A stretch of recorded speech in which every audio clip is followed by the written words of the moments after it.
sometime before session. Before the raid.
She will wake up nose first as the smell hits her. Usual complaints about the day, about going to therapy or whatnot. Back of her mind, as the familiar scents hit her, she is going to throw on something real quick and head out into the main room.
I'm going to find.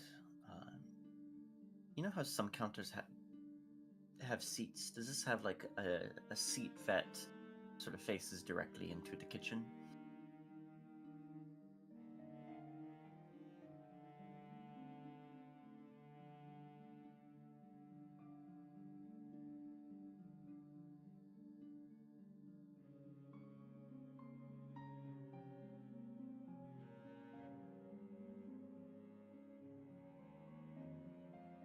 She's going to put back the seat, sit down in it, place a lamp and a book onto the counter, and just sort of look at two of them cooking and go, "It smells wonderful. What is that?"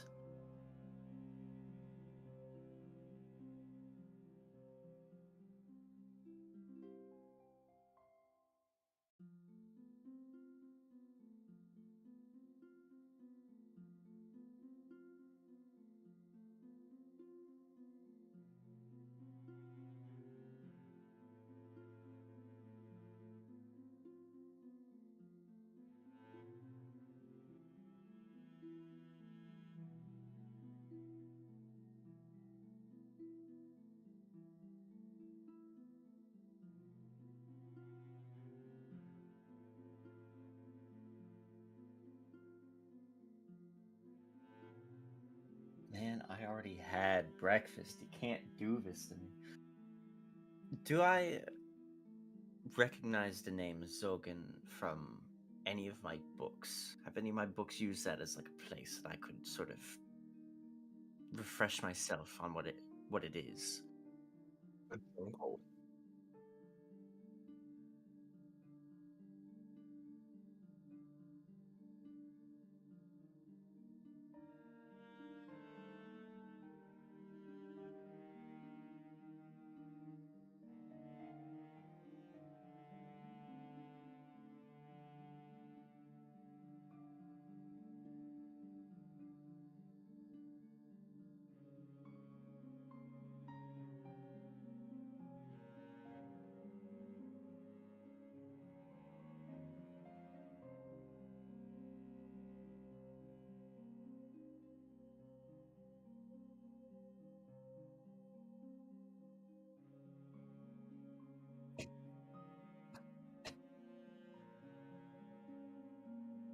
Do I see any sort of traits here?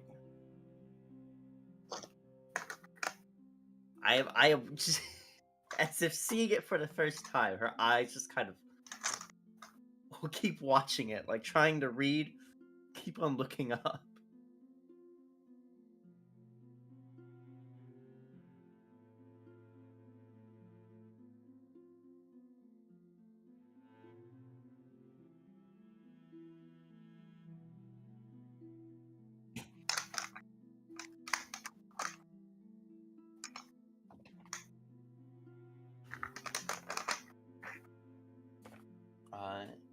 She will patiently wait for a chance to get a serving, just sort of stay at the counter, read, and wake up.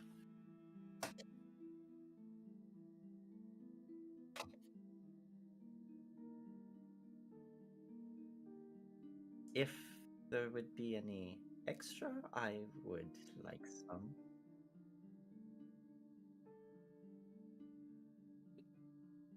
Darn.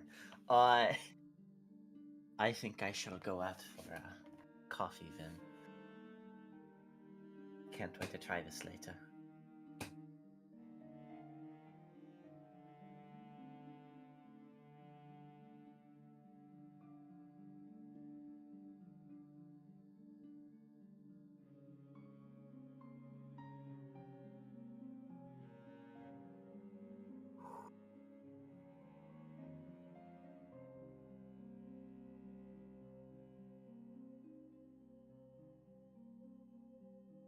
Croissant. It's such a funny word. Sure thing. I would love to. She will quickly freshen up and head out the door, repeating the word croissant to herself.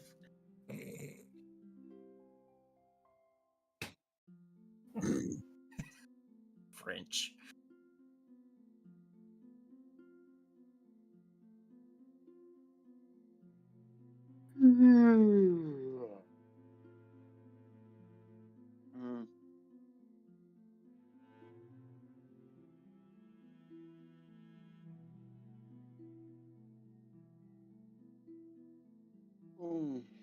It's all right. I'll just. Oh wait, right. I need the kitchen for that. Well, I'll just go to the club room.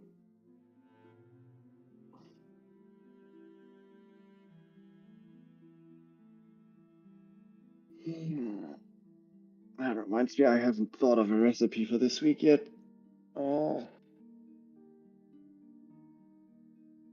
I think pasta with tomato sauce sounds about right. Long cooked pasta with tomato sauce. Yeah, that's good.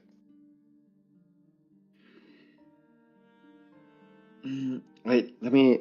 And then David does like some rough calculations on like how long will it roughly take to get from the academy to the church, and how long will it take for the sauce to suffuse into the pasta properly, and to have that be mixed well rather than be some soggy mess, and how long the noodles would need to cook for exactly the effect that he's going for.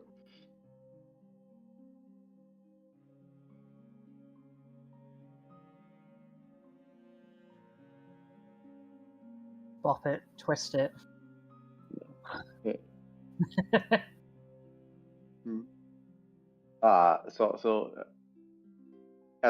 Dave would estimate that amount of time. Like, okay, if anyone needs me, I'm in the kitchen, and I'll come looking for someone to help carry stuff in. I don't know. I think an hour.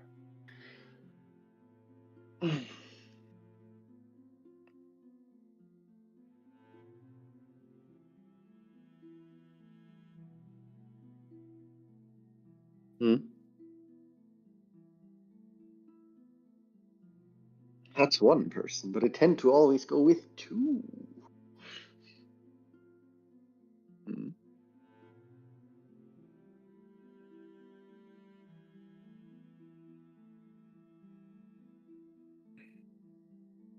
Not in particular.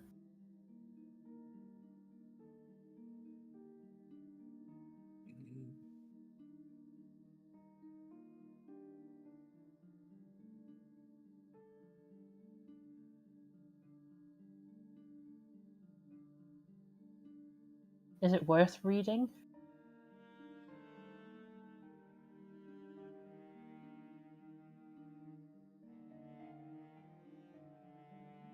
What's the summary outside of people being rude?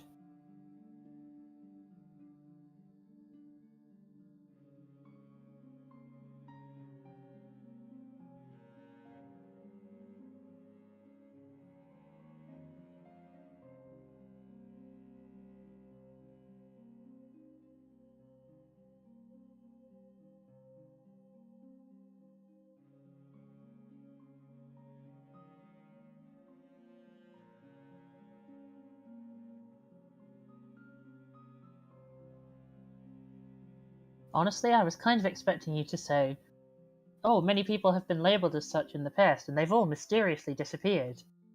So, this is, I suppose, better than what I was expecting.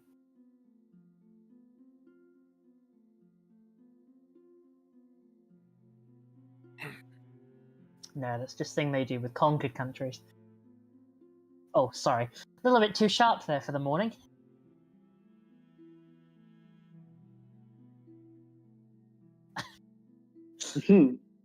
It's not even that, I just think I won't ever be... Well, I'll always be bitter about it.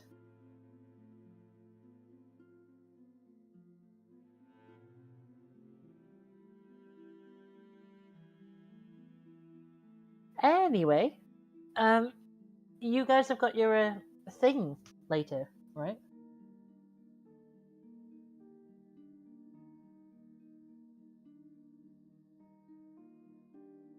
Oh, are we all going?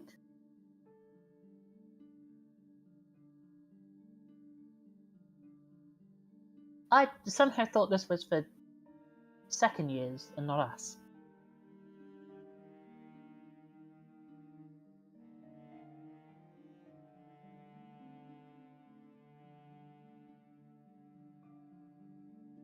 That's true, I suppose. Oh, well, okay, I'll not make any other plans for the evening then. No, I didn't have anything. This is just, I won't make anything. Oh, not that I won't make anything. I can make dessert.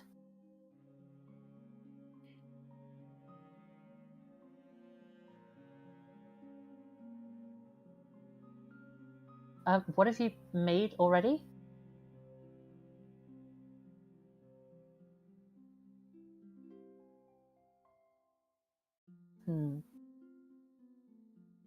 Leave it with me. I'll think of something that goes with this. Where's the master baker? I thought he would be commandeering a corner. Say that again? Oh. I suppose I can go do my work there then. I'll lend a hand and I'll stay out of the way. You might need some time to reorganize and clean and put things to simmer. I don't know.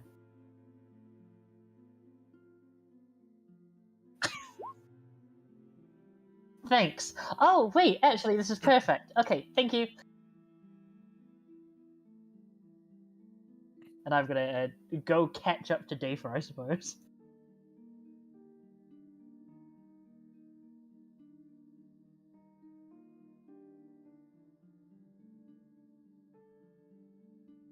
To be real with you, I don't know what. I got nothing. I got nothing. Shoot.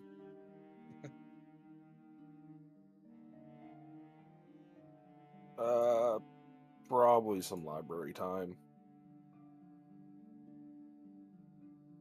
Just continuing project research, I think.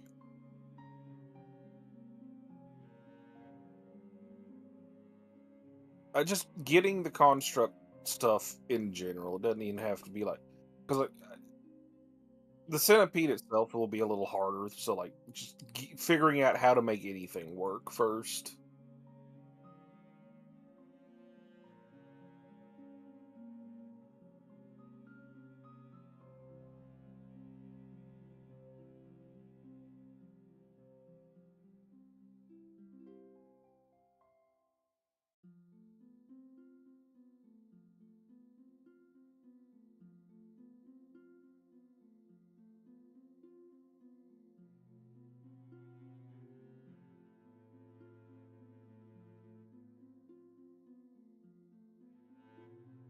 That's a shame. I know the stat blocks of a few golems. They should not be falling out of style.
I think entering, overcome with all the smells, she says to herself in Lamshi, and to think I don't have to steal any of these.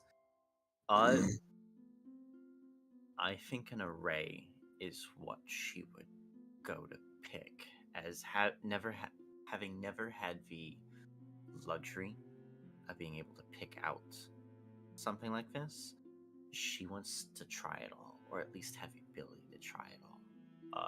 And getting enough. Go on.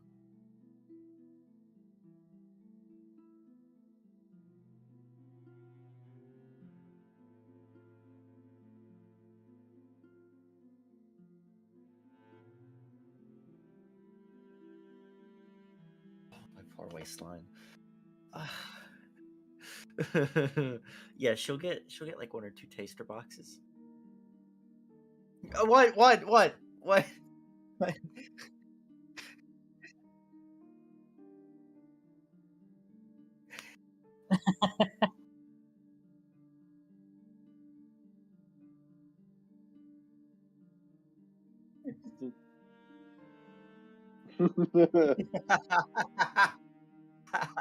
I think it's very much the same energy. I think this is also where I would like to make sort of a personal insight check. How does every other member of the team take for coffee?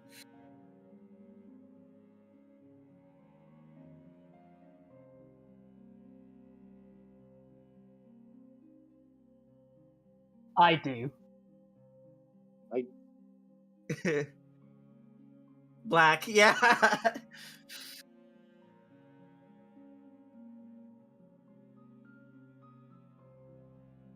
My personal guess is Caliban drinks whatever coffee is in front of him as long as it has foam art on it. You could not be more wrong. Look again. My Okay. Okay, the insight check is for me to tell you accurately. And I will tell you, Calloway's preference is the sugar to coffee ratio. Oh god, this is gonna disgust me. He drinks a syrup. It's a thick syrupy molasses with the consistency of petroleum. Oh god. I think in this moment, looking at all this nice stuff and these baristas who she is going to eventually return to again, she does not order that. She'll order I'll order a normal coffee.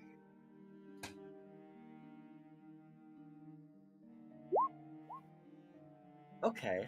Yeah, that sounds like a good compromise.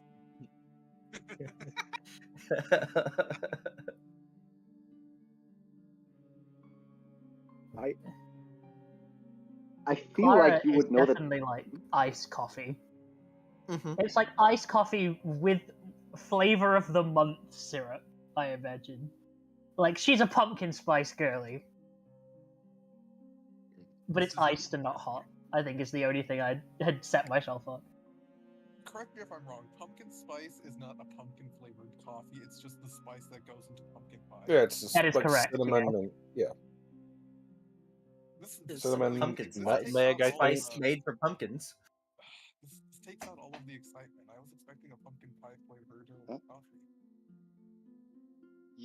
You would realize on a 20 that you have seen very rarely have you seen Dave around coffee, but you have seen plenty of energy drink cans around him or his trash bin. So you would realize that, oh, he seems to be pretty peculiar about his energy drinks because there are always very specific brands that he keeps around. Other than that, I think,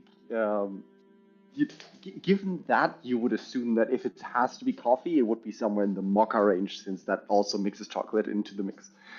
Okay. Yeah, Dave can handle energy drinks. Like with the shell, he has like an elephant heart. the energy drinks will kill him before the shell does.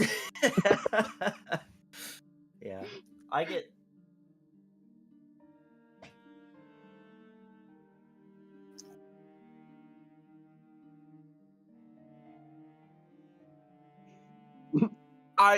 I'm trying to decide because me personally am not a coffee person in the least. Yeah, no, I don't. I personally do not drink the shit.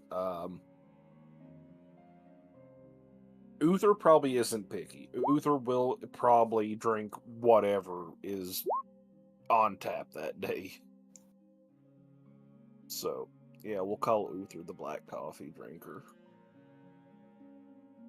Okay. I get a nice little.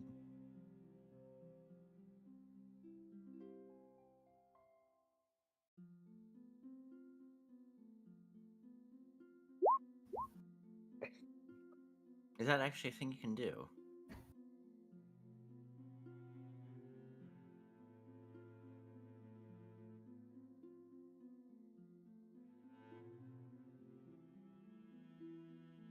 They do some weird ass alchemy to coffee beans these days.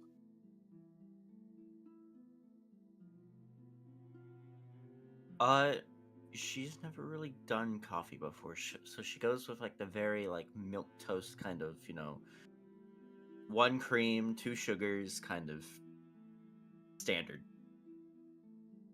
Something she's seen ordered in a book. Yeah. How much to pay a barista to instead fill a cup with just a pure espresso and just trick a adherent to drinking it.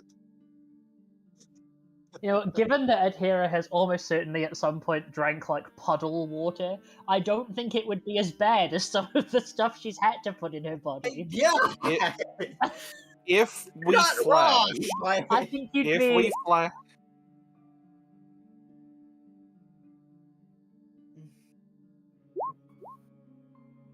Crust.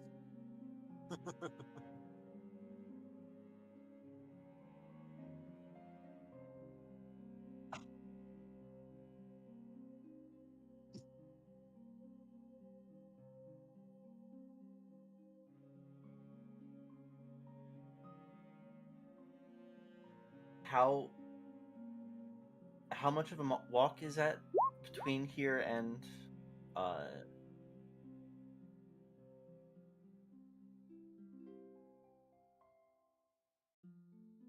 sub 10 minutes?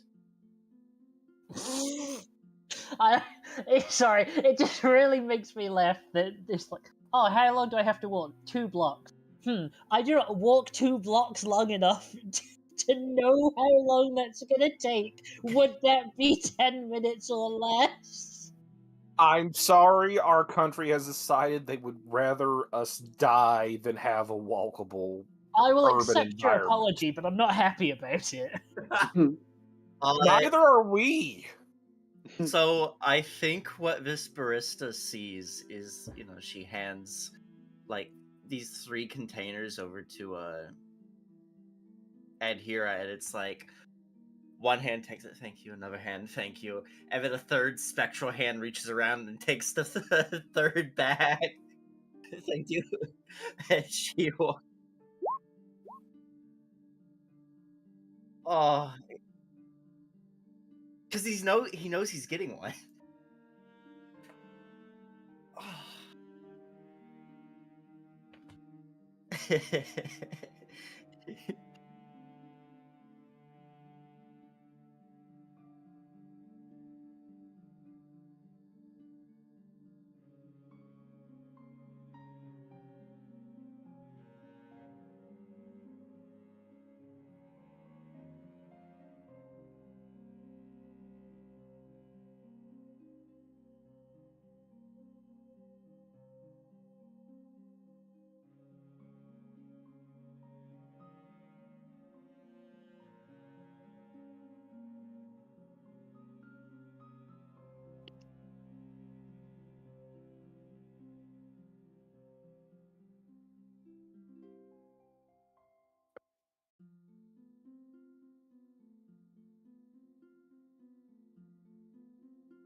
Just passing curiosity.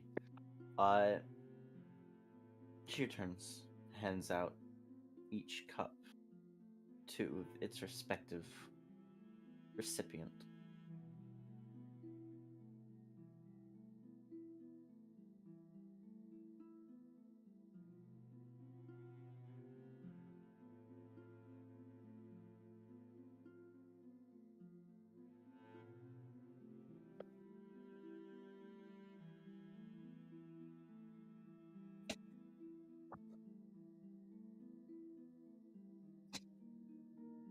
Doesn't just taste it? Doesn't eat it like a normal person? Good joke. I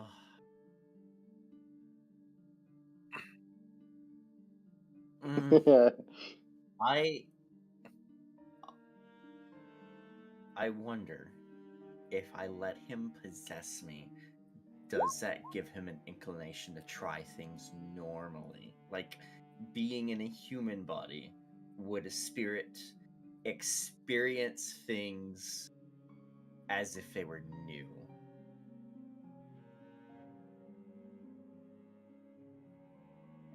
To prove a point? Yeah. He's a frog. He has like 50% more tongue, you know? Use it. Anyways. Wait, really? Frogs have taste buds. They've got to have like some sort of receptors. I don't know whether it's tastes though.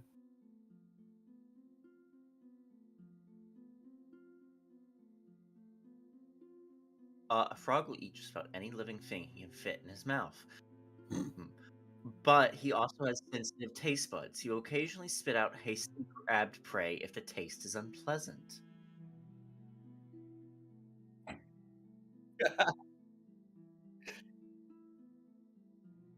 What a sensation for you.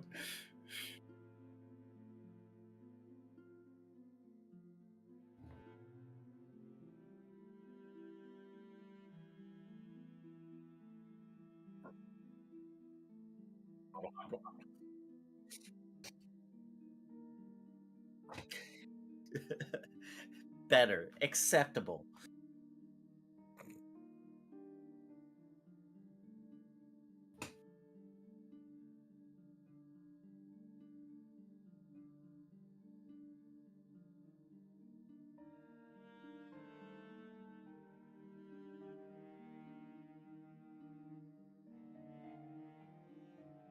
He frowns but tastes it anyway. Close enough.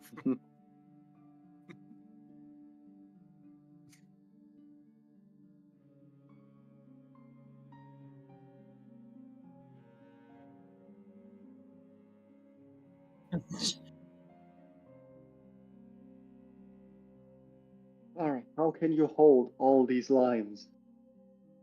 Well, I have one hand for each, and then this extra lime is just kind of set here, I suppose.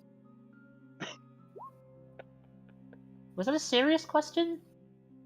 No, you just reminded me of an in-joke we used to throw back in Shield Wall. Okay. What's the appropriate answer to can you hold all these limes? Yeah, the answer is you can't. You just drop them on the person that asked the question. Oh. I'm not going to throw limes at you. I appreciate that. It's. I just had to. It was an unavoidable thing to do. Now, I have the basics for my for my tomato sauce, but I'm still somewhat undecided on if I should put cinnamon in there or make it saltier. Any opinions? I would like dip the edge of a spoon in.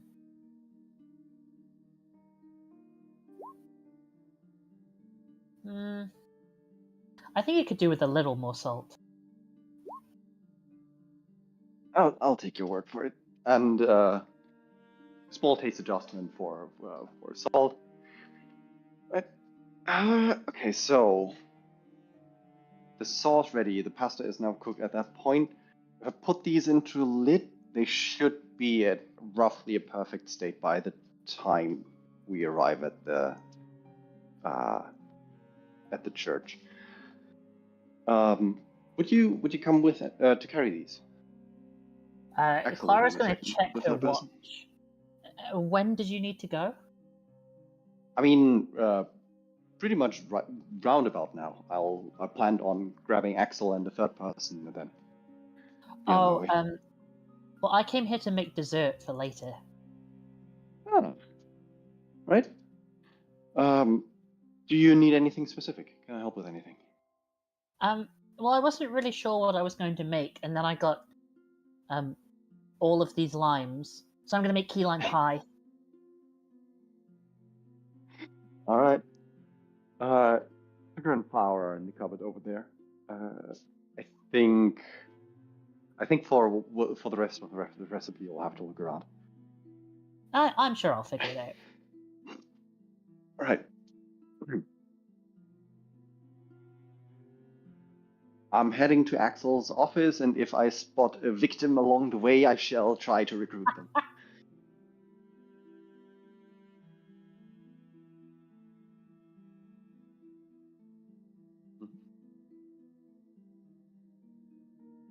Hmm?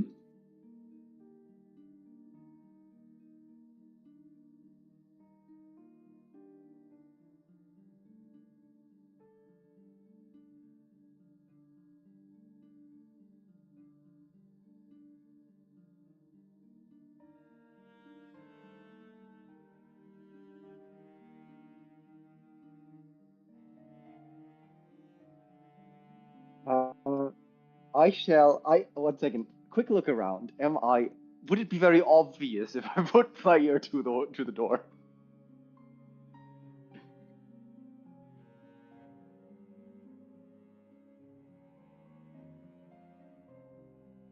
Mm-hmm.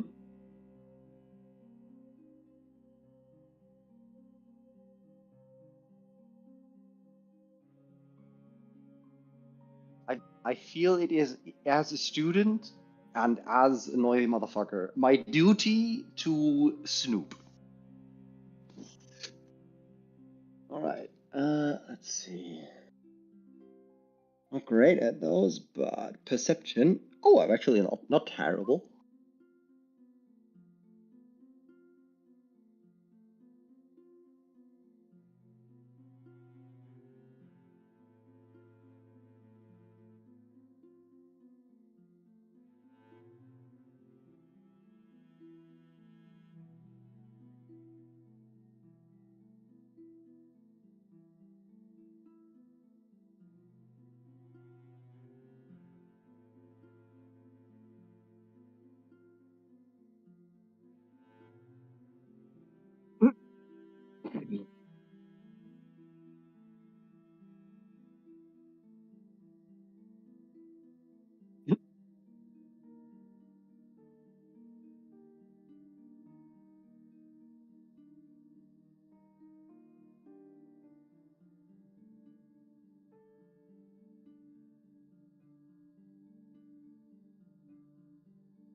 Mm.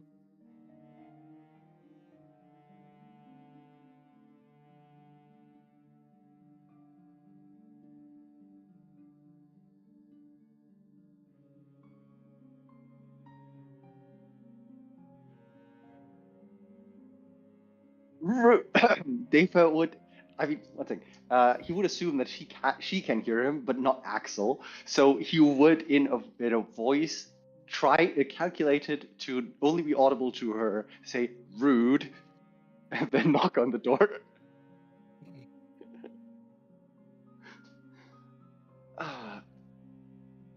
Hi, Axel. You said you wanted to help carry these. Point at like the bus.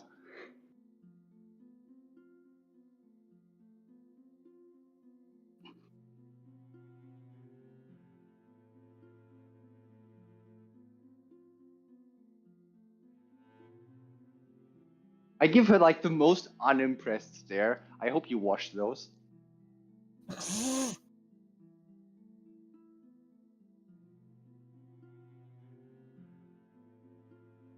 Inside check.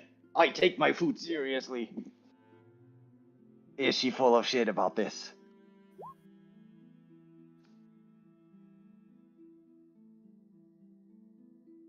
Okay. Okay, Dave gives it like a critical look and then nods, somewhat satisfied or mollified, more like.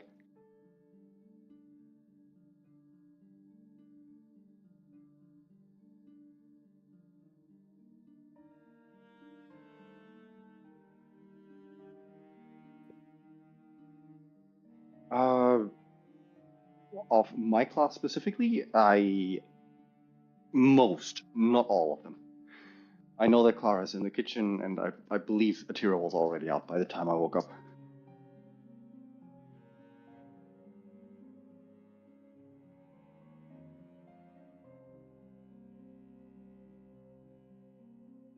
Thank you.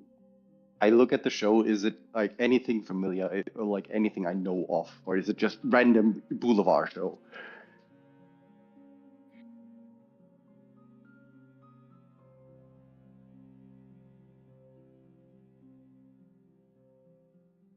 Ah, interesting. How did you? When? You've been.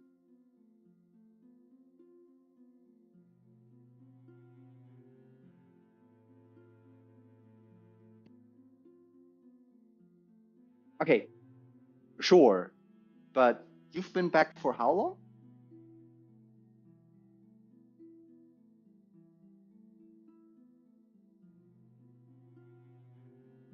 And this has been in the works since. I mean, sure, but auditions, well, not auditions, but like at least like, what's it called? Training, but the word for training for theatrical stuff.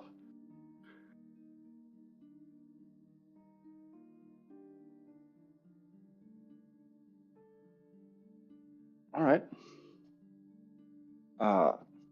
Looking at the ticket, like, what is this actually about? Is it literally just? But like, what kind of music? Because I already forgot. Gosh. Hmm? Oh, okay, right, right, okay. So there's a party. Um, mhm, okay. And there's a ticket for like one person or? Mhm. Okay. All right. Thank you. Appreciate it.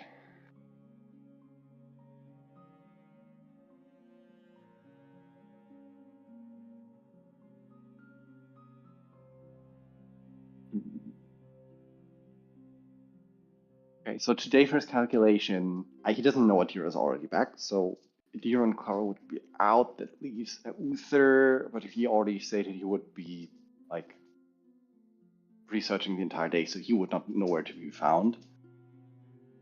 Which leaves.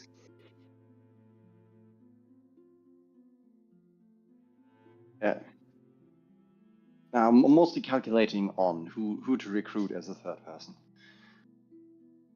Which leaves Caliban. I mean, to a point, yes, but this is. I like to use this as more than just carrying. I think it helps some of my teammates get out a little bit more. I think this is actually a good point for Caliban. He could take another hit with reality.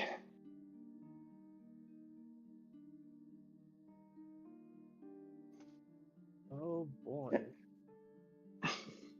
Knock on your door.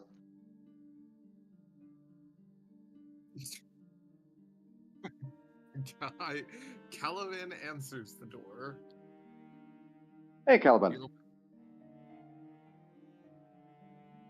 How about we make a trip to the church? I have some containers here that would love to be carried. That's great. Brushes past him and lets. I'm sure you'll be able to do just fine carrying it on your own. Like had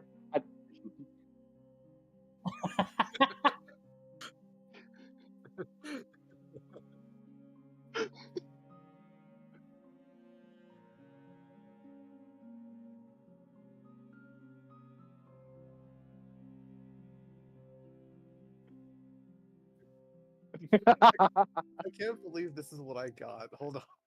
Hold on. Let me post it. Let me post it in the chat real quick.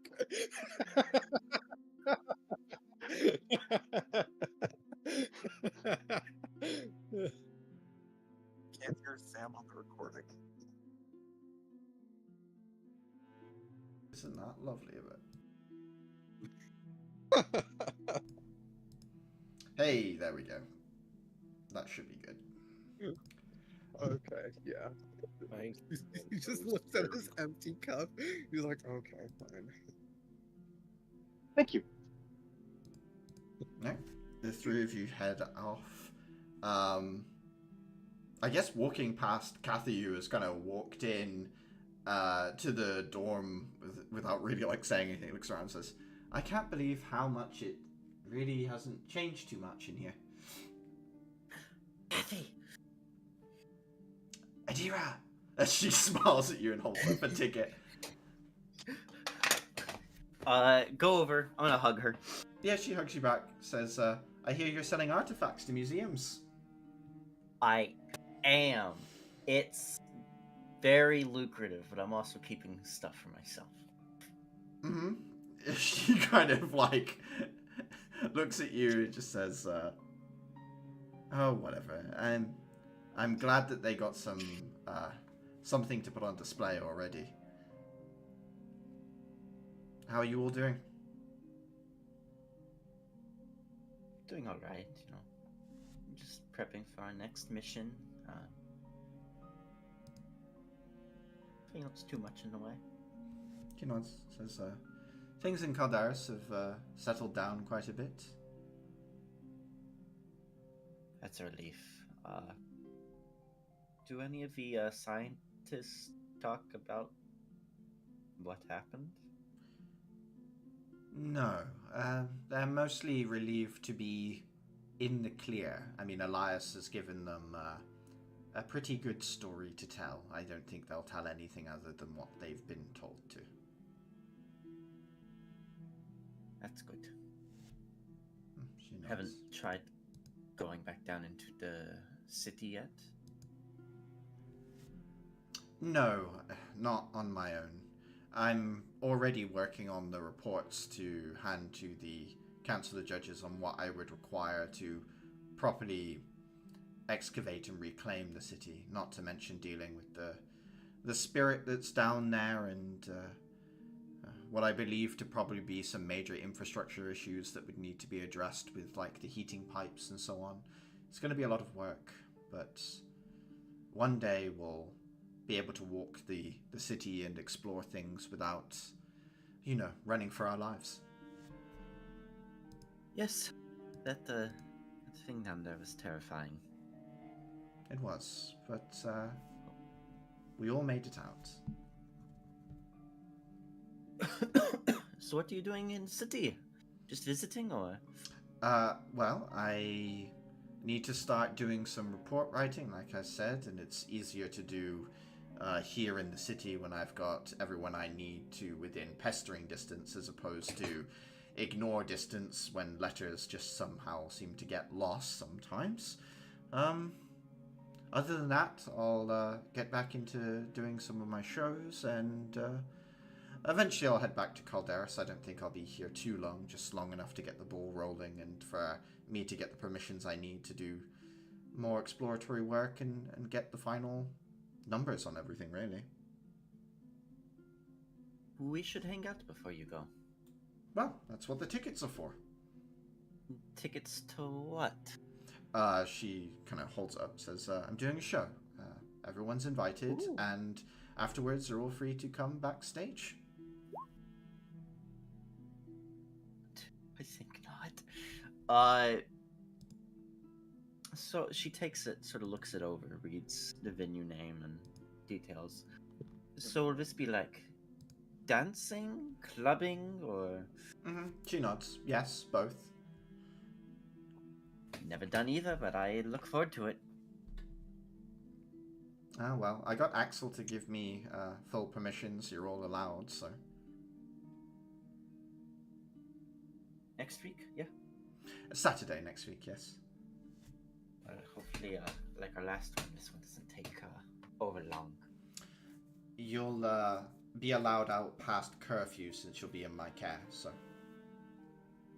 It'll be quite late, but. Yes. I'm sure we'll get up to no good. Not too much no good. I'd like to keep my working reputation with the academy, but otherwise, just a little bit won't hurt.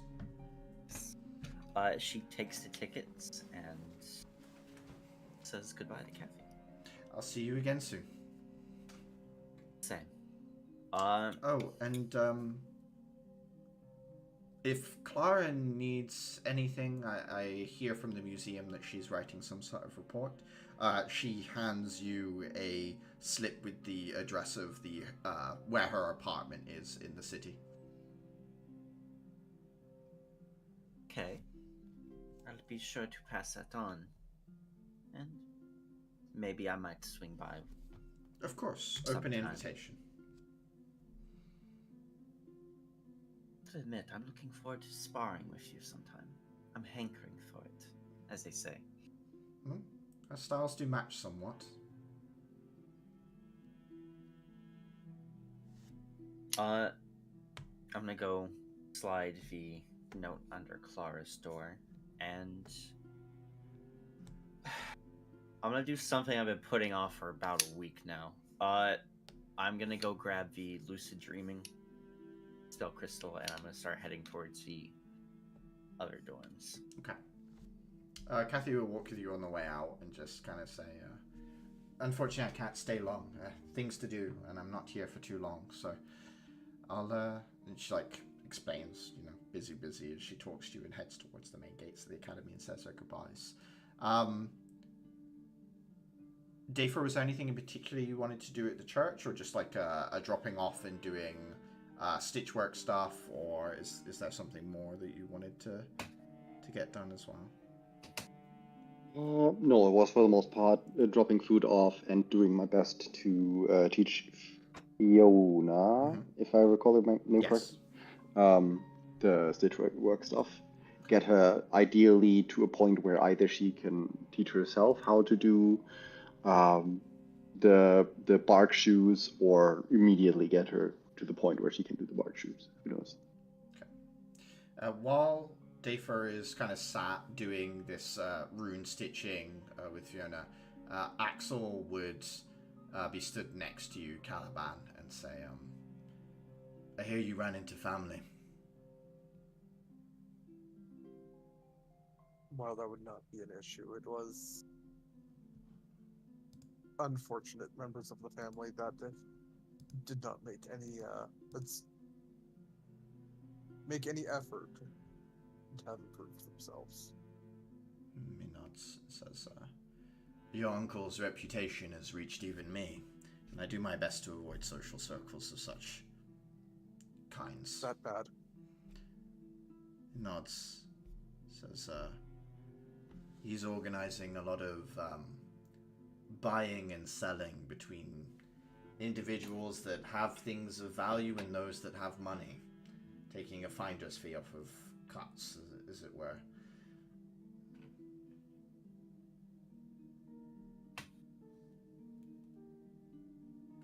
We suspect as such. First from Adhira, then Clara and I are coming up with some way to deal with that. He nods and says, I'm not one to get in the way of your family's business, so you just let me know if I can support you at all, but I'll let Von Helix deal with Von Helix. I would appreciate it. I would not want to get in the way of your own. He shrugs and says, I must admit, I'm uncomfortable in circles as high as yours, Caliban. I'm not often welcome there. The Fjordis family was nicer than I had first believed they might be to me. Of your standing, or something else that Well, you already know my history with the time I spent in jail and my reputation coming out of the war. When the Fjordis family mentioned my serving in the war by the lakeside, I wasn't sure if he was trying to jab at me or whether he truly respected what I had done. I now know that he seems to be a man who understands the difficulties of such a situation, even if he has never experienced it himself.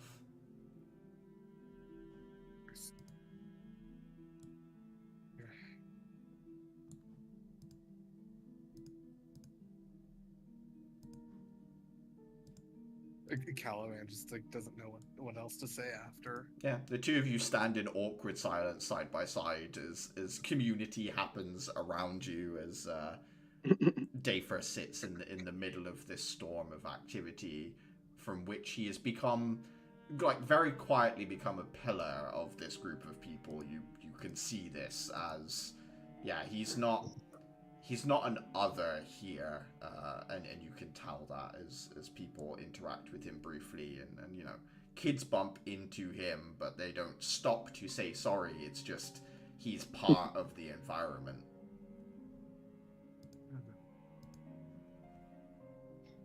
Okay. I have become furniture. Part of the ship, part of the crew. Clara, you making dessert? Is there anything in particular you wanna do around that, or just head back once you're finished? Or No, I'm gonna make the dessert and then just head straight back. yeah, I guess you head back, and you probably bump into Atira, but I guess Atira, you've gone off to the dorms first. What do you want to do? Just knocking on the dorm doors, Atira, or? Yeah, with a little hardship, raising her hand and hesitating before knocking.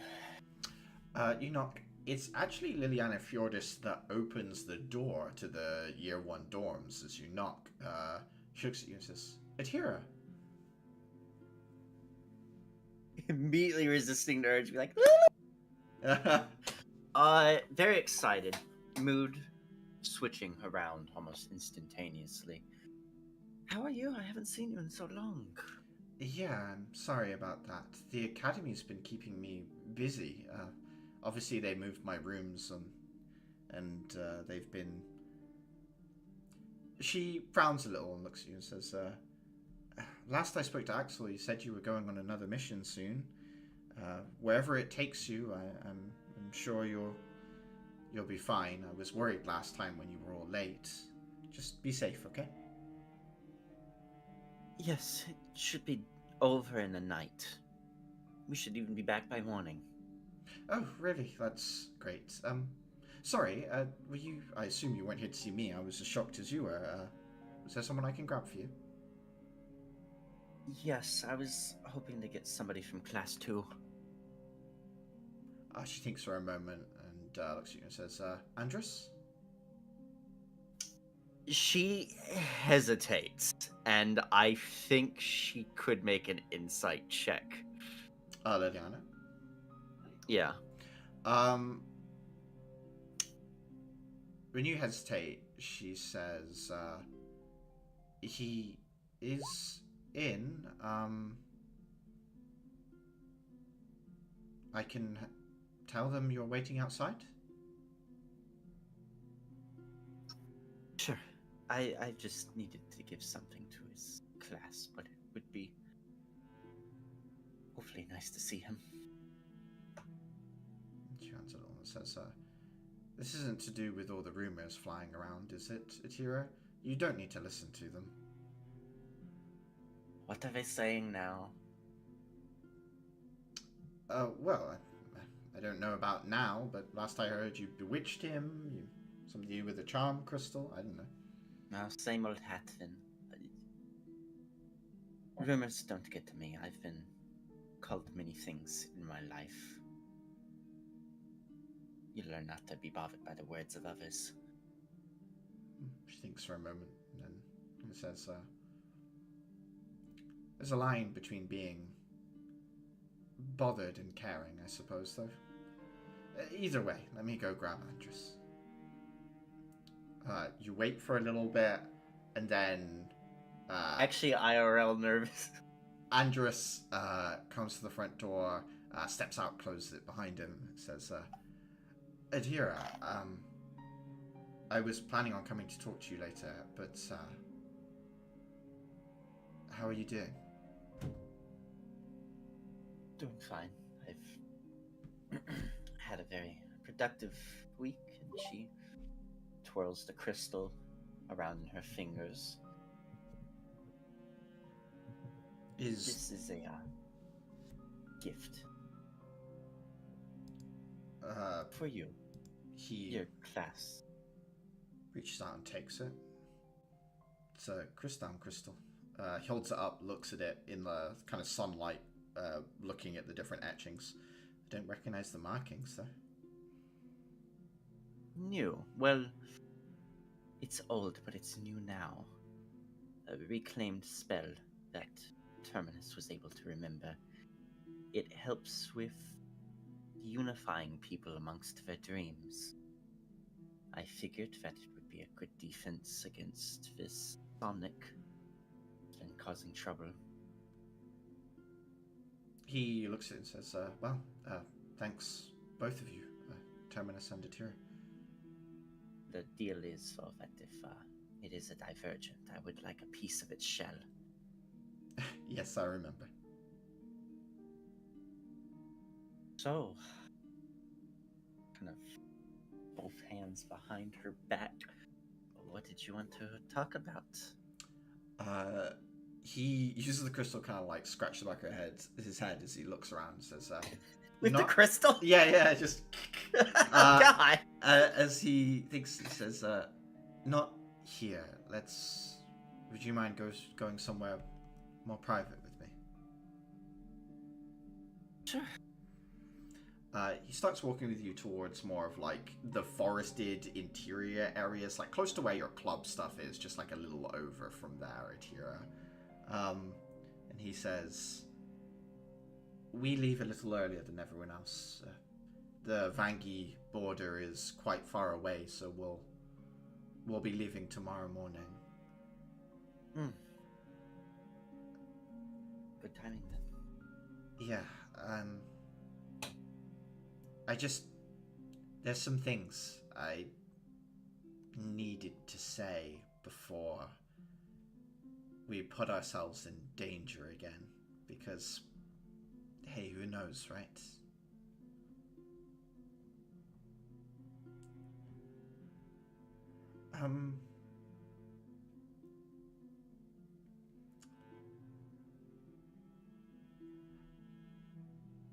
I said no to you, and Clara helped me realize that I was lying. Lying in the sense that I told myself it was because I was protecting you, and that's not true. From what?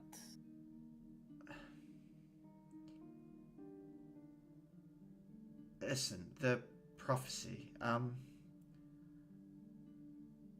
I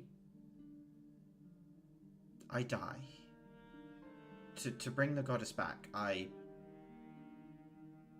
have to give my life willingly.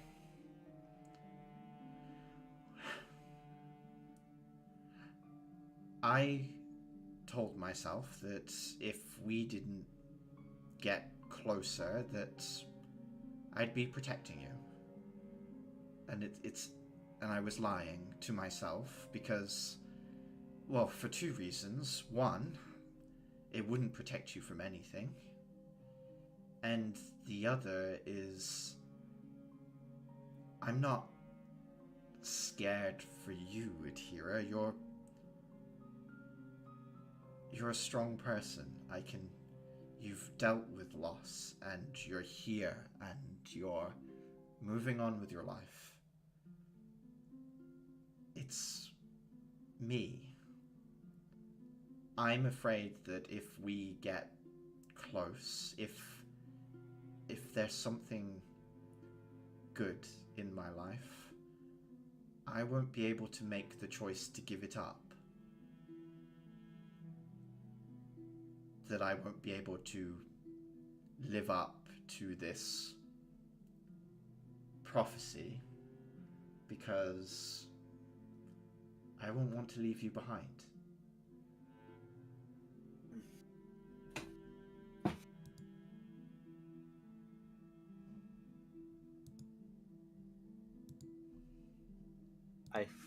She takes it in silently, nodding and kind of backing herself up against a tree, not out of like pure shock, but looking for just a little bit of physical support. She thinks that explains a lot.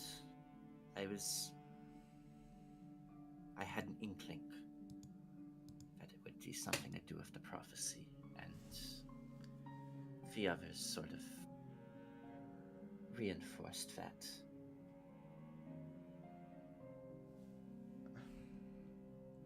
My life has been a complicated one. Yet, I've seen death before.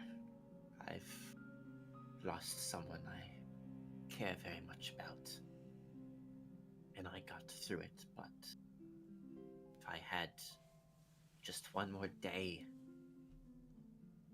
with her, knowing that it would be the last, she's not fighting back tears, but you see her facade cracking a little. The cheery face, the smile, the jokes, empty in this moment. I don't know what to do about it. I want to keep walking this path. The abilities it gives me, I can help so many people, Atira, and I don't know if I can choose myself over everyone's life that I can save. I can go into a hospital now and I can end the disease and the suffering for as many people as I can imagine, and I can do it week after week.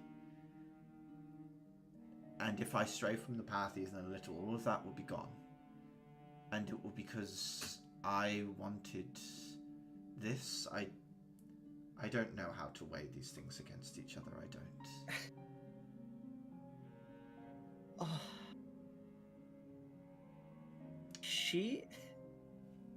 I want to say a sound akin to laughter.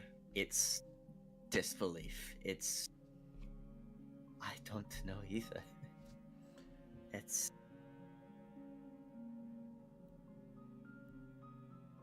But wow. I needed you to know before we go off and risk our lives again. You know, the truth of what it is that's holding me back, because the last thing I wanted is for something to happen and you to think for the rest of your life that it was anything to do with who you are. And it's not. It's entirely to do with what I am.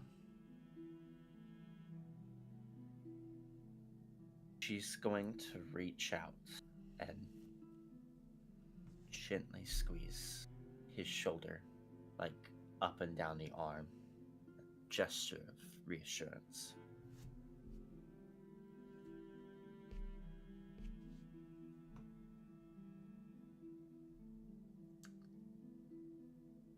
Where do we go from here? I wish I had the answers. If I knew, I think this would be so much easier, but I don't. I don't want us to stop being around each other. I can't think of much things more miserable than that. But I also don't know how far down this path I can walk without it becoming something I feel like I can never walk back from. And that's unfair to you, it's unfair to me. I think some time to think some more would be good for both of us. I don't know how you feel about it all, but I'm not qualified to say anything about the weighing of the ability to save lives, especially maybe one ravaged by disease. It would have changed my life. I possibly wouldn't be here. I still have my mother. He will put his hand over the top of yours and says,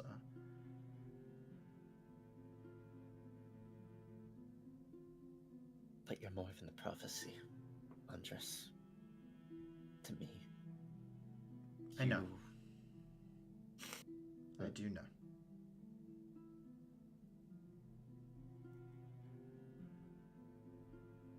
let's go on our missions. Let's take some space and let's talk when we're back.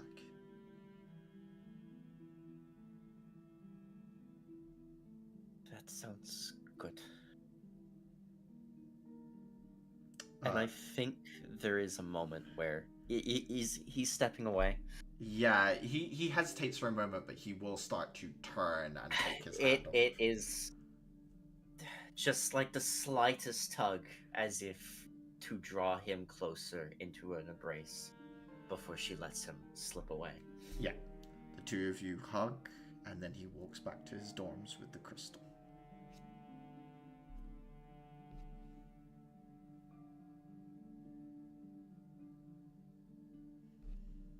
I need the silence spell.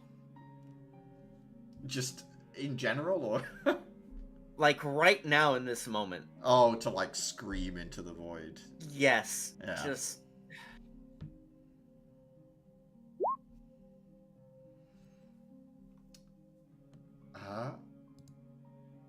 Pop into the vessel, scream. The issue with that is that is like right next to good company. I mean, Terminus was there for all of that. Well, I know, but he is also like behind a kind of bubble. That's like if I just immediately walked into his personal space, it was like...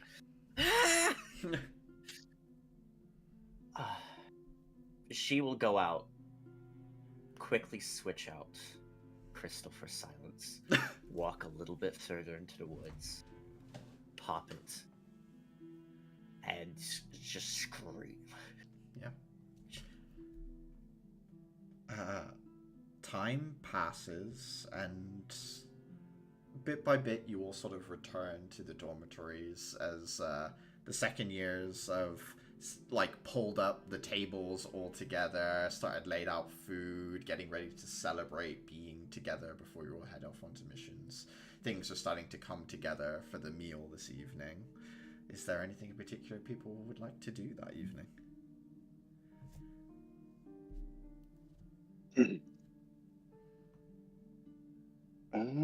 Sunday evening. Dafer would critically analyze the cooking and see what he can take away from that. At least the spice mixture would be very new to him, I assume. I think, yeah, zesting the food, like zesting like a cream sauce, the use of coconut milk or stuff like that, definitely new for you. So I guess there's probably a lot to take away from it for Dafer. But Amrita would be happy to sit there and talk you through the recipe, Dafer, bit by bit as well. Yeah, definitely. I think we would definitely be having this that kind of discussion. Yeah.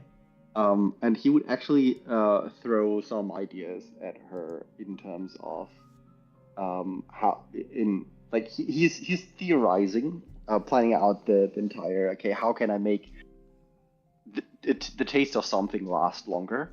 And he figured out some of the formula and just trying to incorporate it into food in a manner that does not make it go terrible. Yeah. So he's hypothesizing things how he could mix them together, for example, to make the curry taste longer, and like throws these ideas of Amrita to get some feedback on if they could work or why they wouldn't work, etc. She thinks she'll actually say, I'll be honest, the recipe came from my grandparents, passed down through my parents to me. I'm not much of a... I wouldn't call myself a cook. I can follow a recipe. That said, it always does taste better the second day, I find. Like you saw, I was cooking this morning for the evening. It takes a while to steep these flavors properly, I would say. Do you know what? It's odd, but I don't really know much about where my family's from. My grandparents came over and they told my parents very little, and I have absorbed very little of that on top. Mostly it's food and other things that they did pass down, odd as it is.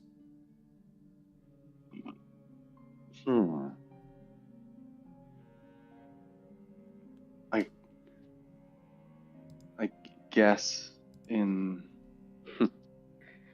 in this world where the miasmic can reshape what settlements are around and which aren't. The idea of some kind of long-lasting history is, I guess, a pipe dream. She chuckles a little and says, "It's funny you say that. My grandparents used to tell me bedtime stories, but they always told me in the stories that the trade union didn't have the miasmic, that they never went far inland anyway.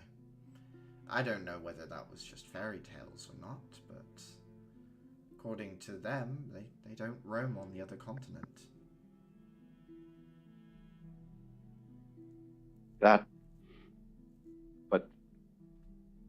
But supposedly this is a problem for everyone. How would they not be affected?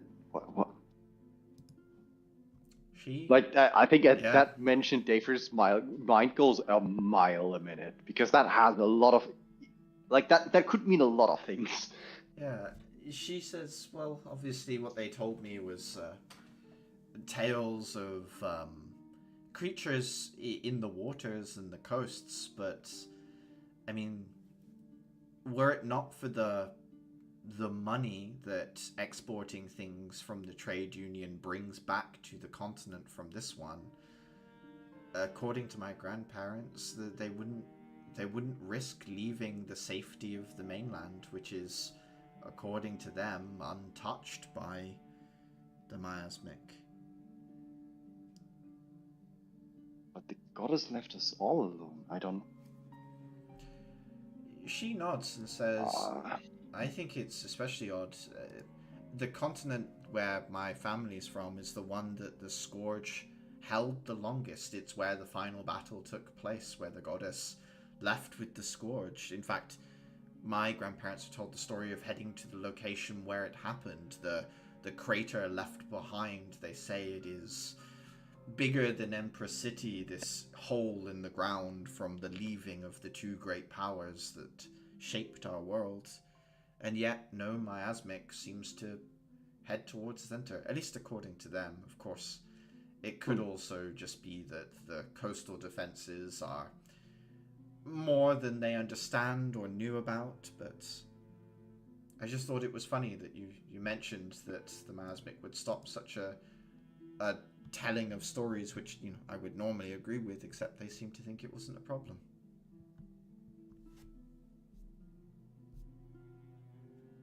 Didn't expect to have to think about that this evening, but you're giving me a lot to think on. Riddle laughs and says, I wouldn't worry too much about it. Like I said, bedtime stories for children, who knows how much was true. And sadly, I can't ask them anymore.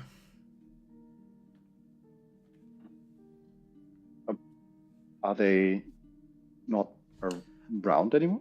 Old age catches up to us all. Some of us sooner than others, I suppose.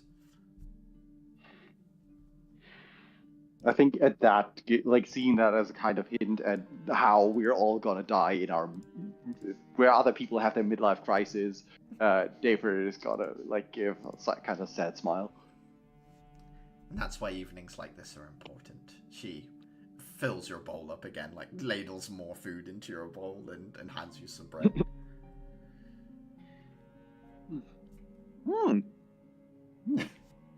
This bread is fantastic. Well, that's a normal one. I mean, Dalfu. What else been put in? If you say Dalfu, would just be like, well, duh.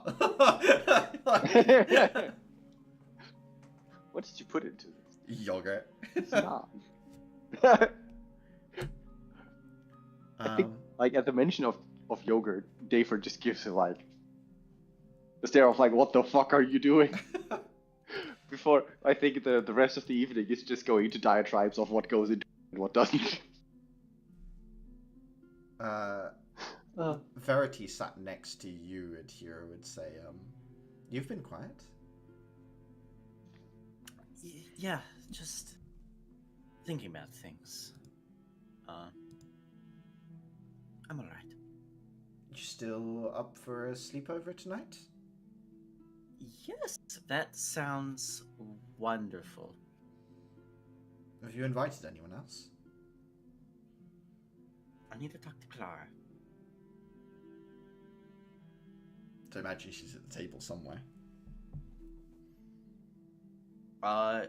Yes. I also need to talk to Clara. Okay, you can drag her away somewhere, I imagine. Yeah, Clara, you get abducted by a lamb-she girl. Not for the first time. It's true. It won't be for the last. Hey, so, two things. One, do you want to take part in a little sleepover at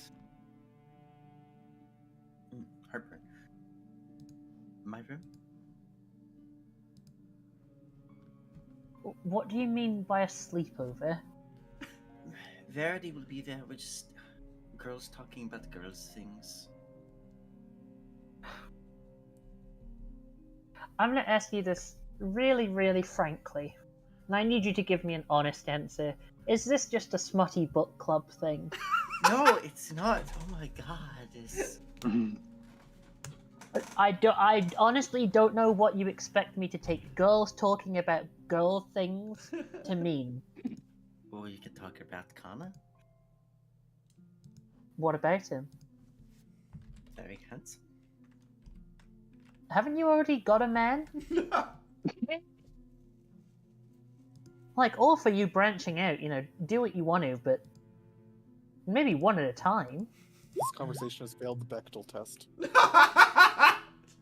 Shut the hell your mouth. I like We'll get him next time. I love in my mental image of Caliban just like appearing between the two of you to say that and then fading back. No. into the darkness. This isn't Caliban appearing between the two of them. This is Caliban appearing in Clara's mind. Let's be clear. Or just at the table, like sneezes anytime the Bechdel test fails.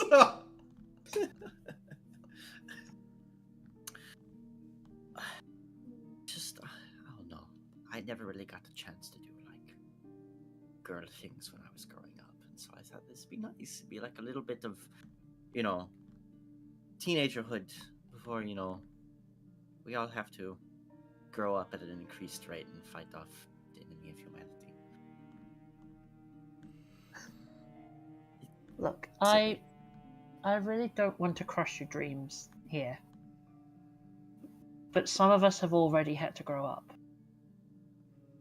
And when you're forced to be good at the girl things, they're not always fun anymore. That's fair.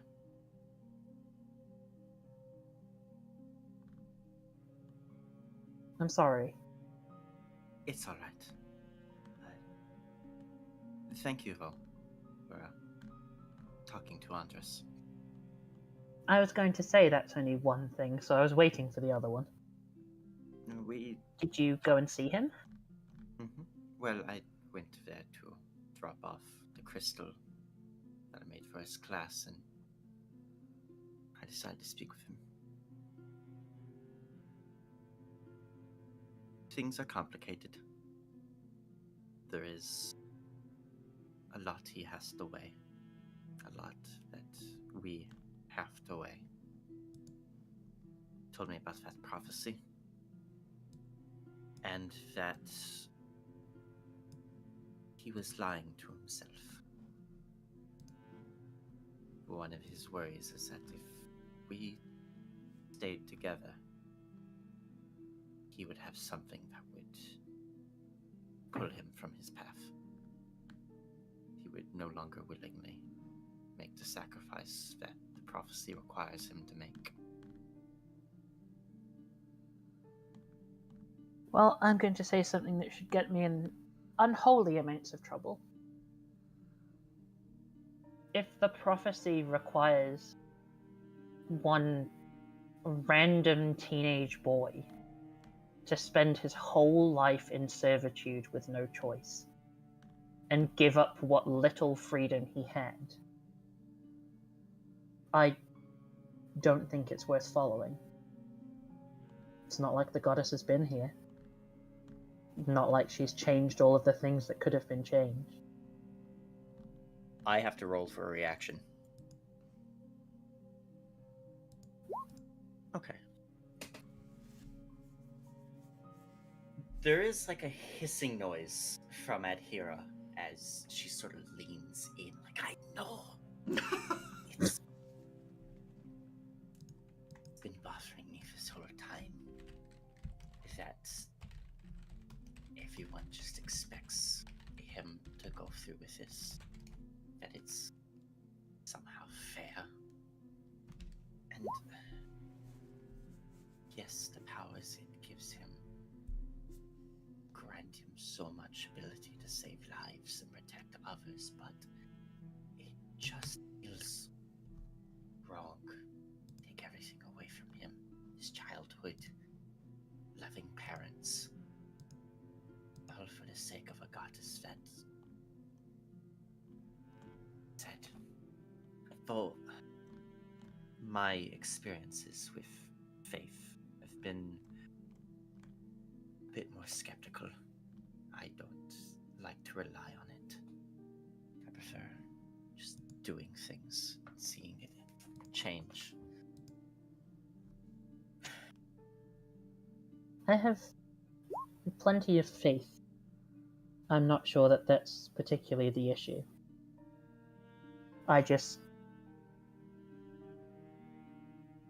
If you're going to choose to place your faith in something, you need to be sure that what it is correct.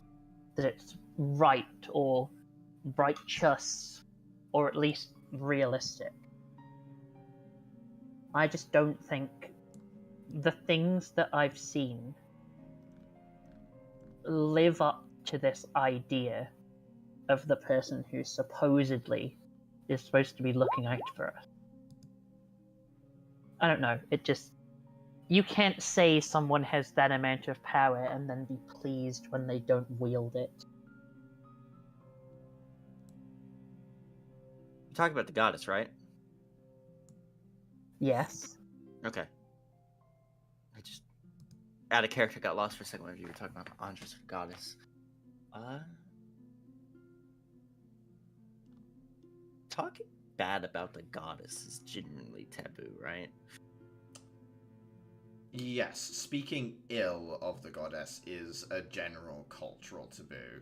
It's fine to discuss the goddess's, like, the truth of if she was, like, a divine being or just, like, a powerful Or just an entity. interdimensional Like, entity, yeah. Questioning the origins is pretty normal these days, and to like go to a church and pray to her isn't as common anymore. But in general, she is spoken of, and her actions are regarded as entirely positive things, if that makes sense. Yeah.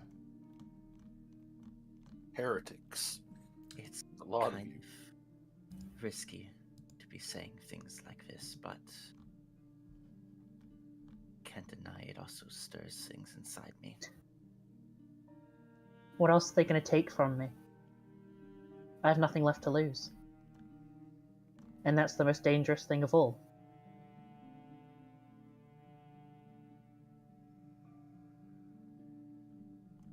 My home's gone. My family are in shambles. What have I got left? The slimes will live on without me. I mean, if they took your slimes, I would fight tooth and nail to get them back.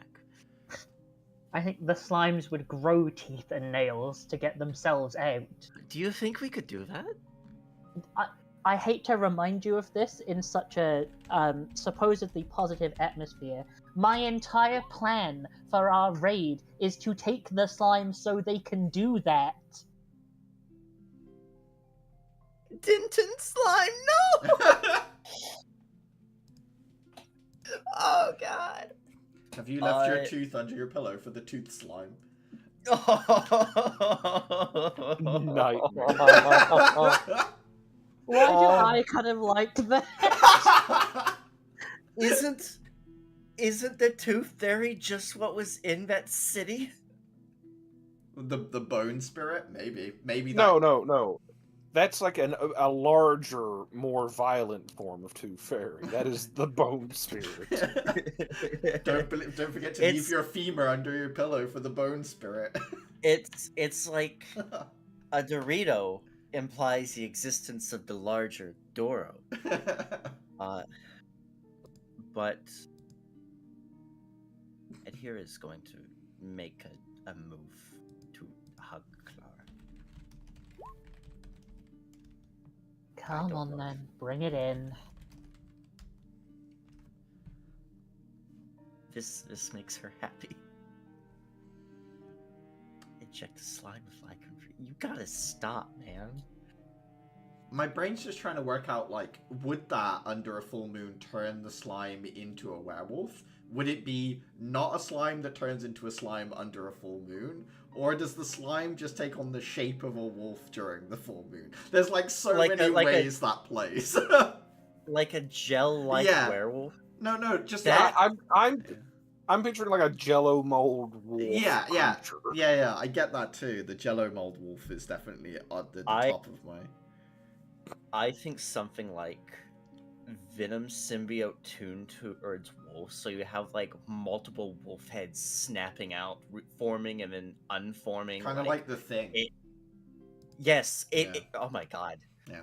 See, I just read this as like, oh, a slime that is a slave to its natural instinct and can't stop from consuming things, before I realized that is most slimes, and the ones I have are exceptions and not the rule. It would be pretty funny to have like food binge slimes every month, yeah. It under the effects of a full moon, it just grows hair.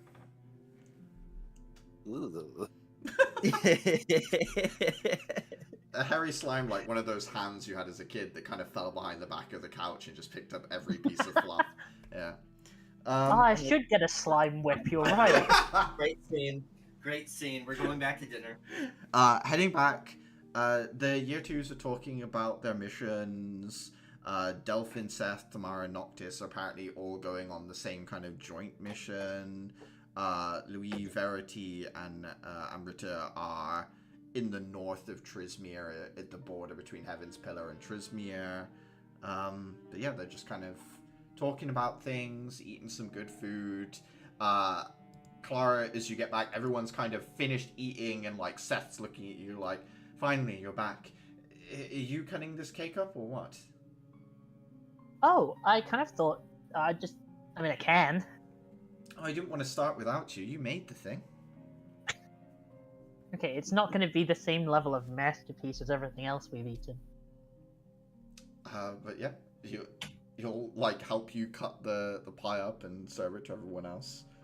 That's it. It says, is this what you did with those limes? He kind of like makes a face as the tartness hits his tongue. Well, I got handed them. I didn't want to put them to waste. I was going to make cheesecake, but then the recipe's not actually that different to make key lime pie, and I had limes. Well, I had limes. I had limes thrust upon me. Dolphin says, when I hand you limes, make pie. Exactly. An old saying. Some people are born with lime, some become lime, and I had lime thrust upon me. Dolphin would laugh at that. Who becomes limes? Oh, don't ask. We don't talk about the lime people. Verity would laugh and say there must be a spirit of limes out there. You could potentially bond with a spirit of lime. Wait, Sir Lime. There's deathly silence at the table, Clara. I think from within Adhira's lamp, you just hear very muffled. David would actually shame you for booing that because that was fucking awesome. Yeah, this also isn't a pitch for a joke. I actually want a lime slime. How would that work? The same way the others work. It would eat limes. Dolphin says... Maybe I can Okay, how are you gonna get one? Lime flavored. It would be useful Not as like flavored, don't eat the slime! Could be useful as a waste disposal thing. Keep it in the kitchen, throw out the scraps.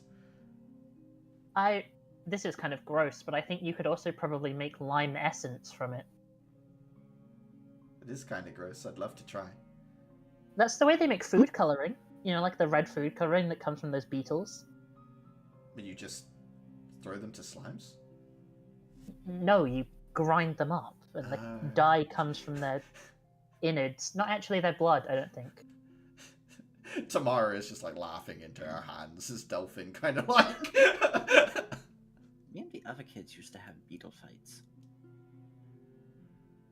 Beetle. Oh, like those ones that have pointy noses. Yes, Well, they're that's not what I was noses. wondering. Horns. It's surprisingly very exciting. But I've grown up since then. I haven't. What did you call them? I'll have to think of like all the names. It's been a while, but I'll remember a few. We never used to fight with them. It was considered in bad taste. But also, it was a little bit worrying because we thought if you got the Dinoceros beetles too angry, they might like rampage. I'm going to ask a feel like you- horrifying question.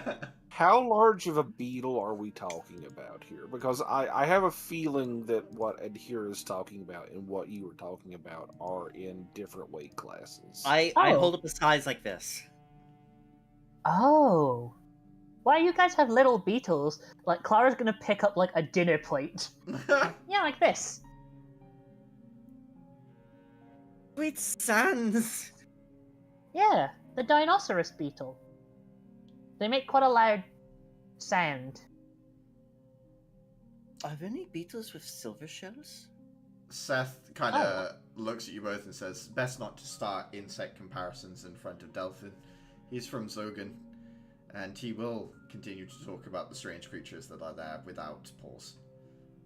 We should get the Clara's silver beetle gonna name it instantly Caliban. whip her head round and bat her eyelashes. Can you? Yeah, I mean, Delphin would describe like 8-foot long centipedes with praying mantis blades for like crawly hands. He would describe to you essentially like tropical birds that were capable of faster than speed flight. Yeah, he would sit there and describe all manner of strange beasties, Clara. Clara is going to watch this with a look on her face that, like, people normally reserve for watching fireworks or, like, stars. Seth just kind of sinks his palm. It's like, oh no, encouragement. Although Tamara would look at Seth as he's, like, shrinking away from this and say, you could stand to, you know, humor your teammate a little more, Seth. Especially since we're all going to be working together. There's no reason to be so standoffish all the time. And you watch as Seth kind of like waves a hand off at her kind of dismissively and returns to what he was doing, eating this pie. Just to make Tamara sigh. Glances at Noctis and they share a look.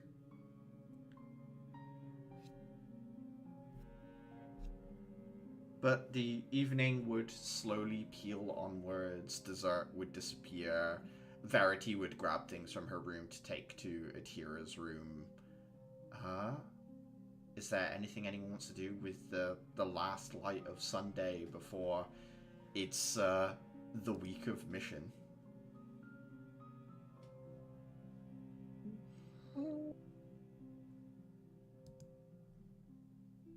I don't think I don't think Dave has anything. As the door closes to your room, Adhira, Verity would hold up a book and say, I thought we could read this smut together. I knew it!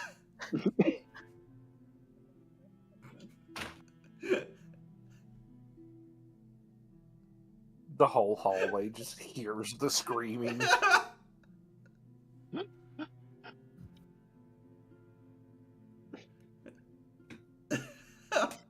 Yeah, sure, sounds good.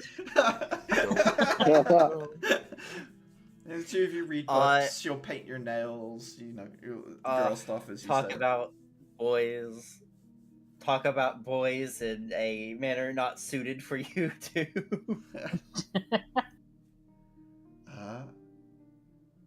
Monday morning comes around, and the next 3 days of lessons seems to whiz by in a blur. The topics themselves kind of are non-committal, because in some of your classes, you know, a good portion of the attendees have headed off on trains already for missions. It's kind of the educational equivalent of someone wheeling in the TV on the stand with the VCR at the bottom right, where they're just like, and now we'll talk about ancient stories, and it's less like a teacher regaling you with something you're pretty sure is entirely fictitious and just like a popular story about different conflicts from the age of strife and the age of grief and all these different periods of time. Do I get a running commentary? What, from Terminus? Yeah, like in my head during this entire time. I think Terminus would talk occasionally about like some of the older stories, but obviously anything from grief onwards, he doesn't really know. Right. Is there anything you guys want to do before Thursday comes around over the next 3 days? You've got time to swap out crystals. Obviously, Sunday passed as well. Full heal, back to, you know, full capacity. If you're taking your meds, get your +1 HP if you have room to do so, all that sort of jazz. God, we love drugs in this household. Hard pass. I will have questions for some of the teachers. Yeah. The deprived. Mm-hmm. Kind of a refresher on where they come from, and like it's not of this worldly plane. It's like a level below that. Yeah, so you will be told the deprived come from what we believe to be a sort of space of ideas. There are no physical dimensions. They exist as a sort of amalgam of individuals that are not clearly defined, where one begins and another ends. There is no permanence where they are from. They cannot experience anything but a constant existence in which the very core of who they are is ever shifting. They crave the concept of permanence, the idea of coming to our reality and solidifying an identity for themselves. Depraved that spend a long time here on the material plane, when they return to the liminal space from where they are from, they retain that sense of self a little bit better than the last time we were here. Those who are able to come back again and again carve out identities within the swarm of ideas that is their reality and get to exist as more permanent things. As such, while they are here on the material plane, they seek to experience as many things as possible and in as many ways as possible. It is unusual, but it is possible that some depraved do arrive in our reality in a more stable form, if their identity is caught at the point of transfer into reality into one that is more reasonable. They can exist amongst us, living among people as normal as you or I, never revealing themselves and simply enjoying the fact that they get to live a life. Unless you have any specific questions, Atira, that's a good overview of their existence. But as they live amongst us, someone is kept dying. This is a tactic usually used by more aggressive forms of their kind. It is by and far the most commonly occurring kind of deprived, but in the sense that if an offer is made to someone and the transfer occurs of an equal sense, it will change the individual, much like spirit cohabitation will do, but there is the very rare occasion that they do coexist with their host as well. Obviously, this is a 1 in a million odds.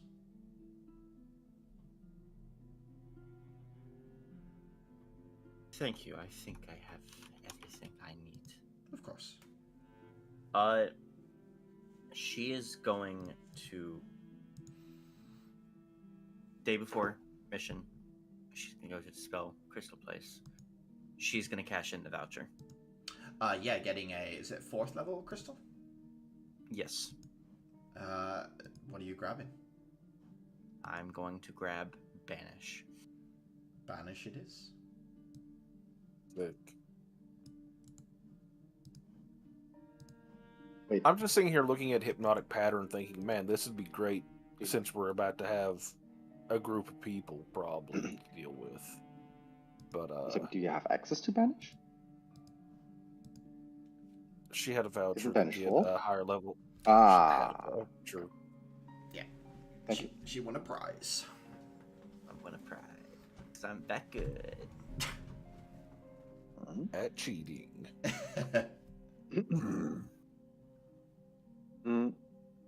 I'll I see. think during the week, Dafer would have had various cooking experiments, trying to learn from the stuff he learned from Umi. Essentially, trying to suffuse a snack with a taste that lasts in general. And I think what comes out for the most part is just actually, Sam, could I check whether I achieve the desired effect, or if I Yeah. achieve something that actually has its taste lasting on top of the temp HP stuff? Tell me your original intent, and then we'll go from there. Mhm. Like, what is it you want to have happen, and then I'll make you roll. Basically just establish the narrative reason for why Dafer now has the ability to give you snacks that give temp HP. Mm-hmm.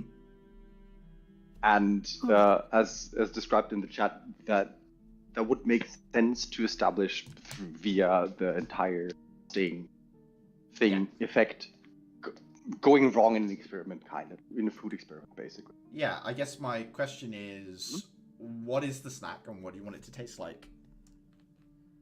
The snack would still be rice waffle. Yeah, little But rice the cake. idea would be,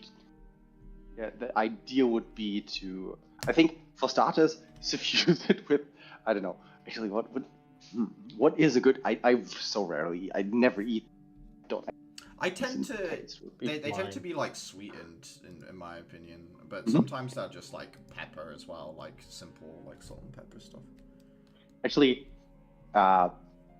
let's sweeten them with like a hint of chocolate to essentially make them somewhat taste like Okay. the sunrise snack thingy. I don't Yeah. know if you know the brand. Roughly. Give me an Arcana check.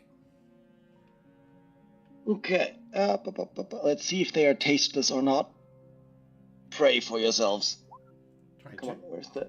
You succeed in everything you attempt to set out. Taking Umi's lessons, sitting down with what you do normally and how you normally handle these things. It takes a little bit of time over the 3 days, but Dafer, you manage to create these long-lasting taste snacks that will protect your teammates as well. I feel like at some point, I feel like this would have taken considerable amount of experimentation effort given and time, given he didn't have that much of a time that he spent with the Umi from learning. I think there'd probably be like a cauldron in the kitchen now as well that you've like borrowed from Umi, because she's like, yeah, you need a cauldron.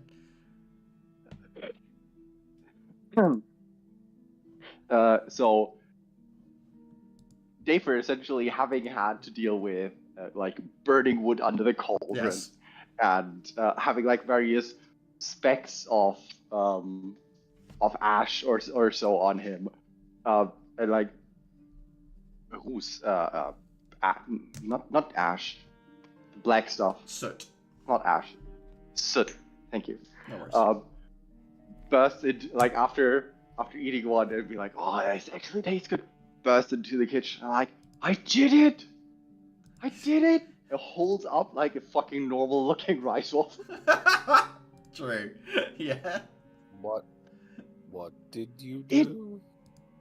It tastes Oh no, not the for German a fucking compliments. day. Yeah. It's food. I hope it tastes. You don't understand. I ate one of these 5 hours ago. I can still taste it. I still have the taste in my mouth. Oh, that just sounds horrific to me. It's chocolate rice waffle. It's pretty good. It's pretty nice. It's Okay, pretty yeah, unoffensive. but if the taste has lingered for 5 hours and like everything you drink or eat after that now is competing with this chocolate rice waffle. I love that Uther's mind goes straight to the torture applications of a chocolate rice waffle. That's I'm not even. This is not even like pork. This is just like, oh, that just makes me feel ill.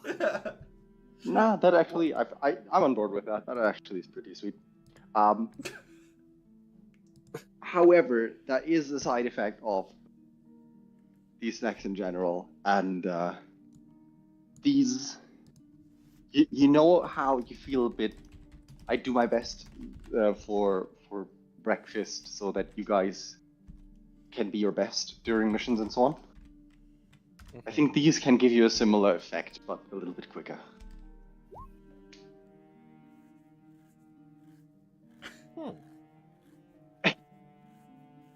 If you can live with the long-lasting taste of chocolate rice waffle. Better than blood.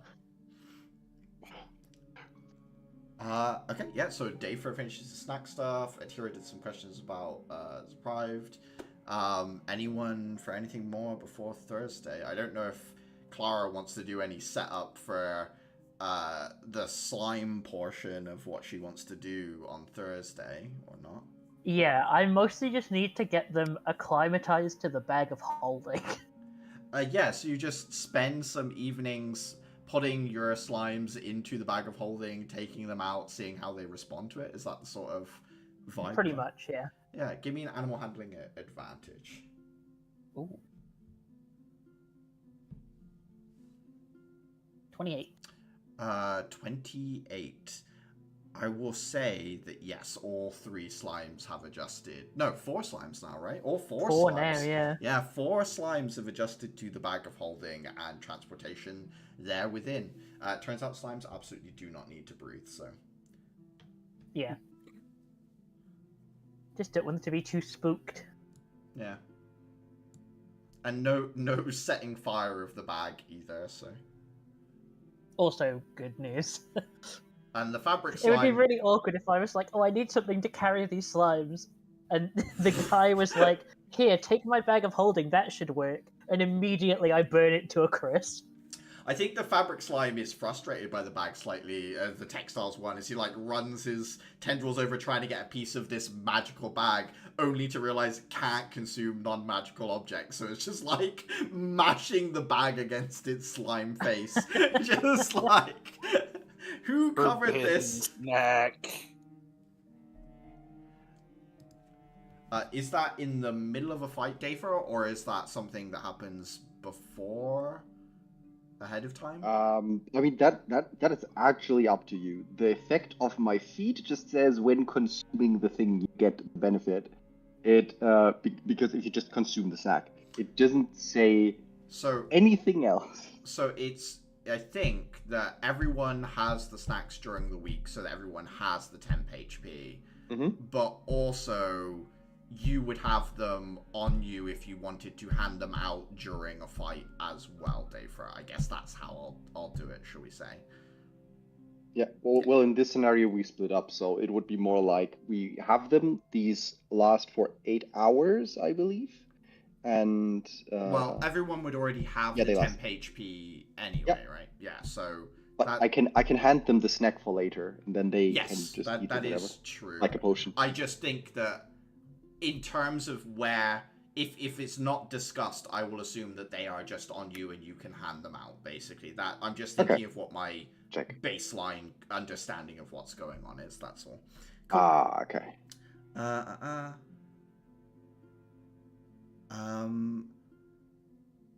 The peacekeepers would hand to your group 3 shaped charges. They are like explosives that do a 15-foot cone in a direction. They are DC 18 con saves, and they deal 8d8 thunder damage. I don't know how you want to hand those out amongst yourself.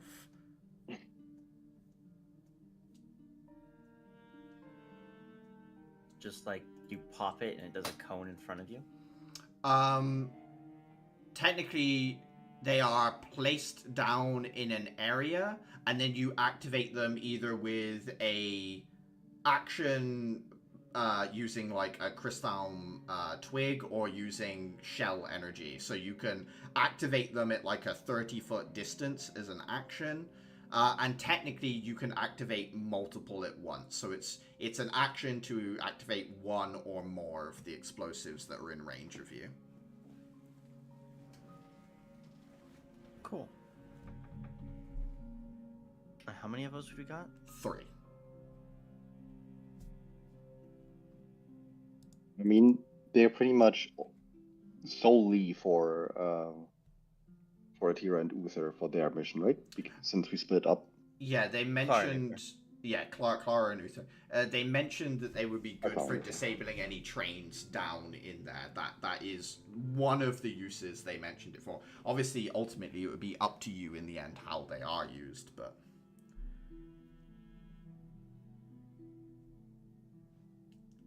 the only other thing I'll mention is they do have the Dimensional Anchor Riot Shield. I don't know whether you wanted to take that day first, since you're the one who trained to use it in the first combat it was used. I believe I would be. We had reason to assume there will be a deprived at the yes, museum, so right? obviously the Glow might have been using deprived in a general sense, so it would not be a surprise if there were to be one there at the time. I will note this is the subway mission, not the museum mission. This is the subway mission, that's correct, yeah. There could still be deprived, though. That could be. Yeah, fair.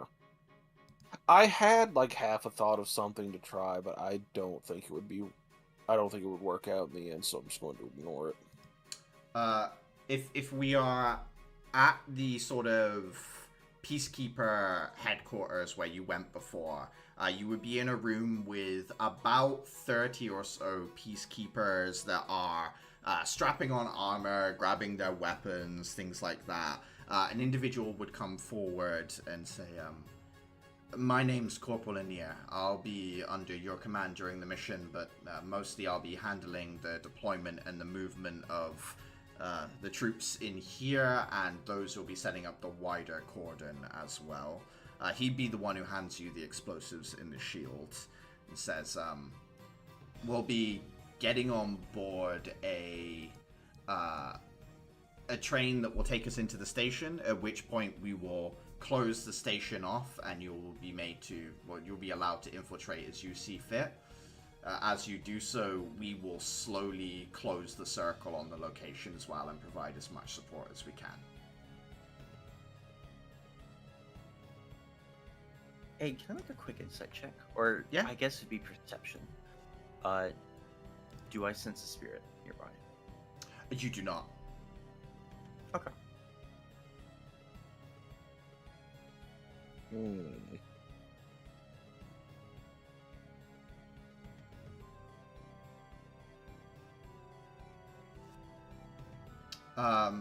Anir would say to you, if there's anything you require from me or any questions you have, let me...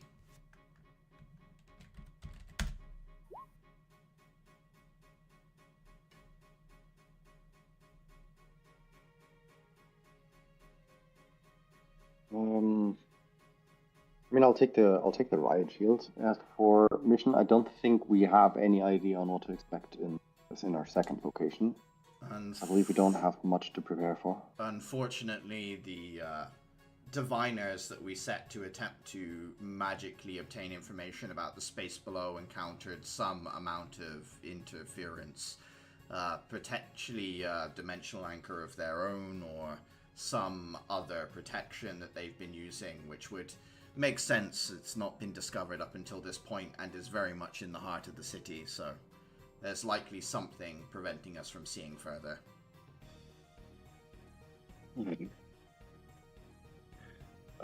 Different nods at that. Distributing or grabbing in his pocket, Atira and Uther. Here, take one of these, each of you. I hand you one of those rice waffles that I held up the day before. Should be coming in handy if you need it. We eat these? When you actually get hurt, then they should help. They pretty much do what my usual breakfasts do, but a little bit quicker. I see. Thank you. Anir would look at Uther and Clara and say, I understand that you'll be infiltrating ahead of the main Uther group. and Clara. Yeah, and through the sewers. He nods and holds up a small totem and says, if you break this, this will alert Grim that something large needs to be dealt with. He will hurry to your position. Just so you know, if you break this, it will not allow him to respond to any call from the other team, and it also might fail if he's already been called to the others. There's no way of us knowing where he might be needed, but this is the object to break should you need the assistance. Okay. Understood. He'd hand it up to either one of you, Clara or Uther, since you'll be in the riskiest of positions, as it were.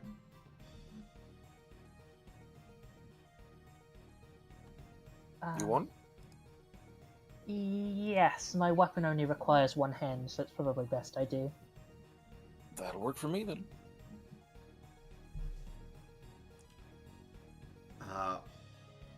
Once you guys are geared up and ready, the peacekeepers will lead you down to basically like an armored assault carriage. There's no windows on this thing whatsoever. There's no extra carriages. It's just the locomotive and people packed into the space. It's nothing but an engine and just thick plate hull, no windows whatsoever. It just barrels through to where it needs to go, basically.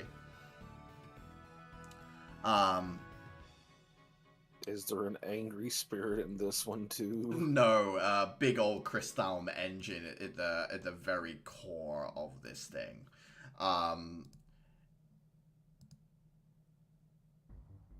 It rumbles to life and begins to make its way underneath the city towards the south and central sort of portion of the city.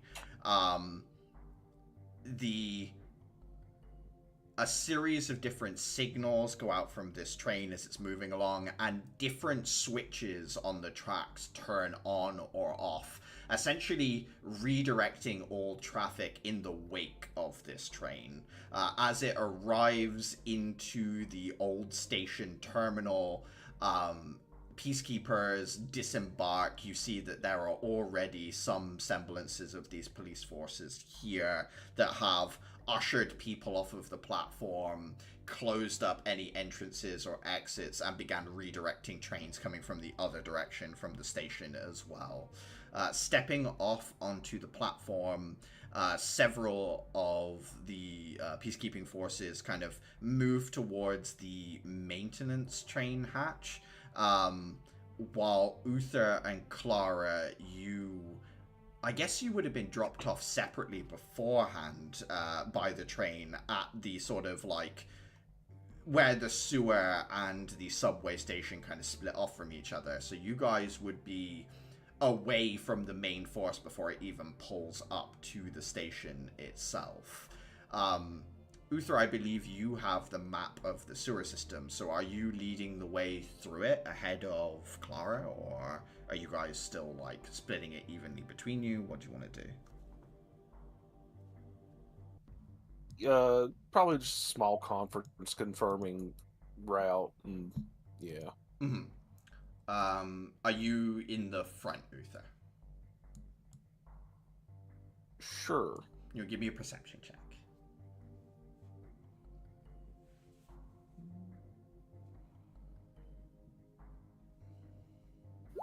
17.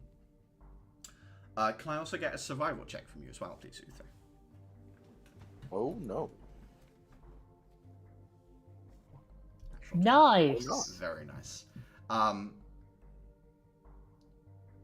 Uther, you can see the remains of what probably at one point were booby traps. There are still some, like, pins holed into the walls where wires could be strung through. There's some sign of, like, devices having been against the sewer walls long enough that it's discolored slightly, but all of that's been taken away. Uther, you can tell someone came through this tunnel, likely removed the booby traps on a natural 20. What I will say is the footprint, the sort of like stride length, the fact that it's this tunnel that wasn't the easiest to find in the first place tells you that the individual that you got this map from likely has come this way through this tunnel. On a natural 20, I'll even say you would say maybe 2 weeks ago was the last time someone used this path, and likely Victor himself.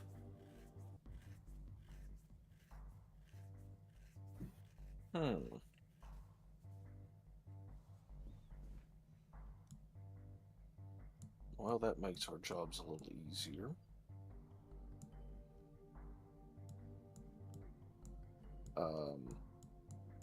Yeah, I guess pushing forward slowly and quietly. Slowly and quietly, you make your way forward.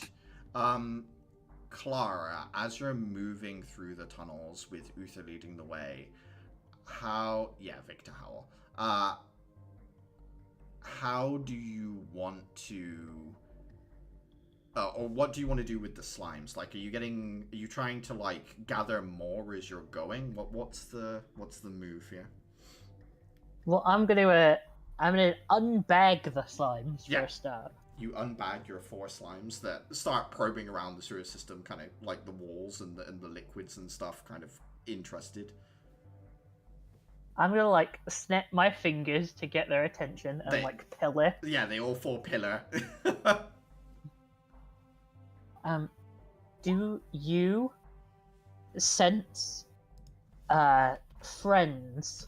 She like accompanies every word with like bad sign language hand gestures.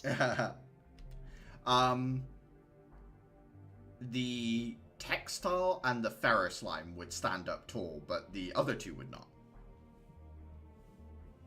Okay. Could you take us to them? They both start heading off in the same direction. It's slightly off of the path that you guys are taking. They're starting to veer right away from the direction Uthar is walking you in. Uther. Mm-hmm. I'm gonna pick up the new recruits, but we have to deviate slightly. Well, lead on, I guess.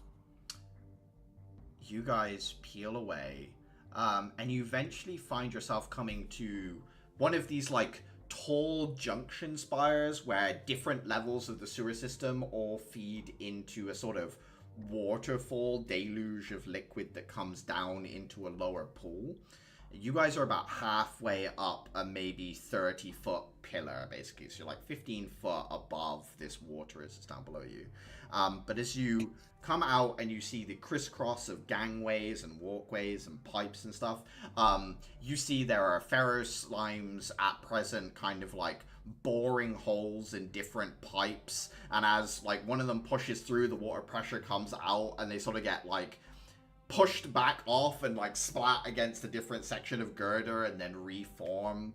And then there are fabric slimes down at the bottom where there are these grates that are sifting debris out of the water, and they're like picking up sections of fabric and consuming it. So there are pharaoh slimes like all up the walls of this pillar along girders and things like that. And then there are fabric slimes kind of positioned in a circle around grates and stuff down below where you are. Nice. Okay, I'm gonna pause the slime squad. Mm. How am I gonna communicate this? You ask, will they come if I give them food? And she's gonna take out like maybe like a headband or like a scrunchie or something, and then like her spare dagger. Okay.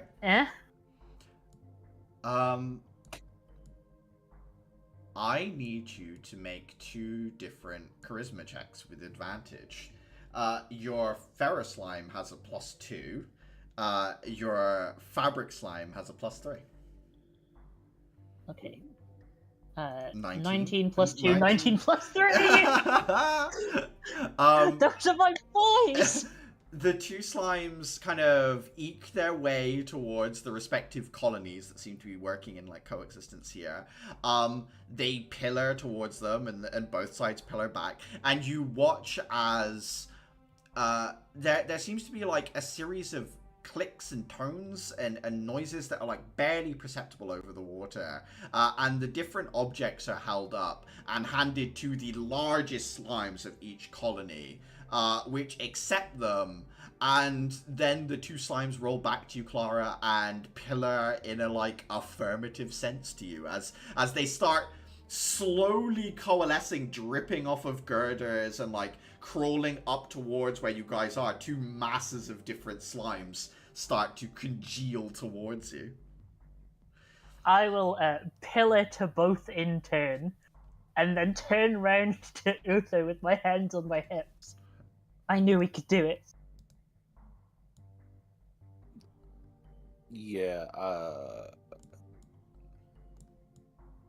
so what are we going to do with the slime army now?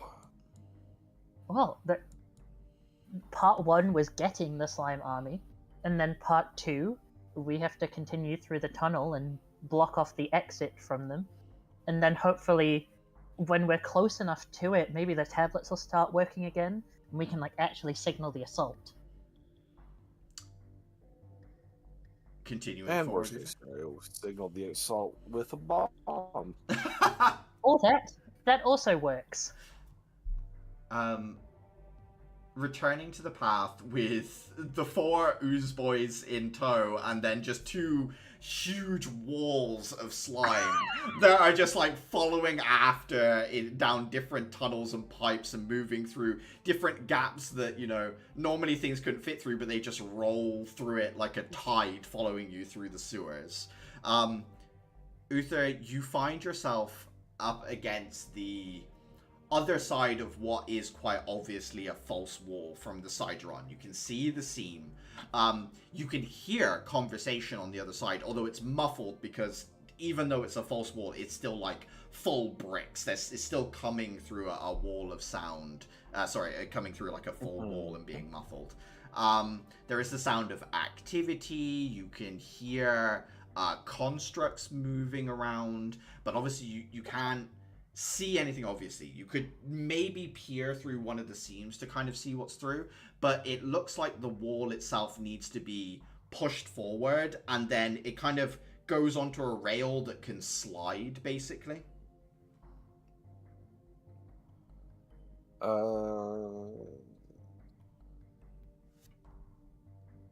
How do you want to go about this?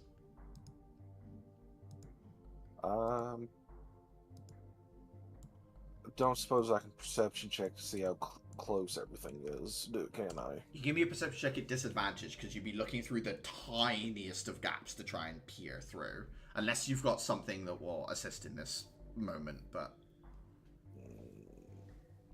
Not at the moment. I didn't grab familiar. No. Be perception at disadvantage. 11. You... As you're looking through the gap, you don't see anything moving in front of light sources that kind of breaks it. So it doesn't seem to you, Uther, like anyone's patrolling back and forth in front of this space. You can see what looks to be like a crystalline train through the seam that's maybe 30 foot away from where you would exit through. And that kind of blocks your view of everything else, unfortunately, because that train is kind of like close enough that it kind of gets in the way of your view of what you think the rest of the place must look like. I guess I'm going to try to just quietly ease the door open. I think that would be sleight of hand. I need to actually train that skill. 11? I really need to train that skill. There is a... Pushing it forward onto the rail is fine, Uther. It moves quite cleanly onto this. And as you slide it, it's like... You can feel that it's got some resistance to it. And as you push it, it does make that sort of like metal on metal slightly like... Almost like two pieces of metal sliding past each other. This like... sort of noise is you'd have to force it to get it to keep moving. Up to you, Uther. It's like maybe an inch open at this point. If you want to keep pushing it, you know it's going to make sound. It hasn't been oiled. It's like rusted slightly. It's not in the greatest of conditions.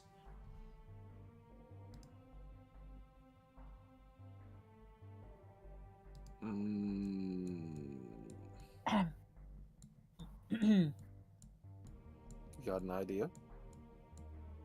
Well, the problem is that it's not slick enough and it's rusty, right? Clara's going to turn her head round to the massive wall of metal-affiliated slime. I think I may have a solution. Yeah? Worst case, better than my idea. Go for it. Your companion Ferro Slime, who's kind of like been next to you this whole time, will move up, and I guess attempt to like consume a section of the rail that it's like grinding on. Give me 1 second. I'll make essentially like an attack as the slime. It does eat away at the rust and other stuff that is kind of in the way. It gets a little bit of the frame as well. Uther, you get the feeling that you probably couldn't close it anymore, but opening it is way easier. You can slide it open as much as you want without problem. Then yeah, I'll just creep it open. Creeping it open, more and more of the space kind of comes into view. There are 3 trains at rest at present. 3 locomotives, I should say, at rest on a lower kind of like platform for trains to come in area. Behind each of the locomotives are like the tunnels that they would need to reverse out through to get back on the lines. One of the locomotive has a carriage affixed to it. The one in the middle, like the central locomotive, has this huge trailer wagon that is filled to the brim with that shimmering purple dust drug. Tons of it. In the literal weight sense, tons of this dust is loaded up into a single cargo wagon that at present is being packed up into smaller barrels, bags, and crates by four rather advanced looking spindle frame constructs. So like a little much bulkier than the ones that are used en masse by the city. These ones have some build to them. They look a bit more expensive, a little more fancy looking constructs. They seem to be being like watched over by an individual that is in a full bodysuit with an enclosed mask, and there is coming out of cracks in the armor a sort of like purple fog or haze that kind of roils up and outwards from the armor in kind of like ejected, over-pressurized, like hissing noise bursts that kind of vents out of the suit. You can also see that there are more people milling around the sort of station area itself as well, either patrolling, looking at the staircase that kind of leads down. There are two individuals you can see at present working on a golem that seems to be made of crystalline and amethyst in the corner. It is inert, and they are sort of like tinkering with it with tools. Ooh, neat.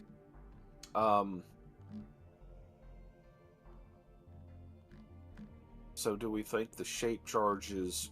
Would the shape charges be better on the trains themselves or on the tunnels leading out of here? Give me an Arcana check. It's not quite the right check, but it'll do for this. We don't have an architecture roll. I can't ask you to roll me engineering. Arcana is the closest we've got in this. On a 20, a shape charge would, if placed very, very well, knock out a locomotive for good. If you place it on the engines, you're able to get in there and do that.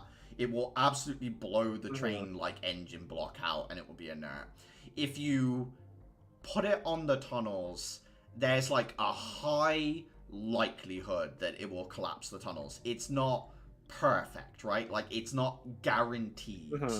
But also, the tunnels themselves, as you're looking at them, are less patrolled by individuals. There are, people working inside the trains at present. There are people working on the outsides of the trains. Getting to them will be harder, and also getting into a good position to knock them out will be harder. But that does guarantee that the train will not be functioning. Yeah. I was just wondering, though, like, if we could just block the trains in, it would prevent escape. Yes. And alert everyone. Yeah, absolutely. Obviously, it's not a certainty that it would collapse the tunnel in a way that would absolutely prevent them from escaping, but it is a high likelihood of success. What do we think, then? Trains or tunnels?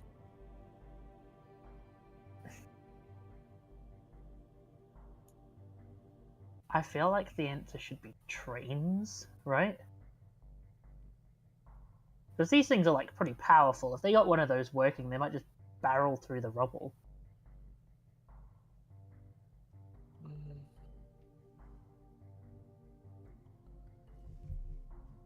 All right, then.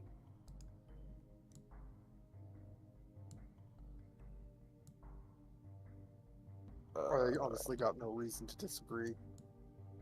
Because, like, if they try and escape down the tunnels on foot, like, I'm pretty sure we could just send Adhera after them. New. Nightmare. Yeah, it's Clara and Uther at present. So, do the two of you want to sneak out into the station, or are you more, just like one of you want to go ahead and the other one keep an eye out from a distance? How do you want to go about it? I don't have a good silent ranged option. So I think if I was to go forward and start trying to plant bombs, that might be better. That makes sense. I can also, like, I'm not... I don't want to tax my control over the slime Nami too much, because I feel like if I drop down, there is a chance that they're just like, oh, the food must be down there. Or they lack object permanence and they just have no idea what the plan is anymore. Yeah, exactly. I think it makes more sense if we stay up here. Alrighty then. I will expend one of my crystals though and cast Pass Without Trace. And That will help everyone involved. And that's as long as they remain within 30 feet of you, yeah. So I'll yeah, that's... let me help you out a little bit here. I'm gonna pull up a map of the area, and that will help you make a little bit more of an informed decision. Oh, have I been reading Pass Without Trace wrong my entire life? Maybe. Yes, it is a limited... Oh, Christ. Okay, that's not how... That's not how I thought this worked at all. I have drawn... It's a black circle, so it's not ideal. This is where the false wall is, so you guys are behind this right now. This is the train you saw at the beginning. The one that blocked your view to begin with. Obviously, this is the shimmering dust. And then in the corner over here, you have the golem that you saw with some people working on it. Not everyone I described is on this map. So there are more people sort of just milling around the space as well. But these are the important ones. Uther, as you leave the hiding space, you do see two people in conversation. One of which you recognize being the mechanical armed individual that you guys fought in the warehouse a long time ago. And then a woman that is wearing kind of like Harlequin-esque makeup that is in conversation with him. Horrific. Caffrey, no. Caffrey, down.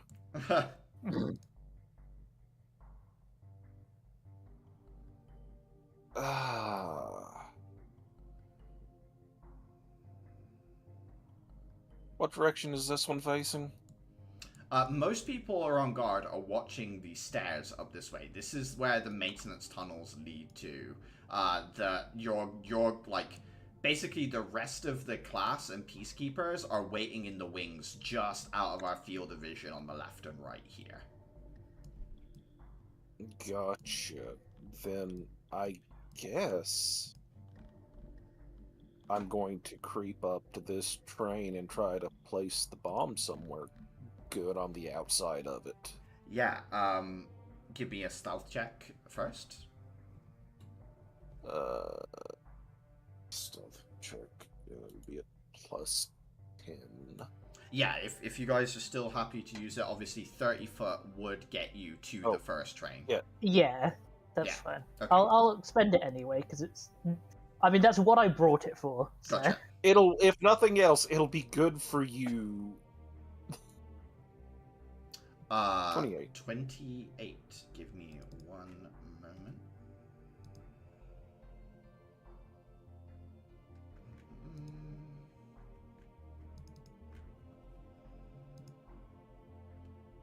Let me just see which one of these has the best perception, and I'll just roll that one to see whether there's a chance of it. With their attention on the staircase, you slip into position at the first train. Uther, do you want to put yourself on the battle map for me? Oh, yes, I am sorry. That's fine. Just so that I and you, like, we all have a good idea of where you are in that sense. Uther, getting up next to the train, give me an Arcana check to kind of work out where you think the best place is for this.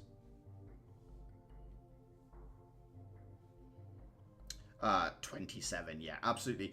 You probably slip under the train, I would say, Uther, and basically... Yeah, that was going to be my thought. And it's up to you. You can either shape the charge so it goes up through the train, it will hit the people, like, in the sort of cockpit area and take out the engine, or you can shape it to go up and forward and kind of blow the engine out of the train this way. Obviously, if you hit this person in here, I mean, they're not in a good position to survive it, but it will take them out of the fight as well.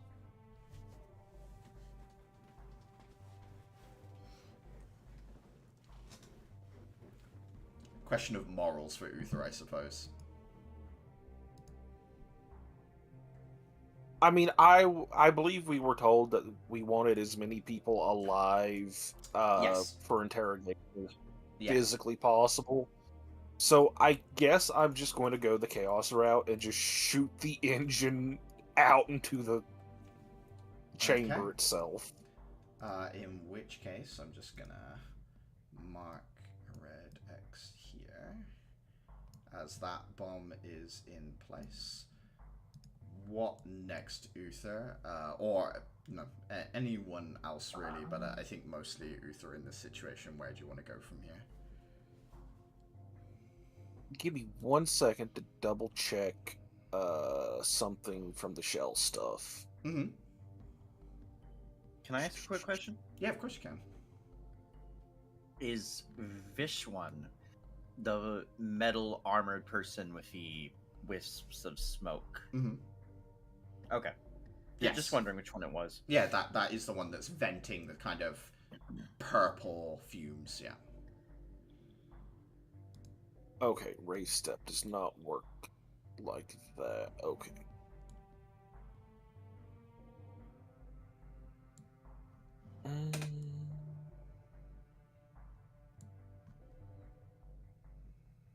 Don't have it.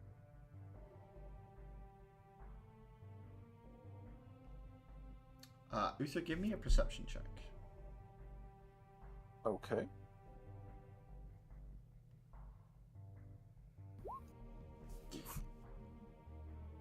You're quite some distance away, and the place is busy. There's work going on, and like people are fixing up trains, things like that. But you can overhear snippets of conversation from the two at the top here. The female of the two is asking Castor, essentially, as a hired mercenary for the Glomide, like what his opinions of working for them are, whether it's been beneficial for him overall. You get the opinion that she is trying to scope out whether it's worth signing on or doing any sort of work with the gang, and has singled out... okay. I thought this was like a performance review. Like, oh, so how are you liking our company? It's like they've either like walked away together to have a conversation in quiet away from the actual like gang members, as it were. Like it's two mercenaries having a private conversation about what the situation is working for them. And this individual caster is saying that they've mostly had success with it so far, and they've been very accommodating of my needing time to do other things and stuff like that. So, yeah, that's the kind of conversation the two are sort of having up there. I'm glad they have a nice paid time off package for him. That is what I would hate to think he's doing all of this scumfuck shit and, like, not even getting a day to himself for it. Like, man, I'm... Truly, this is a fantasy world in which the evil organization is accommodating to their employees. Yep, that's right.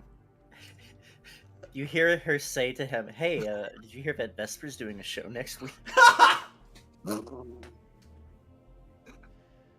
At this point, I think they're discussing the dental package.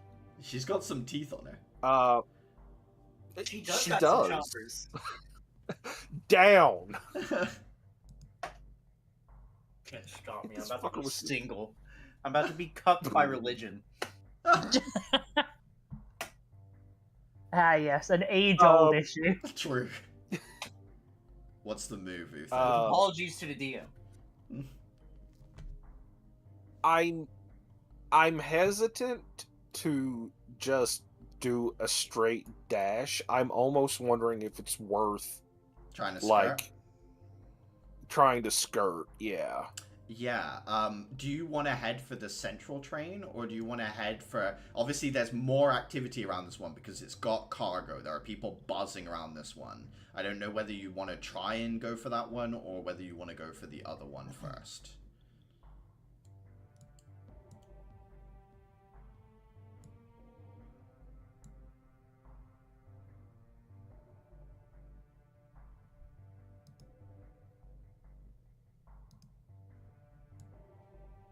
On one hand, I would hate for this literal multi-ton vehicle of drugs to get away. Mm-hmm. On the other hand, it might be easier to hit it last. Yeah. Yeah, okay. Give me a stealth check with advantage since you're going for the more exposed train, as it were. Advantage? I have left the 30 foot of pass without trace, so no plus 10. I will roll again to see if you are spotted or not. 13 does not beat a 19, but it would have beaten a 12, I suppose. Yeah. Uther, you do make it to the other train, planting in the same spot? Same spot. Okay. Go ahead and move yourself over there, and I will add another red X. And you can be anywhere underneath this locomotive on the left. You don't have to necessarily be at the front or the back. There's space underneath all of it to crawl. Yeah. Clara, at this point, the anticipation of the tide of slime is growing. They are starting to, like, nibble at different pipes and other things. They are becoming unruly behind you, Clara. I don't know if there's anything particular you'd like to do about it.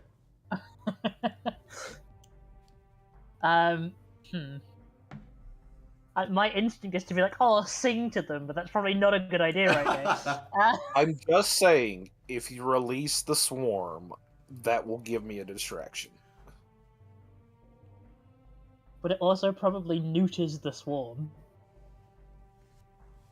I will say the tablets are working at this point because there's no, like, tunnel system between all of you. You can communicate using your crystals here. Okay, I'm gonna hold up one finger to the tide of slime. Sorry. And I'm gonna quickly, like, type out a message. Are you guys ready? Because the slimes are gonna pour over me in a second. You get a response that is thumbs up emoji, several other emojis, heart emoji.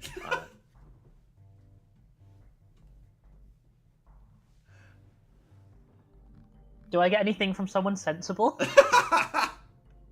You get thumbs up emoji, heart emoji.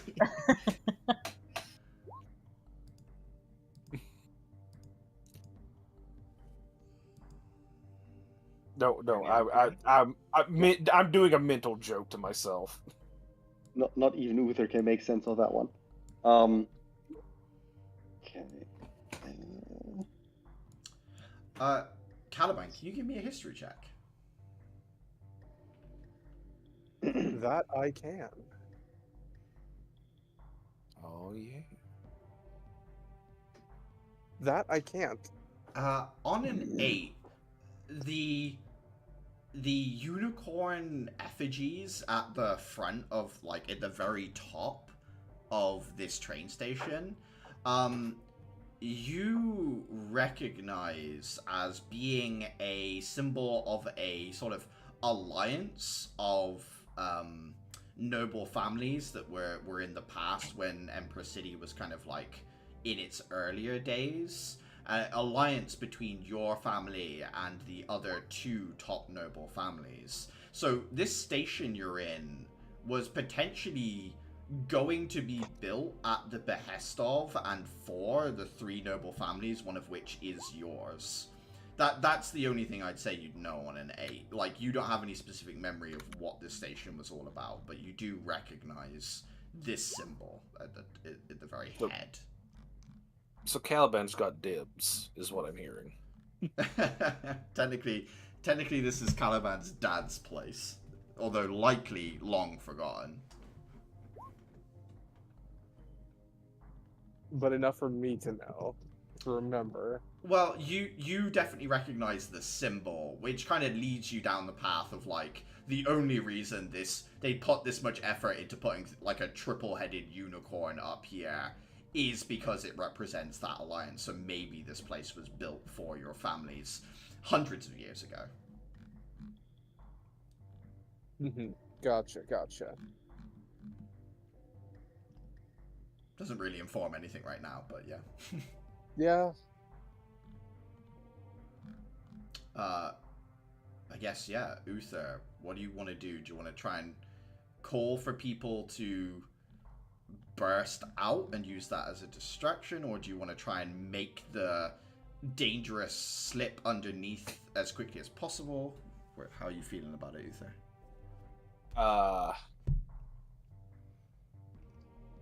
How much time between a go signal and people entering what I have? Like I said, they are just around the corner. You give the go signal and peacekeepers are going to start firing on people down here. Like, it will be pretty instant, Uther.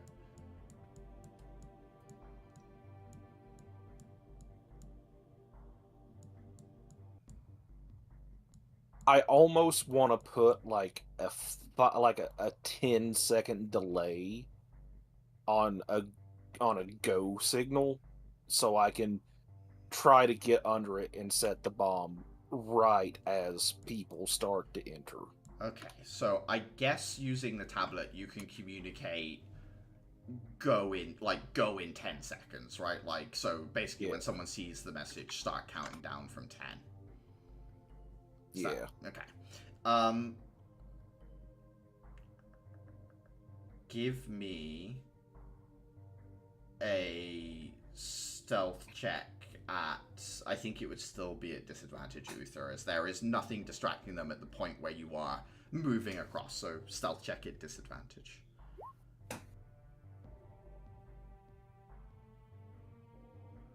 I think Dayfra just means they thought that Uther and Clara would handle this whole train situation themselves, full stop. Which I see why that confusion could be made, but yeah. 20. It's all on this roll. I have a +4, so I need to roll pretty high still, 17 or higher, and you are spotted, Uther. Shit. God. Goddess damn it. You push out. How far do I get? So, what I'll say is you can make it halfway to the train. So, I guess somewhere around here. Uther, you dash out.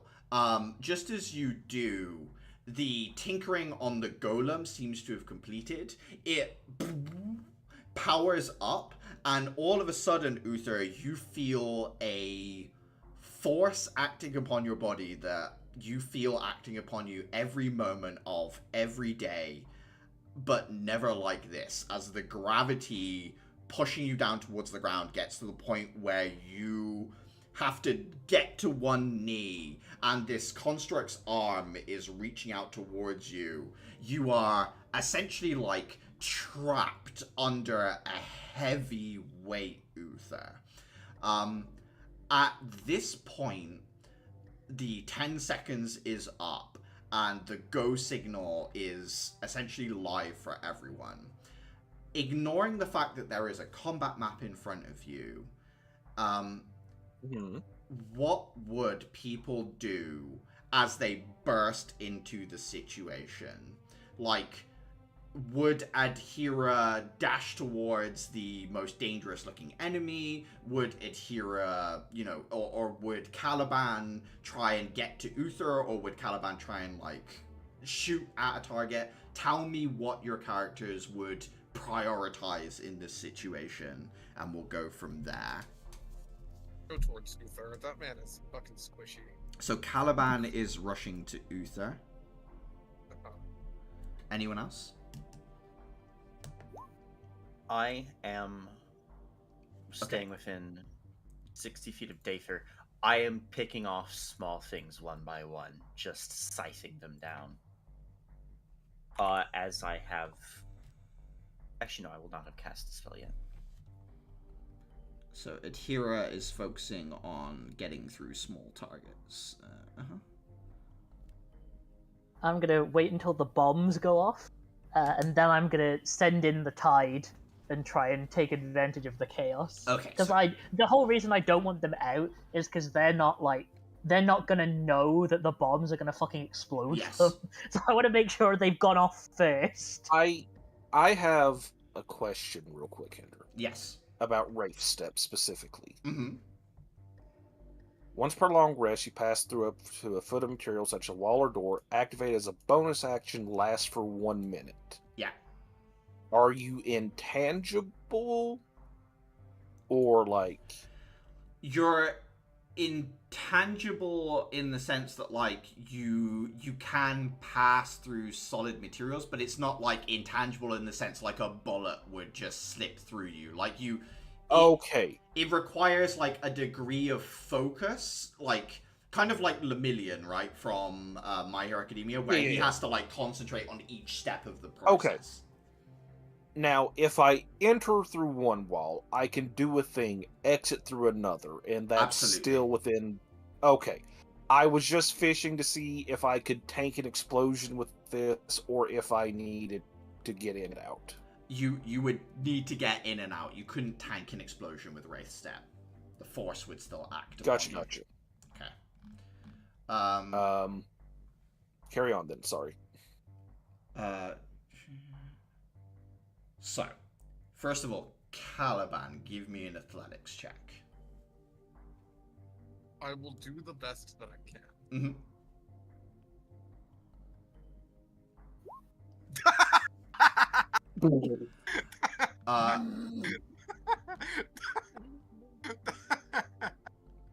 Caliban, you come rushing in. However, one of these more serious-looking agents will get in your path. So, Caliban, can you put yourself here in front of this kind of assassin-y looking individual? All right. Right here? Yes, yeah, so, like, basically just there, yeah. Adhira, you're being as fast as possible and cutting down as many smaller targets as possible. I think that sounds like you're bouncing around, which is probably an acrobatics check, please. Okay. I will give you the best that I can do. 22. Which is good. Adhira, I'll say you can get anywhere you want on this right side of the battle map, up to the point of like the staircase, basically. So anywhere you want on the right side of the battle map, and then Dafer can be anywhere within 60 feet of you. Okay. So if you place yourself first, Adhira.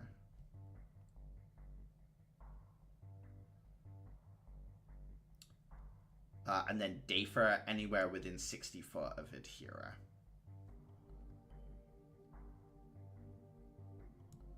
Can I have a spell effect active? You may have a spell effect active.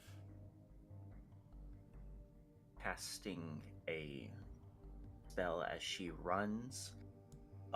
She uses Spirit Guardians, but instead of small amphibian frog-like reapers, these things that I don't think any of you have seen before fly out around her in coordinated patterns. Little crescent-shaped stones with various animal heads in the dip in the middle, in the thickest part, weaving around protectively.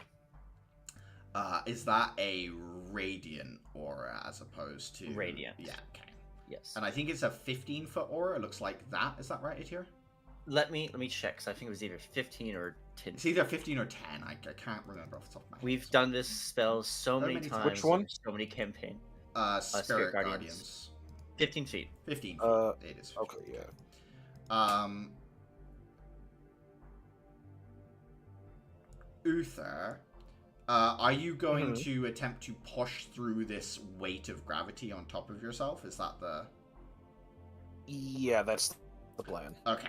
I think that would be an athletics check for me.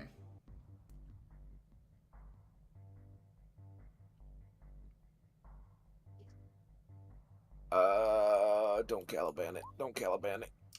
16 is enough. The DC is 15. So you're moving to inside the train, is that correct? Yeah, I'm going to get up against the wall of it. I'm going to trigger Rafe Step and just bleed into the train to set up the explosive.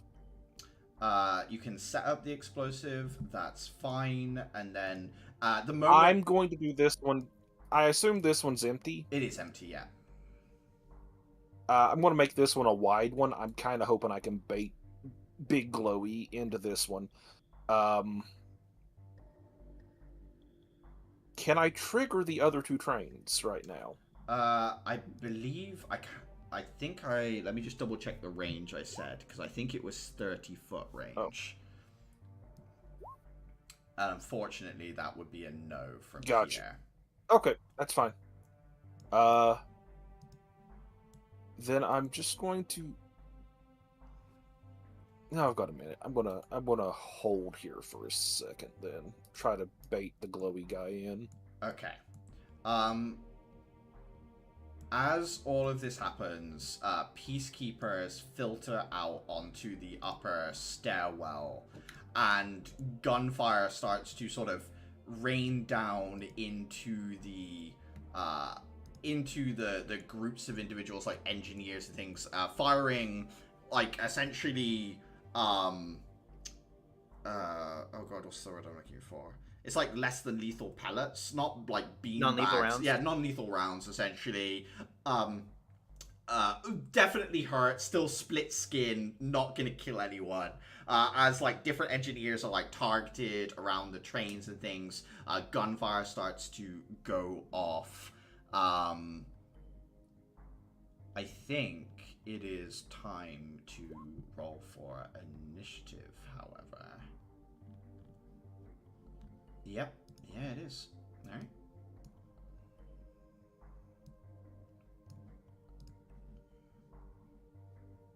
Oh. Fucking zoom. What the fuck? What is the mathematical nightmare that just happened? What happened No to idea. Clara? Fixed. It's fixed. It's 1, 2, 3, 4, 5. Hold on. Let me just. Can I reroll? If you have a feature that allows you to reroll. This is the second time I've been. Spend a wheel to. Oh, I would no. spin an absolute wheel. I'd like to spend a woe to cancel that wheel. Would you allow a player to cancel out a wheel with a woe? If I thought it was funny in the sense that it was beneficial to me, yeah. So beneficial to you. Oh, damn. How did Daver get there? On Atira's heels. Bull rushing. Literally bull rushing. I did nothing but try to stay within Atira's range. It's difficult enough. Suddenly I find myself behind enemy lines. You need a form of warding bond called leashing bond that tethers the person but can't. It's just like having the quick fix in Team Fortress 2, where just the medic gets dragged along. The funny thing is, I would absolutely allow that, but I'd make the tether like 10 foot instead. Like, oh god. Physical tether would actually be kind of funny. Like Dafer just hurling it you around like a kind of mace or something. Hey, Hender. Yeah. Have you put enough things on the tracker? I believe now, yes. Okay, so. Oh no, that thing's faster than me. Oh fuck. thing. That's a woman. In the The glowing red eyes and sharp teeth. I don't know. Hell different story. in the Are they a spirit? moments that happen as the call on the crystal pad goes out that things are about to kick off, Adhira, you dash through groups of individuals, glow-eyed with pistols and batons that fall to the strike of your weapon as spirits ignites and push them back and kind of save them at the last moment from the blows of your weapon and knock them asunder. You carve a path through that Dafer then zooms through, getting past this individual in the purple cloud haze armor. Their attention turns to you, Adhira, and all of a sudden the armor vents fog in a way that kind of like partially obscures them, and a light comes on inside the armor, and you see that underneath the mask is just a skeletal remain, just the bones of someone that might have worn this suit long ago. It's just grimacing white eye sockets, no flesh whatsoever, and yet it still seems to move and look at you. Caliban, you rush down the stairs, blade in hand, making your way towards Uther.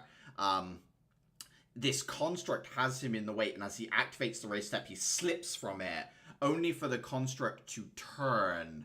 And as the hail of gunfire starts coming down from behind you, Caliban, from Peacekeepers, all of a sudden, many of the bullet path trajectories redirect and start heading towards the construct. You watch it gather all of these non-lethal bullets to a single point and compress it down into kind of like a cannonball-sized shape. Its attention turns up to the stairs, and it refires all the bullets back at the Peacekeepers, a cannonball basically bursting through the staircase and taking out chunks of masonry as it fires the bullets launched at it back in a more concentrated, heavier form. Jesus. Clara, from the other side, I guess at this point you can tell that things have gone a little sideways. No detonation has gone off, but obviously the sound of concerted conflict is coming to you. I don't know what you want to do, Clara, whether you yourself want to move in, but try and delay the movement of the slime somehow, or what's the move for you, Clara? Yeah, I'm going to have to just, like, do my best to try and barricade the slimes from accidentally killing themselves until I hear the explosion. Give me an animal handling check before you move out. I think that's the... Give me one turn. I was going to say, like, I don't think I'll have to stall them for long, but I do need to kind of stall them a little bit. 28. What I'll say is I will give you up to 4 turns to call in the slimes, Clara, and we'll count the end of each of your turns as a turn passing for that. Gotcha. After that, they'll move in on their own. Okay. So, with that said,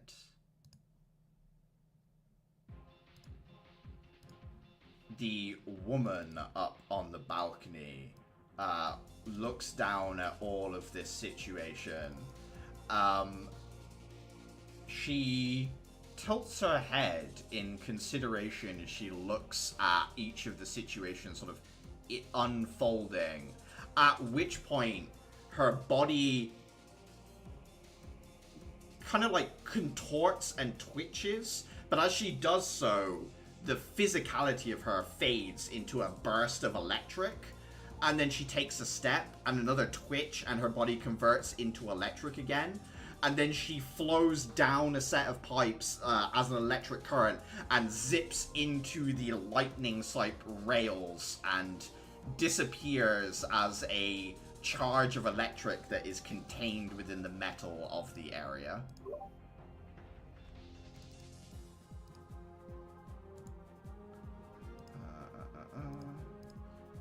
Uther.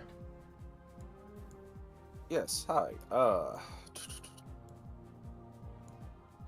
do I need to get? I need to be way closer than I fucking wanted to be. Shit.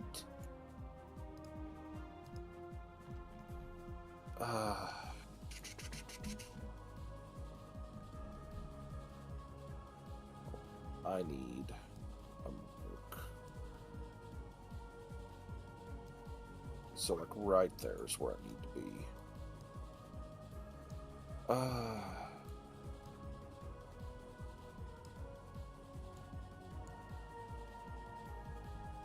Are diagonals set up right?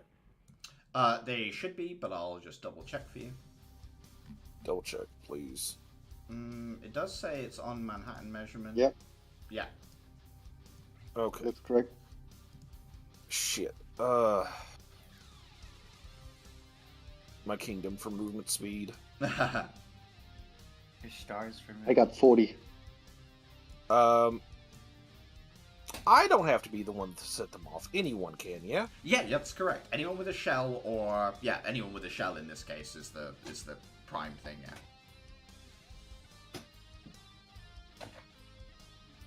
Yeah. Just head sticking out of the side of the train. Dafer to your right. Okay. And then I will go. Let's see here. I guess I'll go 30 foot here.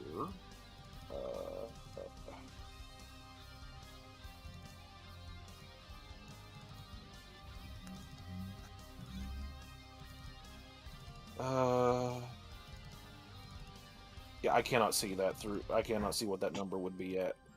I need to go from this angle. 60 foot. 30 foot. Action dash. Yeah.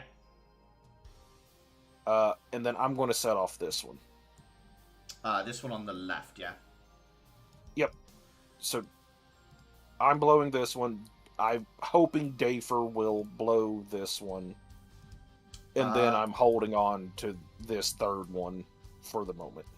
Go ahead and roll 8d8 for me for the one that is on the left here.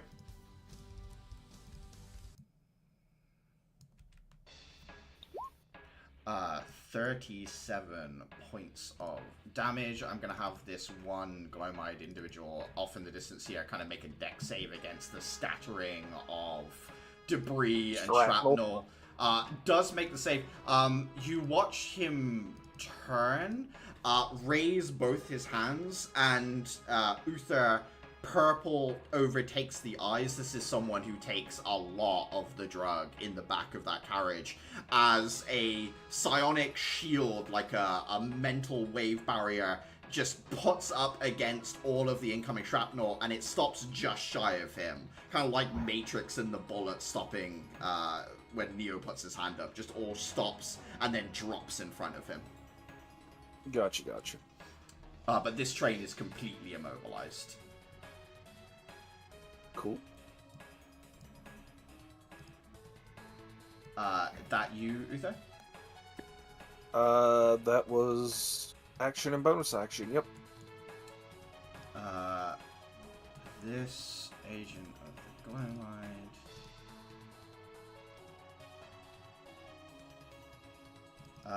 There's nothing for it. I think he's gonna have to run into the Spirit Guardians.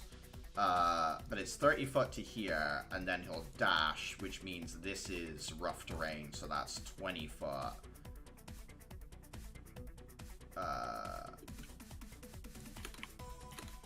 They will get next to you at Hera, but that is all they can do.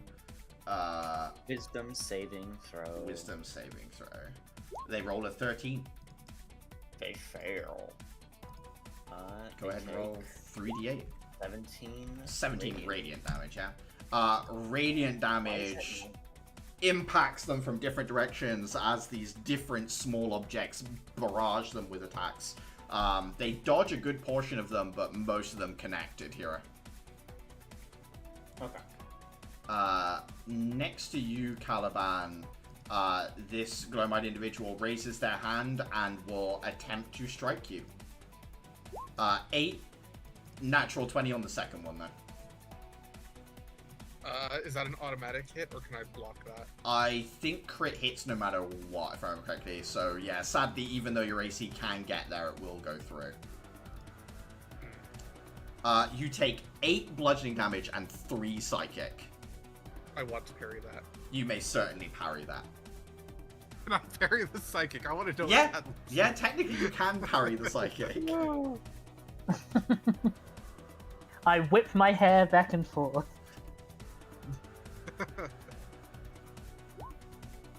Reduced by 7, so in the end it's 4 points of damage, I believe. Yes.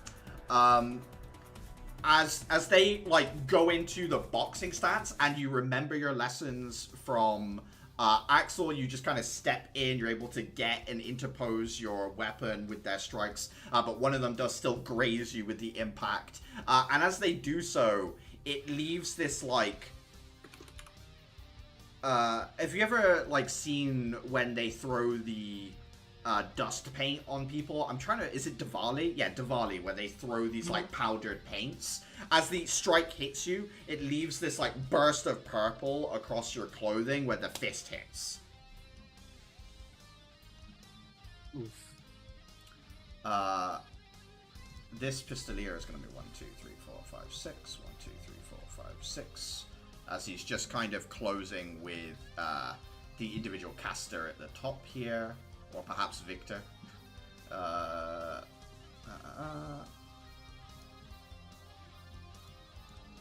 Adhira. When does the Spirit Guardians activate? It's when they move in or the end of their turn in it? Is that Start of right? their turn.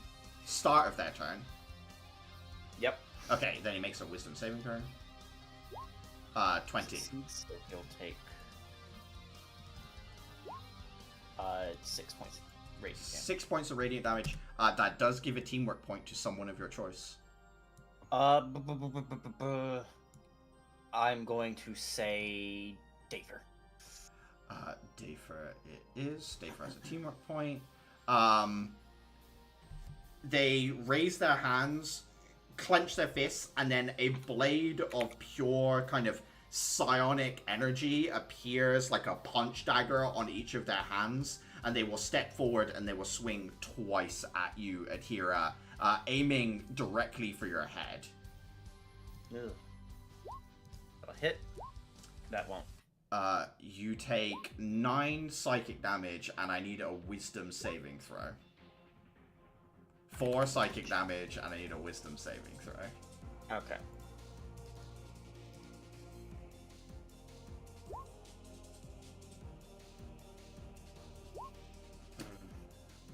Adhira, the first one you duck, the second one, the blade goes through your skull and into your mind. You feel your body lock up. Adhira, you are paralyzed. Okay. They retain having the blade in your skull, and as long as this blade remains locked in the cavity that is where your brain is, you will be pinned in place. You can feel it like the blade is disrupting the energy moving through your mind. That's Spirit Guardians drops. Yes, you are right, as 4 will fail the DC 10 as it locks up the spell as well. Hey, I'm technically 2 people, right? It is true that your Great, spirit... I'm gonna abuse that next turn. The other pistolier is going 1, 2, 3, 4, 5, 6. 1, 2, 3, 4, 5, 6 as they move into position next to their boss. The individual who was just in a train that like exploded outwards is gonna with this like rough terrain move out through the front, so that's 10, 20, 30, and then dash 10, 20, 30, getting out of the wreckage of the train that was just destroyed.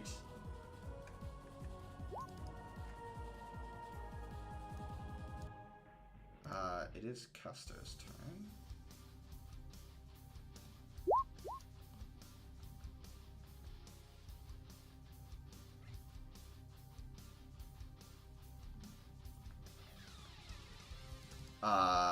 he is going to move next to one of these individuals, takes the gauntleted hand, grabs hold of one of their underlings' heads.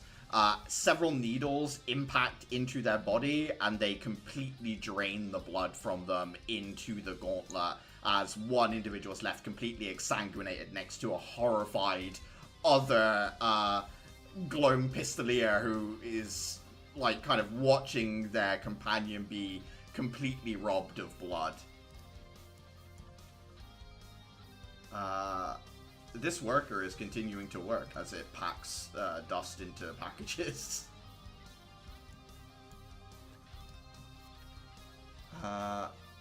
Uther, near you, another one of these glowing white agents is going to move. 1, 2, 3, 4, 5, 6. 1, 2, 3, 4, 5, 6. Ending up next to you, but that is their turn. Caliban. Nightmare. Getting rid of the guy in front of me. Hello? Yeah, Uther. Hello? Sorry, Caliban. 13. 13 does connect. Oh, wow. 6 piercing as you, like, kind of nick them through the kind of leather armor they're wearing. They're not heavily protected, Caliban, as you're looking at them. 12, however, they are able to pull themselves to one side and just about avoid your attack. Natural 1, as the two of you engage in, like, a back and forth strike, parry, block, move, dodge, like, as you're both exchanging blows in a martial arts style format. Ah, damn. Okay. Anything more on your turn? Fair enough. That'll be all. Okay, Dafer.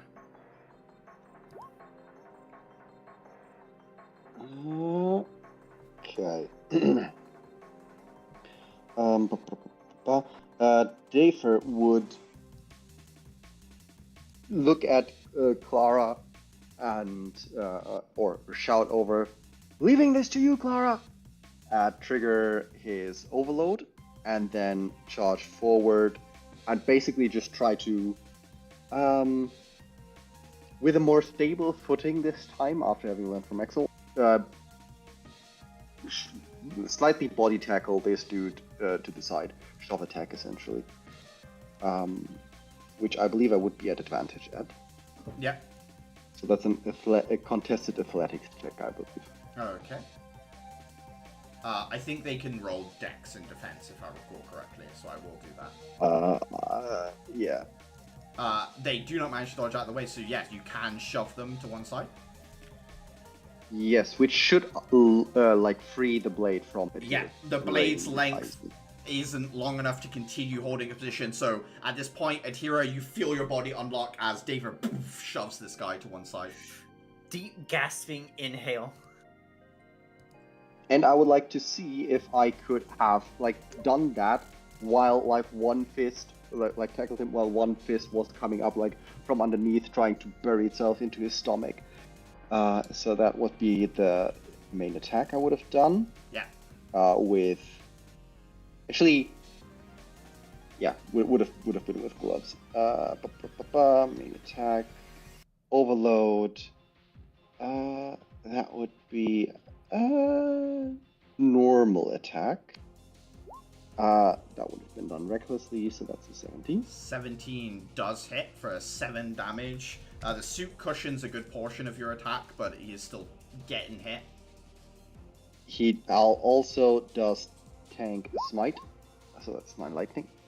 Lightning does surge through. Yeah, it does take the damage. And I have my bonus. No, I do not have my bonus action. I use that to trigger overload. There, marked. And that is my turn. This worker continues to work. Clara. I'm gonna channel some shell energy into this bomb. Yeah, go ahead and roll 8d8 for me. Although it doesn't look like there's anything in the target area other than the train, but yeah. Still, another detonation goes off as a second train explodes. Let me just mark it. This train is completely disabled, leaving only one remaining. Did not hit this guy. It was positioned in a way that it wouldn't by Uther, if I recall correctly. I see. Yeah. And then I'm I gonna, was with doing whatever I that have with left, point forward and indicate to the slimes. Yeah. Sure. I'm not gonna shout because I don't want to give my own position away, but they also don't really speak anyway, so gesture. She bubbles softly at them. Blah, blah, blah, blah, blah. Yeah, Clara. At this point, moving past you is like a deluge of slime. All the like other workers and gang members start getting like swept up in it as textile slimes like start literally eating the clothes off of these individuals and like tossing them to one side and just swarming out. The guns and other weapons they're holding are corroded and consumed by ferrous slimes as they start to now kind of spread out over the tracks, eating up the tracks and stuff like that as well, moving their way through the station itself, Clara. Wonderful. Good job, guys. Anything more you want to? I don't have anything left. I'm not going to move from here just Great. yet. Spinner workers working. Adhere. No longer paralyzed. Kind of staggers backward, having that very invasive feeling in her head. Bella's gone. I think...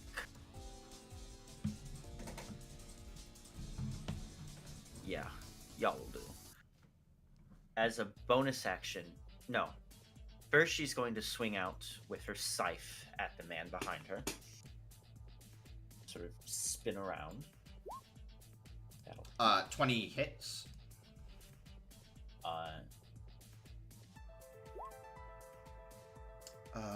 9 and another 2 acid, yeah, so that is 11 points of damage. Target is bloodied by your hit. And she is going to shout out a wordless cry, and for bonus action, she is going to trigger Terminus. So keep on ignoring how it says 19. I don't know why it's doing that. What is the but DC? 15. 15. 15. It says it on my sheet when I click on the I'm action. afraid I made the roll exactly a 15. Is it a 5-foot AoE or 10 foot? 10 foot, so it's the other guy as well.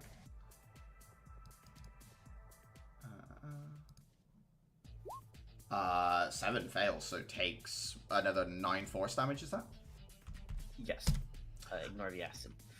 The suit cracks open, and you watch as sections of the skeletal body inside, held together by the suit normally, so like the arm bone, like it all detaches and starts to tumble out of the suit, and as it does so, the like left side arm of the suit goes limp and unable to move as the right side remains up and functional. And as she's fighting back to back with Dather, using her second attack of the action, one of the arms, in its more dexterous sword form, is going to sort of twist around and make a strike at the armored individual. So, 22. 22 absolutely hits. Another 6 points of damage. Continues to damage the suit, but is still holding its integrity for now.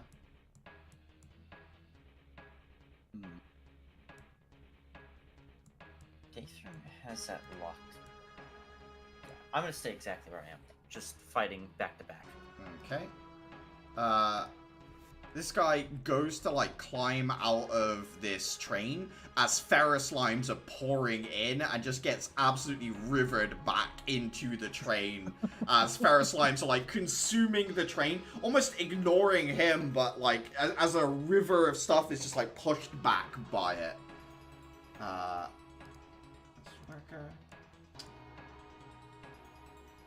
Caliban.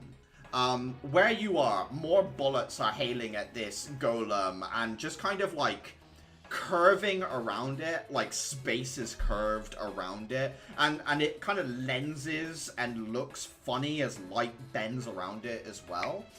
It will raise an arm towards you and the individual fighting. Can I get a Constitution saving throw, please, Caliban? Sure thing. 12. You feel yourself placed under, like, intense pressure from all directions, as if something is trying to compress you down into a single point. As the pain lances through you, you feel like muscles strain, but you also feel your body, your bones get denser as you're stood there, and like your body is responding to this pressure in a way the guy opposite you is not. You watch as the skull kind of splinters and they collapse to the ground. They are no longer moving. Caliban, you take... Can I use... hold on, I still have 5 chances out of the 8 leaf clover that I was given. Yeah, so I think that lets you... Is it reroll or advantage? I actually can't remember which it is. I think it just adds, oh, like, however true. many. True, yeah. If you want to use some of the leaves, you can. I think I'll add 3. So that's a 15? Yes. On a 15, yeah, you take no damage as most of the force, like, kind of peels around you and kills the individual you're fighting. For you, everything's just heavy. You can feel, like, your steps take more effort, but you are still existing within this well of gravity without any real complications at present. Gotcha. Our friend who is electric. Let me check their speed.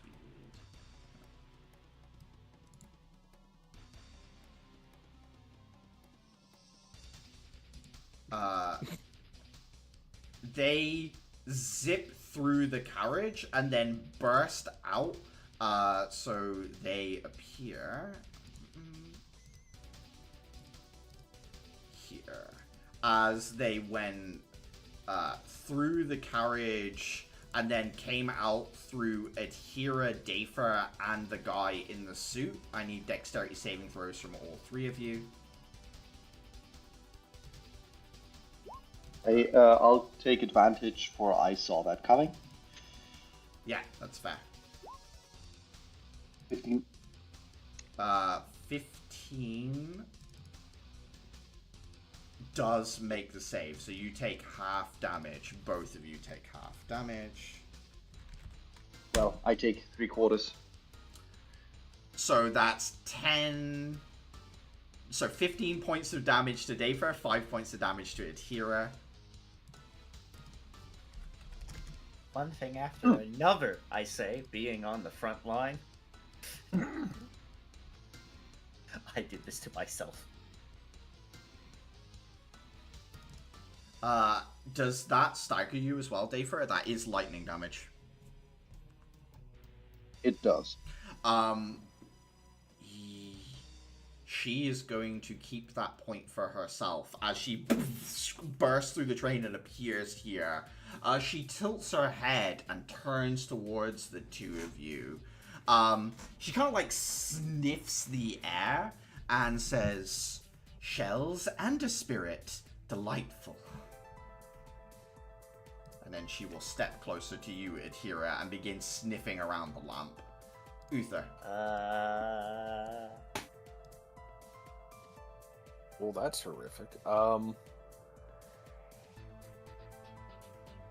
I'm going to give this guy a really bad day.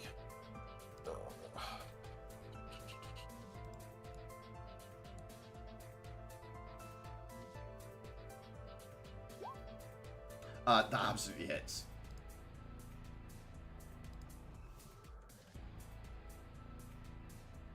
Check the box.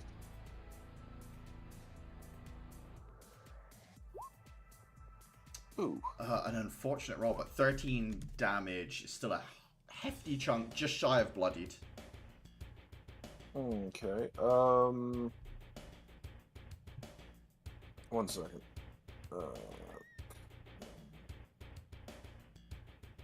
I'm going to cunning action disengage from this and just step through the wall of the train.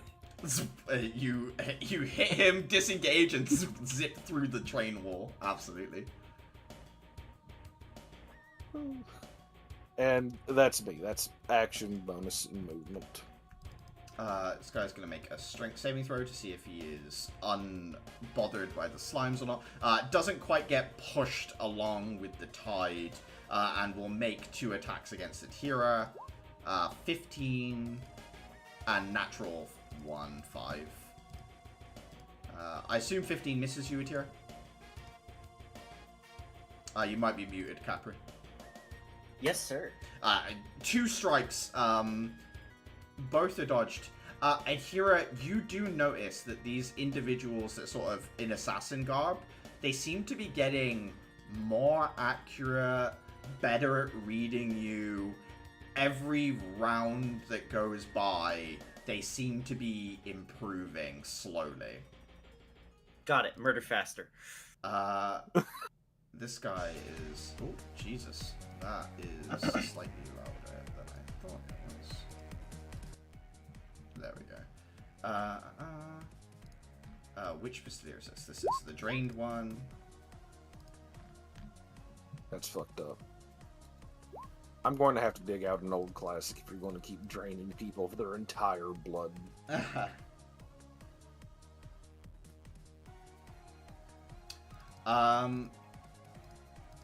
The individual in the suit with, like, the bones kind of clattering out of it, grabs a kind of, you know, like a lifeboat has this, like, pull thing on it, pulls it, and all of a sudden a huge amount of purple gas is vented from their suit as a humanoid shape of vented sort of purple gas comes into being. And it will command it to attack Dafer. Spirit? It doesn't look like it, no. Okay.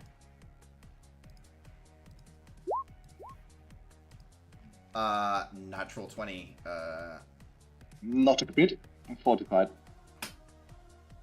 Sorry. So, no crit damage yet. You take 5 necrotic damage. Mm-hmm. And your strength score is reduced by 1 Dafer, as physically it drains you of your ability to move. Well, that's horrifying. This Pistolier is going to run 1, 2, 3, 4, 5, 6. After taking the disengage action to run from caster.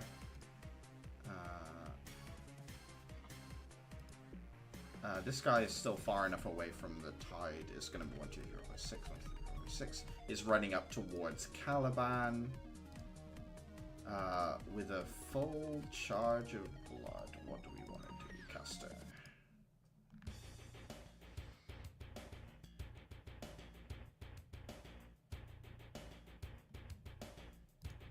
How far away is everyone?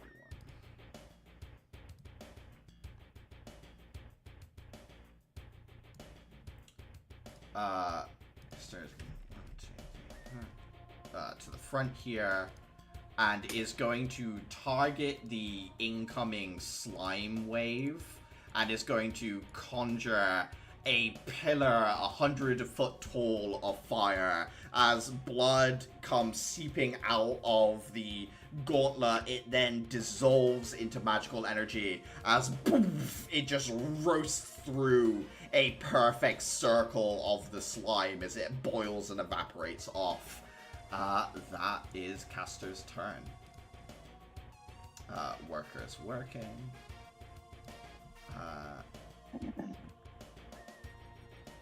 I think this guy is going 1, 2, 3, 4, 5, 6, 1, 2, 3, and is going to climb up into the purple substance and begin taking their gloves off, and kind of throws it before going to reach down into the powder with their hands. Caliban. You are currently under a huge amount of pressure, but your body is slowly adapting to it. I could fight that, right? Yeah, yeah. 5, 6. I'm gonna fight it. As you move closer to it, Caliban, you feel your sense of gravity shift, and as you get closer to it, instead of being stood on the floor, you're stood on its chest, with your body perpendicular to the ground, as it is your new center of gravity. Oh my god! Okay, so I guess I'm just stabbing down. Yeah, you just stab down towards it. 25 absolutely hits. 11.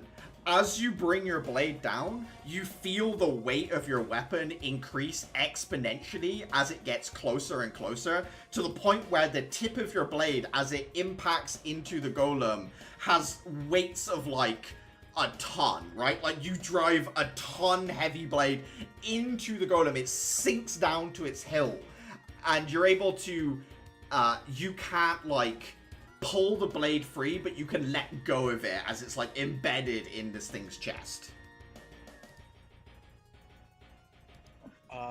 He's gonna bonus action try to shift the blade in its chest and then just like fire a shot into it. Yeah, go ahead. You fire the bullet point blank in the chest. It's like crystal, so the bullet kind of ricochets off. It does give you a little burst of movement back. If you want to give me an athletics check, you can try and pull your blade free. Otherwise, it's going to remain stuck. You said athletics? Yeah, athletics, please. 5. As the bullet, it like pulls back, but you watch as the golem's concentration and the blade gets sucked back in. So your blade is still stuck within the chest of this golem, Caliban, unable to move, just due to the sheer weight that the weapon seems to have. Right. Stomp on the blade, push it in deeper. I'm attacking with my offhand dagger. Yeah. Pull the dagger out. 16 is enough. You have a choice here, Caliban. You can stab it in, or you can, like, throw it, and you can, like, send it on, like, a weird arc if you want to, because it will get pulled back in, or I don't know how you want to try and, like, continue fighting this strange anomaly of gravity that you are stood upon. He's gonna throw it to the side, and then just watch as it does like a little. I'm assuming it's gonna curve around and just like slice. Yeah, it absolutely like curves around, and as it curves around, it seems to pick up speed as it's like pulled around the like kind of like the accretion disk of a black hole. It gets faster and faster, and as it gets in close enough, it starts to spark across the back. And then it comes around again and again. Give me a dex save, please, Caliban, as you might get caught in the orbit of your own blade, but otherwise it will duel. You watch the arc of this weapon as you turn on the surface of the like golem planetoid that you're kind of stood on, and the blade arcs around until eventually it like cuts through the arm of the golem. One of its arms drops off, and then the blade eventually comes to rest like deep in its chest, like around the corner of the golem from where you are. Incredible. Happy there, Caliban? I think I'm fine there. Dafer. Okay, so I think first things first, as his bonus action, Dafer is going to take out the one rice waffle that he did not hand out and is gonna down that himself. Yep, munch. For solid 5 temp HP. And for my action, I think I'll try to down this dude as quickly as possible. Yeah. Reckless attack. Main attack. Overload. Yeah, normal gauntlet attack. That gets a smite. Impact cracks the faceplate open. You see just the skull, no lower jaw in there anymore. There is gas venting from different areas as it's losing pressure, but it is still up and moving, Dafer. One arm kind of flailing towards you. Okay. Second attack, also to advantage. 22. Does hit as well. Dafer, can you please roll me 1d6?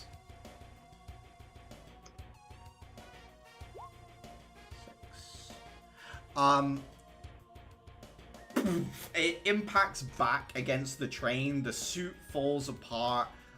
The gases kind of evaporate away, and at the same time, the gases that have evaporated out all start to draw back in towards the suit.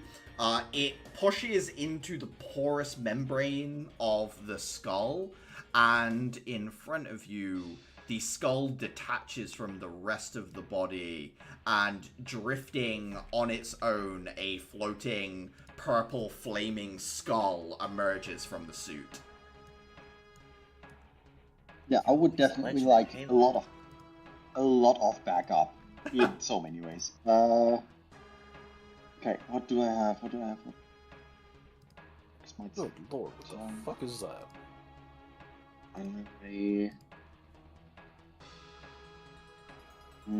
It's already done. I think I'm gonna keep my teamwork point in order to be able to spend it on somebody else's AoE attack, I think. Makes sense to me. Yep. Then that is my turn. Work is working. Clara. Okay. I'm gonna do something ill-advised. The best kind of things. I'm gonna sneak dash over here. Yeah, give me a stealth check. I haven't dropped concentration yet, so I still have That's the plus true. 10. 22. 22. Natural 1. Yeah, you sneak up there. You are hidden all the way up. Wonderful. And I am within 100 feet, which is the range of my weapon. Certainly are. So, I'm gonna try and sharpshooter this from stealth. 21. I'm gonna make sure this actually lands. I'm gonna spend the hand grip. So it's so it's a 20. A 20 absolutely hits. Wonderful. I will spend the extra point of patience to increase the damage of this and sharpshooter on. Oh, ones. Miserable. I will give you a choice, Clara. You have complete surprise here. Their arm is outstretched, still like focusing on keeping this pillar of flame. Would you like to sever the mechanical arm or deal the damage? You can cut the arm off of them if you want to. Well, Clara has a history of dismemberment, and I don't see why I shouldn't continue that, especially considering that arm just helped evaporate my slimes. The blade arcs through the air, and as they are, like, concentrating on this fire, they start sweeping it towards Adhira and Dafer, just as your blade severs through the straps and mechanical bindings that keep it attached to him, and it tumbles down off of the side as his head whips round. And I guess, yeah, sees you stood there as the blade codex arcs back into your grip. Yes, indeed. But I had to dash to get here, so that's my whole turn. Alright. Adhira.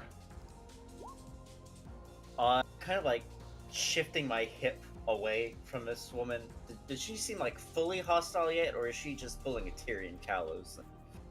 She's very Tyrion. That's a great way of describing her, where she's like not aggressing on you, but getting up in your personal space. Okay. I'm going to reach back and Spirit Strike. Go. But I would like to not do damage. So you're striking the individual in your personal space, or is it someone else you're attacking? The skull. The skull, thank you, yeah. And natural 20 hits, but you don't want to deal damage. What would you like to do? I would like to grapple it. Technically, that should be contested athletics. What I'll say is, because it's a crit, I will say you would have rolled a crit on that anyway. So I will... Okay. I don't think I can beat that. Even if I crit, my number will be lower. So yeah, you reach out with Terminus's hand and grab hold of the skull. Like a tennis ball, it is in the palm of Terminus's hands.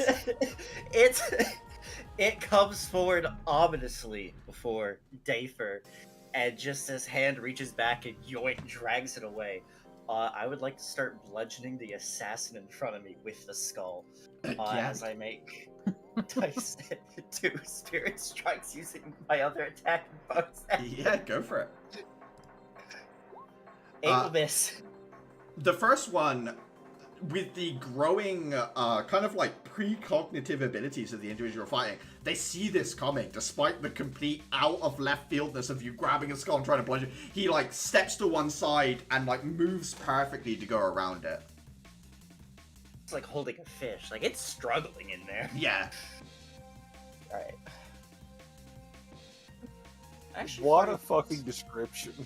Flurry of blows. So, 2 more, so 22. Hits. This will have spirit acid. That deals a good portion of damage. They are up, but on a single thread. Second one. 10 will miss. 10. This time again, slips underneath as the skull struggles in your grasp. That's my turn. Having been freed of the deluge of slime, this guy's going 1, 2, 3, 4, 5, 6, and then dash it with difficult terrain. 10, 20, 30, moving this way after Clara.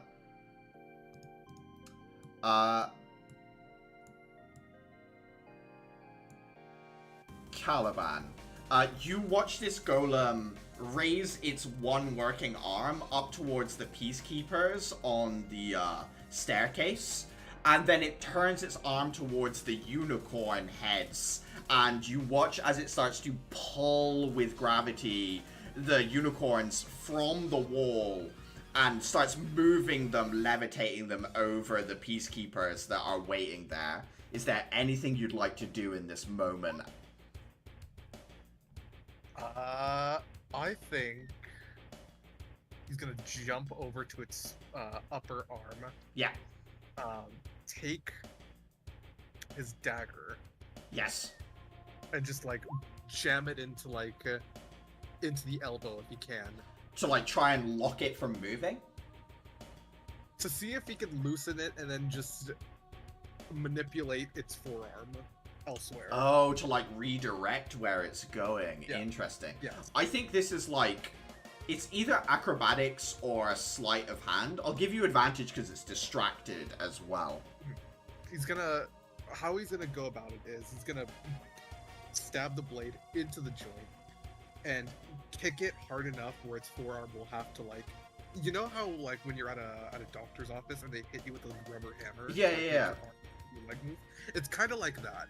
Yeah, somewhere between a lever and like a physiological response for a golem. Yeah. So either acrobatics or sleight of hand with advantage. And he wants to manipulate the stone. Yes. Like, I'm assuming the unicorn stone right here. Yeah. So he. Yeah. Go on. Let me see if I can get the measure and see if he could hit like any of this area right here. You want to try and like leverage it so it drops the unicorn onto the drug wagon, basically. More like throw it, but yes. Yeah. Okay. All right. Yeah. Give me your roll with advantage. Let's go with acrobatics.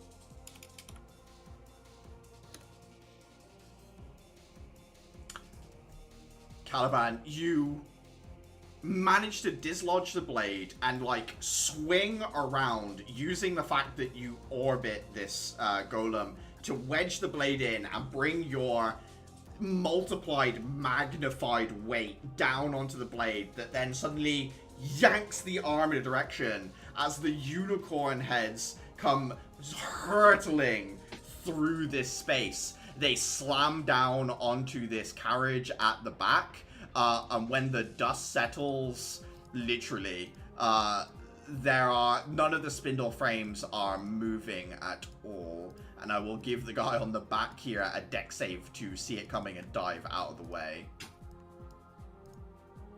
Praying for his downfall.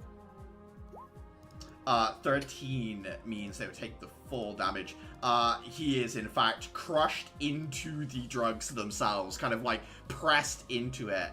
The golem is not unarmed. It still has its arm because Caliban was very specifically just redirecting it, not trying to remove it. At this point, Adhira and Dafer, can you give me a Constitution saving throw, please? As purple gloam dust erupts across you and the slime that is still oozing around this space as well. Dafer and Adhira. I have done these before. It's true. Drug slime. Please both roll a D100 for me, and Clara, please roll me a D100 for your slimes as well. Would a 14 have made it? A 14 would not have made it now. Okay, cool. D100 it is. 27. 27. Fan favorite. Saved by being inside the train. Yes, that is very true. The windows are closed. Dafer, you gain like 2 seconds of precognitive ability. You have a +1 AC. Adhira, you are able to look into the mind of anyone around you. You basically have the spell Detect Thoughts cast at present. And the slimes, let me just double check. The slimes too. Please be just like, become awakened. The slimes are all joined in a Rary's telepathic bond with everyone else in the cloud. So, at this point, as you're able to detect thoughts, as you're able to see 2 seconds in the future, Adhira and Dafer, you become psionically linked with about 1,000 different voices that are discussing in a very refined voice the merits of different metals and fabrics and how they should be categorized and kept.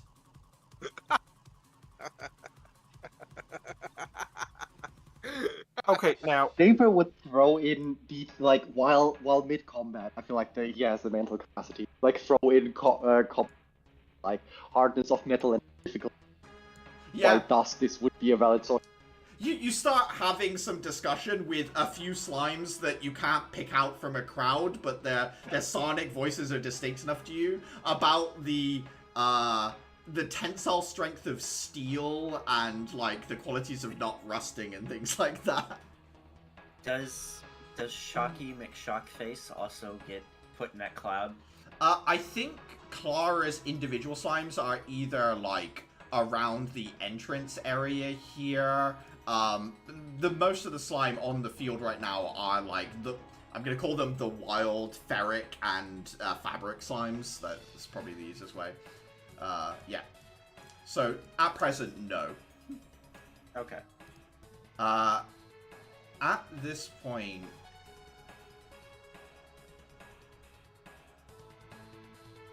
the Harlequinesque woman is going to slip this way.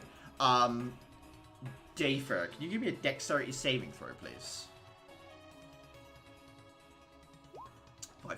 5. What's a 15? A 15, okay.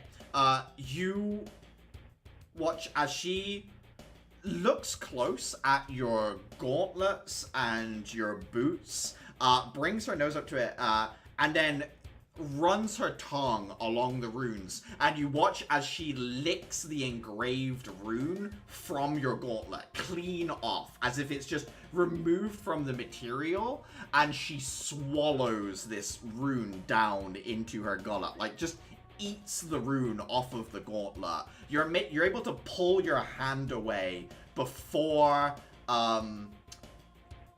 before like it does anything to disrupt the function. But she seems to like stand there and like taste it for a moment, as if like someone is kind of like a gourmet savoring a meal.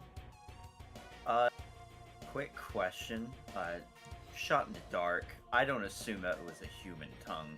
Was it? Like... Way too long, like almost prehensile as well. Yeah. That's what I was afraid of. Uther. Afraid, Capri says. Has the drug cloud settled? Yeah, like, I think if you got really close to the purple carriage, no, but like in the extended area, yeah. Alright then. 5, 10, 15.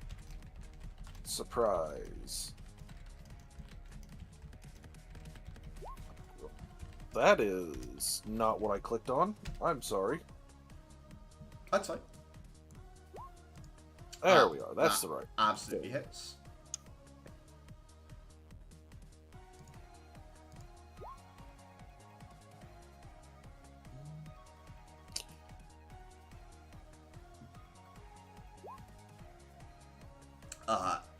Assuming non-lethal absolutely knocks that guy out. Yeah, knocking that guy out.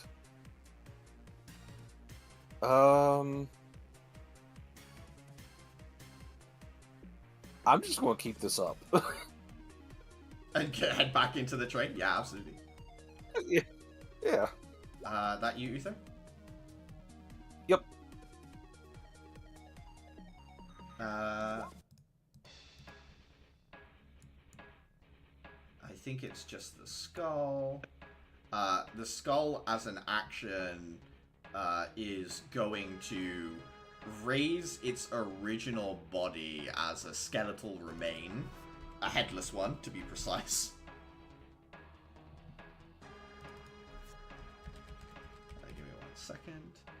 I don't think I have a headless skeleton on hand, but I can just do a normal one. If I wasn't grabbing it, would it have been a normal skeleton? No, it still would have raised its body loose of everything else. But it will then animate this raised skeleton to attack you, Atira. Picks up a loose piece of metal to kind of stab at you. 19, I believe, would hit. Yep. 6 piercing damage. So it hits 3 your shell. piercing. Yeah, 3 to you and 3 to Dayfair. This guy with a gun is still running. 1, 2, 3, 4, 5, 6. 1, 2, 3, 4, 5, 6. No, thank you.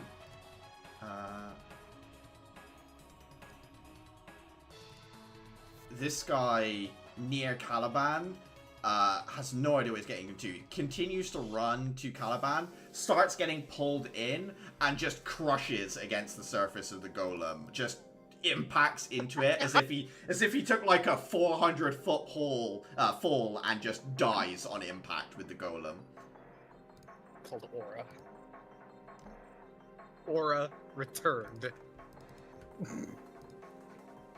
Why are you like this? I'm not like this. Caliban is like this. Caster reaches into a into like the inside of their waist jacket and pulls out a familiar looking revolver, Clara. It looks similar to Random Axe. And he is going to turn and fire at you.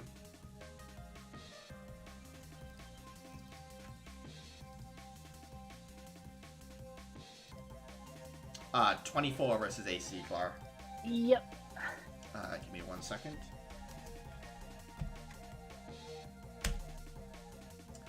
Can I have a wisdom saving throw, please, Clara? 22. The bullet impacts into your chest, and it sort of seems to disperse the force across your body. You watch as almost like all of reality is painted on glass. It shatters around you, and you fall through the window pane of existence.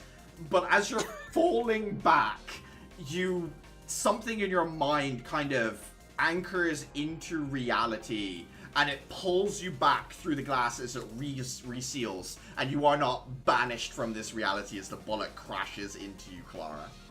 Nice. All of these workers are gone. This guy's down. Caliban, you are atop this golem that is still attempting to, like, from what you can see, Caliban, it believes that as long as you're close to it, it will continue to crush you, and therefore eventually you will perish. So its attention is on, like, everyone else, despite the fact you are stood on the surface of it. So it's not paying attention to me because it's assuming that I'll die nevertheless. Yeah, exactly. Like, as far as it's concerned, you're in the most dangerous place for it anyway. There's nothing more it can do to you. Let's see. Is anybody currently fighting anything still? Over on the other side, you can, like, hear the sounds of combat on the other side of the train. Near you, you don't see too much. There are still, like, because the ooze swarmed in, most of the unmarked combatants are, like, near the bottom of the stairs. They're sort of rushing up towards the peacekeepers, but they've got the high ground. They're firing in waves. It looks you're pretty confident, Caliban, that the peacekeepers have the rest of the fight in hand. So it's kind of like you and the golem on this side. Alright. Let's see.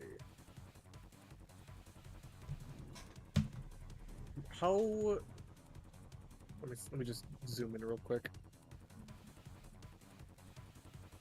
Over here. Yeah. It is her against Dafer, and the person on the left with Adhira. It's Adhira and Dafer with, like, 4 enemies crowded around them. A skeleton, a burning skull thing, a shadow of purple dust gas, and this Harlequin woman. Okay. I'm formulating an idea. Oh no. And he's gonna see if he can crawl around over to its back. Mm-hmm. And see if there's, like, a control panel or something, or just anything to manipulate its movement. Yeah, give me an Arcana check. Alrighty. Nothing. There's no control panel. You can see that there is, like, a modified crystalline core. It looks like kind of like a blossomed piece of crystalline that has been injected with different gemstones and other things, so it's been, like, modified. You've never seen anything like it before, Caliban. You've got no idea how to operate it, but that is there. Okay, time for a really high-risk, stupid decision. He's gonna take the sword where he stabbed it through and continue, like, widening, like, the area of damage. Yeah, I think just give me attack rolls with the sword for now. 19 absolutely hits. You manage to, like, wedge it and, like, chip a piece through. Are you, like, just trying to create, like, a bigger hole inside the golem, yeah? So, like, widen it out. Yeah. Okay, so as you do that, you manage to, like, push a chunk of amethyst out of the way to get, like, a cavity in the chest that you can maybe, like, fit an arm into. Alright. Just gonna widen it a little bit more. At this point, with the weapon being so deep within the creature, you realize that as intense as the, like, gravity is on the surface of Golem, it's even more inside. And you watch the end of your blade, like, start to warp and bend as the metal, like, starts folding in around itself, Caliban. Shit. He's gonna... One more risk. He's gonna take his dagger. He's gonna look for, like, the shiniest thing there, and he's gonna just, like, stab it as hard as he can. Yeah, do you want to, like, throw the dagger into the cavity that you've created towards where the crystal is? Is that the sort of thing? Or are you trying to, like, reach in on purpose with your arm and, like, guide the blade to where you want it to go? Guide the blade. Okay, I need a Constitution saving throw as you're putting your arm into the core of this thing. Okay. And now give me an attack roll with advantage with the dagger. Okay. 26. Caliban, you reach in. The pressure increases to the point you feel the bone in your arm snap. Your arm breaks, but you are able to push through, drive the dagger into the core of the golem, and it shatters apart under the hairline fracture that you create, and the weight of its own force shears it, and this golem shatters, breaks, and inverse push pulses you back. I need a dexterity saving throw.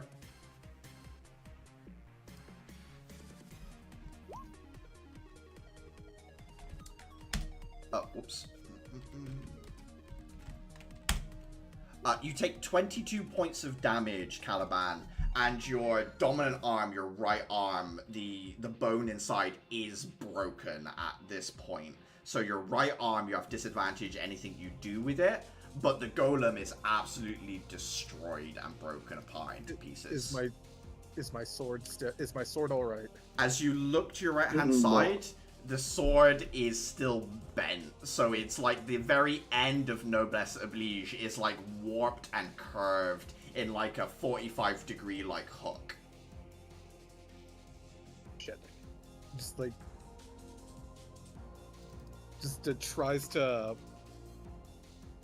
fashion his arm into like a weird like makeshift cast, like unbuttoning like the strap on his on the end of his sleeve, and then just like button it to one of the buttons on his front. Yeah, I would say you can use the gun portion of Noblesse Oblige, and you can use that with your left hand if you want. But your right hand, like you said, you've like hooked it up and like holding it stable, because it's like horribly messed up. It's not like broken through, but like it's a direction the arm should not go, Caliban, as you're looking at it. He grabs like his sword, mecha shifts it to the gun, and just trudges on. Where did he land? You would have been thrown back, so you probably landed here, Caliban. Just 1, 2, 3. I'm guessing like injured. He's gonna have to move at half. Yeah, well, you would have had to stand up, so that's fair as well. Yeah. Okay. That you, Caliban? That's all. Dafer.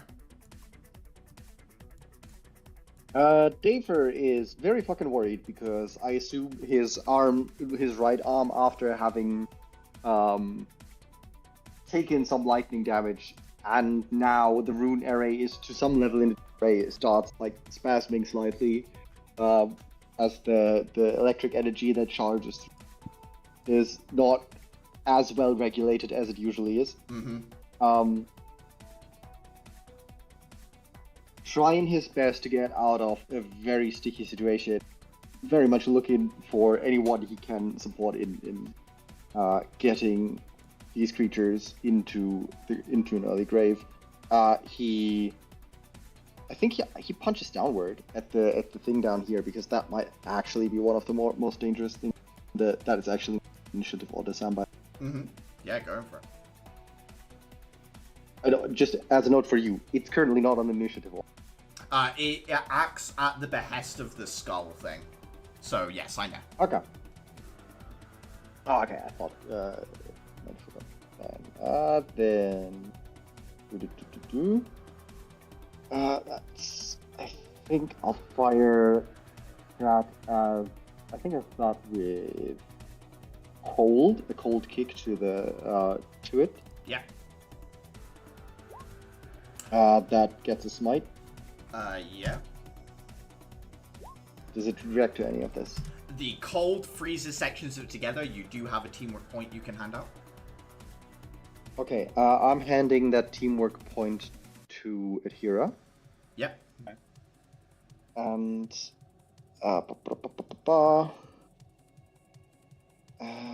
reacts to the cold.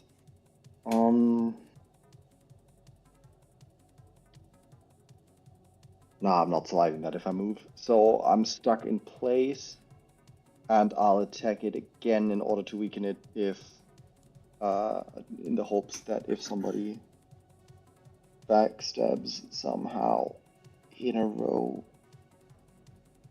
it'll work. So that's another cold kick to the side.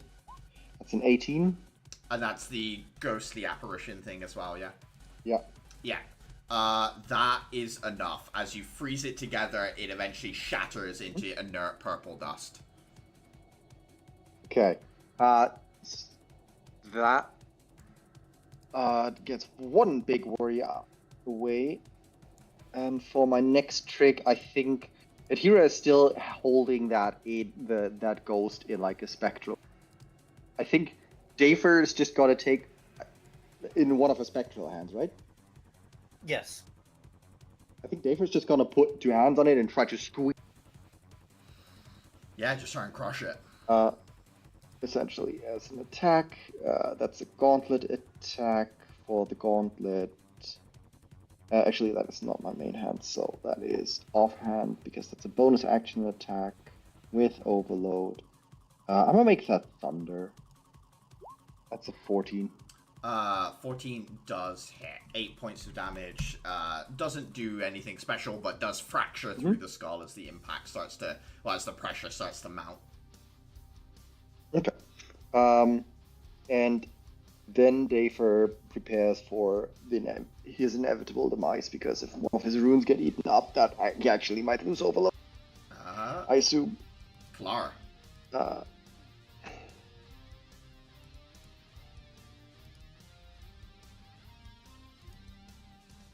Clara? Huh? Sorry. Your turn, Your Klar. Your turn. Oh, right, okay. Right, I'm gonna have to dash again. 50, 60, around the corner. Do I have range?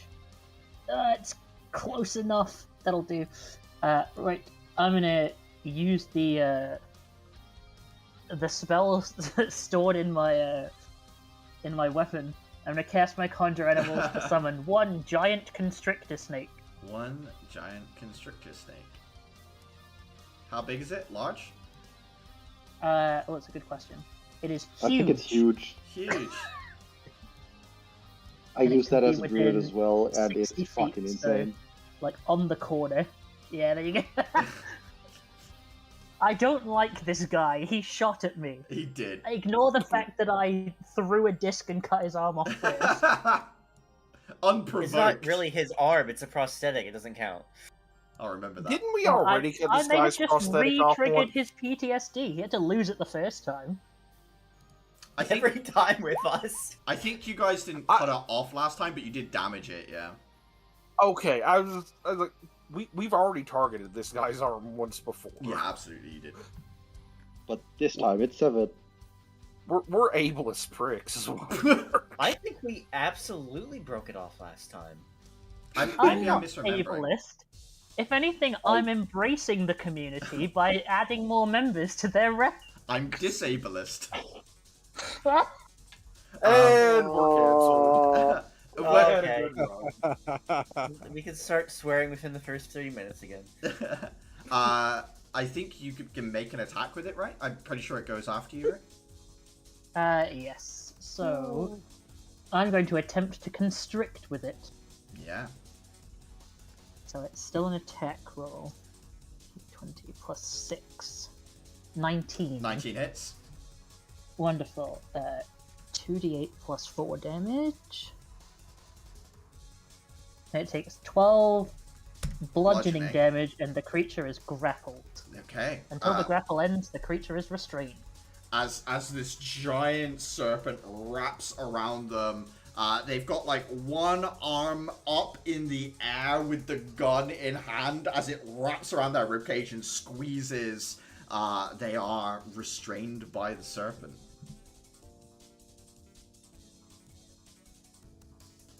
Yeah, I had to dash to get here, and then my action is to summon the snake, so I'm good. Okay. Atira. I think the force of Dafer's blow against the skull sort of shifts her back, but she is going to turn and meet it again. I'm going to use my bonus action, unarmed strike, to repeat the process and expend a teamwork point if Dave would like to attack with me. I would like to shove the thing to meet his gauntlet fist. Yeah, you're gonna like cross counter punch with it in the middle, basically. Yeah. Yeah. All right, we can attempt. All right. Okay. From my side, 20. Hits. Oh, below. That's still thunder. At advantage, misses. I'm afraid that does miss, but the 20 does hit. Force damage does stagger it, so who do you want to give a teamwork point to it here? I think I'm gonna give it to Uther. Uther gets a teamwork point. As Uther looking out the window of the train, you get a moment to act as these two impact together. But that is one attack of yours, Atira. You have more. I will then turn and start bludgeoning the skeleton with the skull, so 2 more hits. Which one are you attacking with that? That one.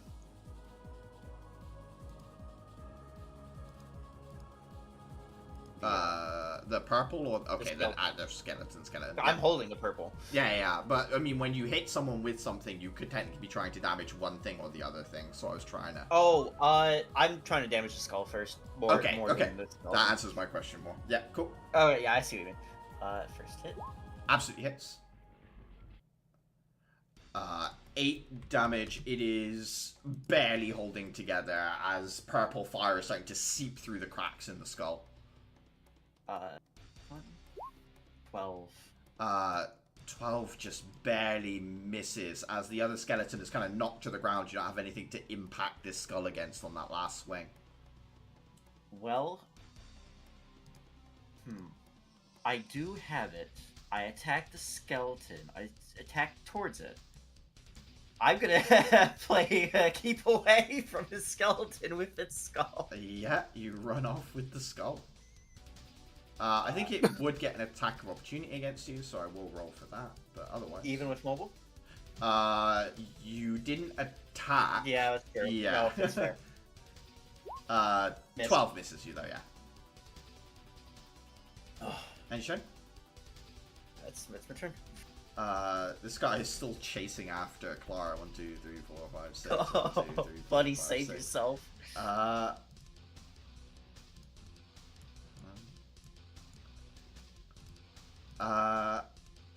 Haven't gotten a taste for Dayfur's runes. Dayfur, I need a dexterity saving throw, please.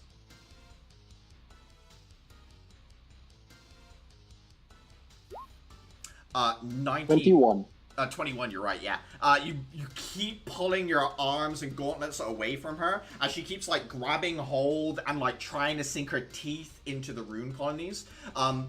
You watch as the rune colonies on your gauntlets start to shift and move as if in fear, like running along the gauntlets away from them as they keep like moving in to try and get at different sections of your gauntlets to eat the runes off of them. Out of frustration, since you keep moving, she is going to she did indeed eat that specific rune, Dayfra. That one interested her more than the other ones. She is going to convert her arm. Her arm, like, shifts into a kind of, like, flesh-covered, bony blade arm, and she's going to try and stab you with it. Advantage, that hits. And you take 7 points of piercing damage as it sparks against your shell barrier. Uther. Dayfur appears to be in a pickle. So, 10. I forgot to roll something the last couple of turns as well, so I'm just going to roll it now. Okay, cool. Alright. I think that skeleton gets an... No, that skeleton already took an attack of opportunity. Never mind. 1 second. I need to read a thing. Alright, there's no longer... I'm going to attack the spooky thing.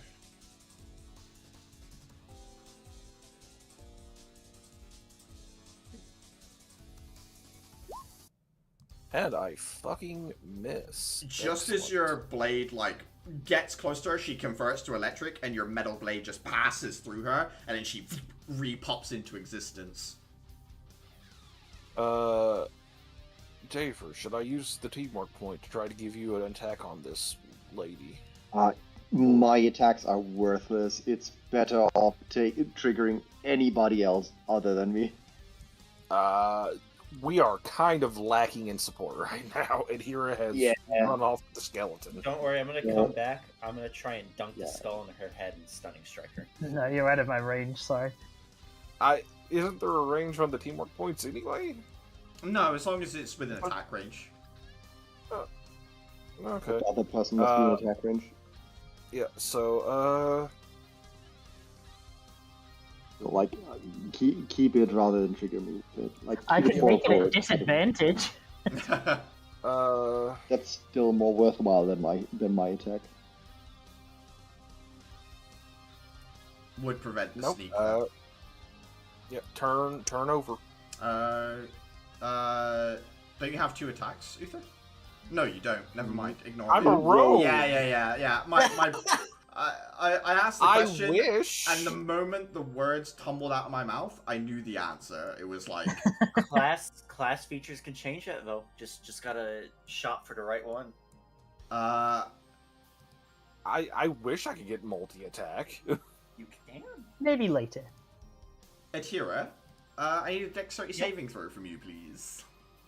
Is he being difficult? Yeah. Children.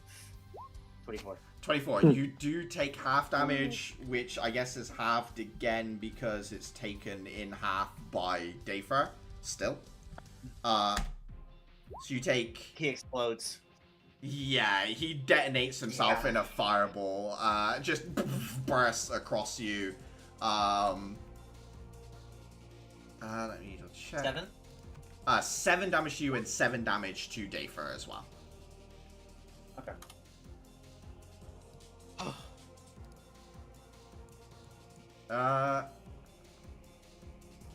Honestly, with the stuff I pulled, that's fair. That's completely fair. Custer is going to drop the gun because he can't put it down. He doesn't have anywhere to store it. The snake has wrapped his body. Reach into a pocket and pull out a crystal and is going to begin casting a spell with it. I don't know if anyone has anything they want to do in response. I don't think I don't there's have anything a I can do. Okay. Nobody has a counter spell, I don't think. He disappears and seems to teleport away.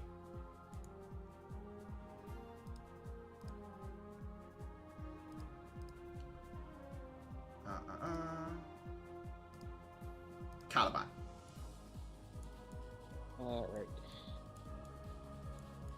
Gonna move. 1, 2, 3.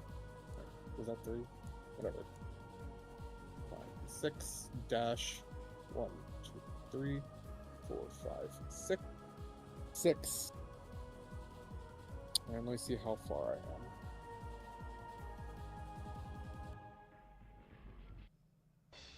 Can I make that shot if I action surge? Sorry. Is the question if you action surge and move, are you in range, or is the question if you action surge, can you make multiple shots at disadvantage? I I'll think take you moved 12? Yeah, if I action surge and fire at disadvantage.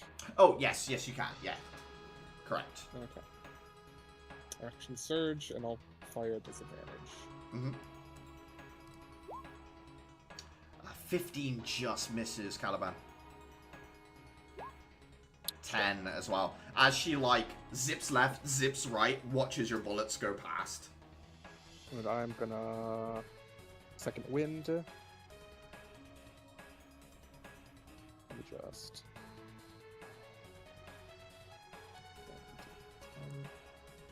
Plus 5. Yeah, good enough. is 26. Alright, that'll be the end of my turn. Dafer.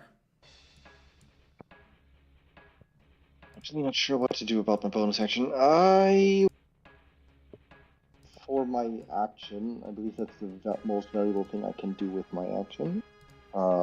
Move down here.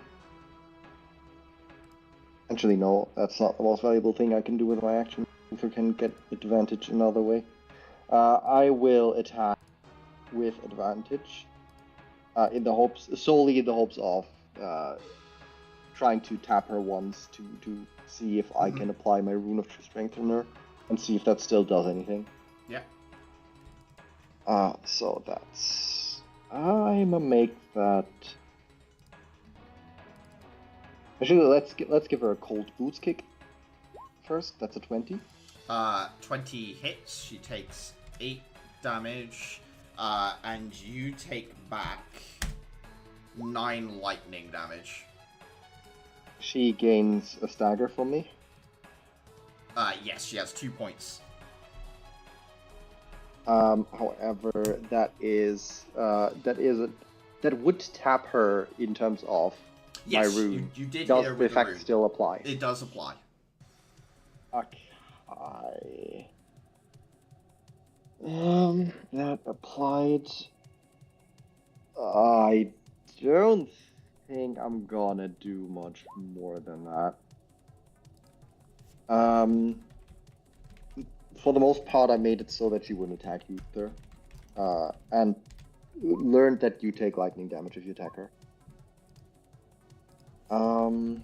However, I'm going to use this to trigger my teamwork point to trigger you into coordinated attack. Uther, you may make an attack. I will make an attack. Safe to say lightning damage does nothing to her then, yeah? She seems to be mostly made of electric, yeah. Alright, I won't waste that one smite then. I love how I'm going to roll low on everything now that it's an important, probably named character fight. This is sick. She does seem to have reaction speed on par with electric itself, Uther, as she like steps to one side, lets your blade pass by. Okay.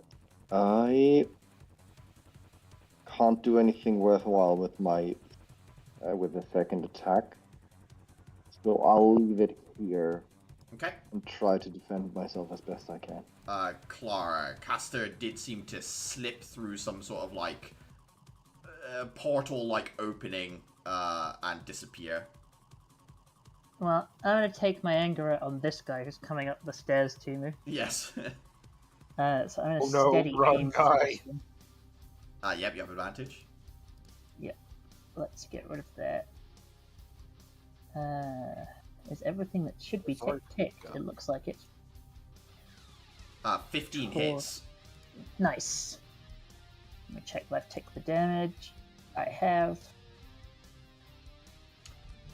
Takes exactly half of their health away in a single hit as a quickfire shell is on their body, so like sparks against the shell barrier, but almost depletes it in a single hit.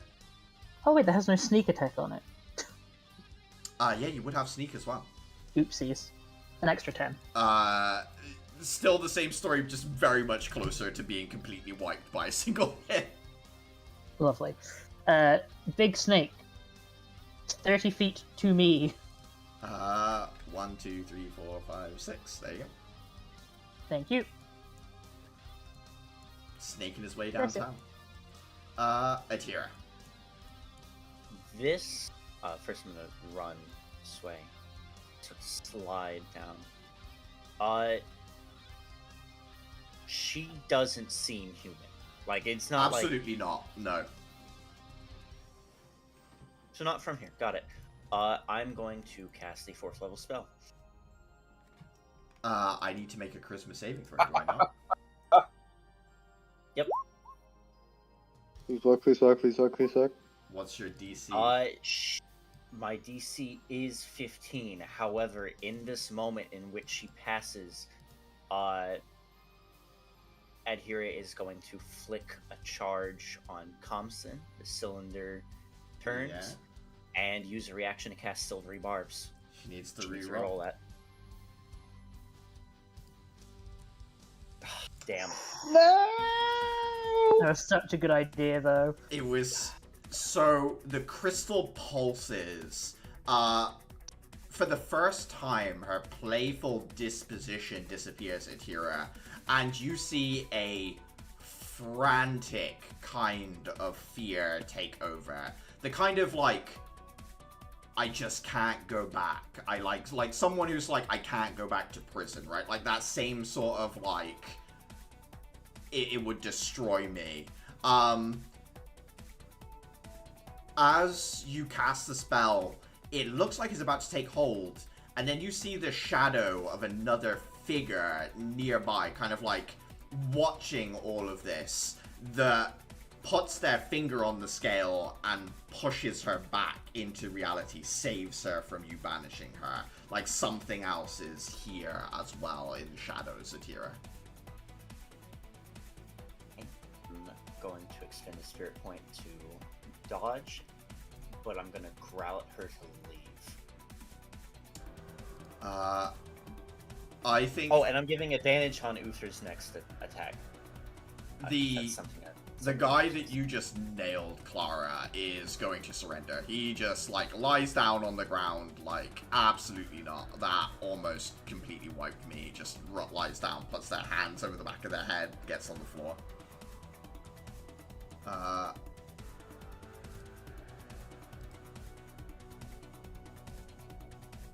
We believe in you, Onyx.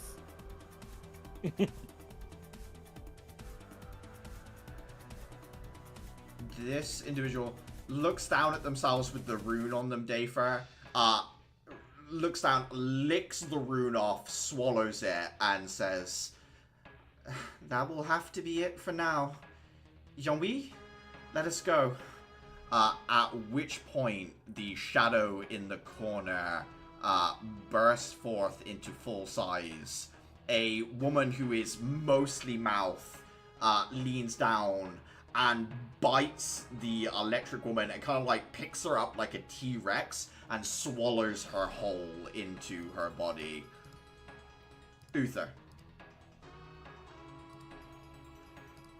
What the fuck? Is Just this another Thursday. hostile? For now, all you've seen, Yeah. well, like, it swallowed the thing you were fighting, but it was called for by the individual that was swallowed by it.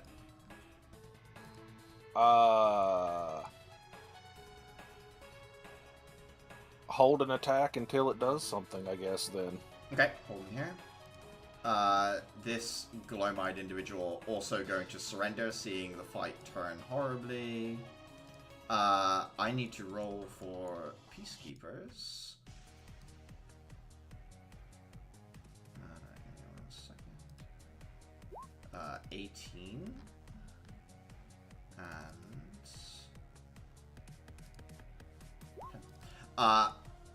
your pads ping up.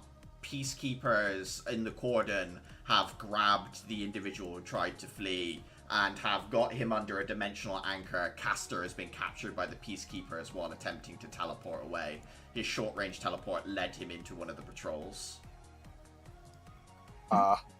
Lol. Caliban.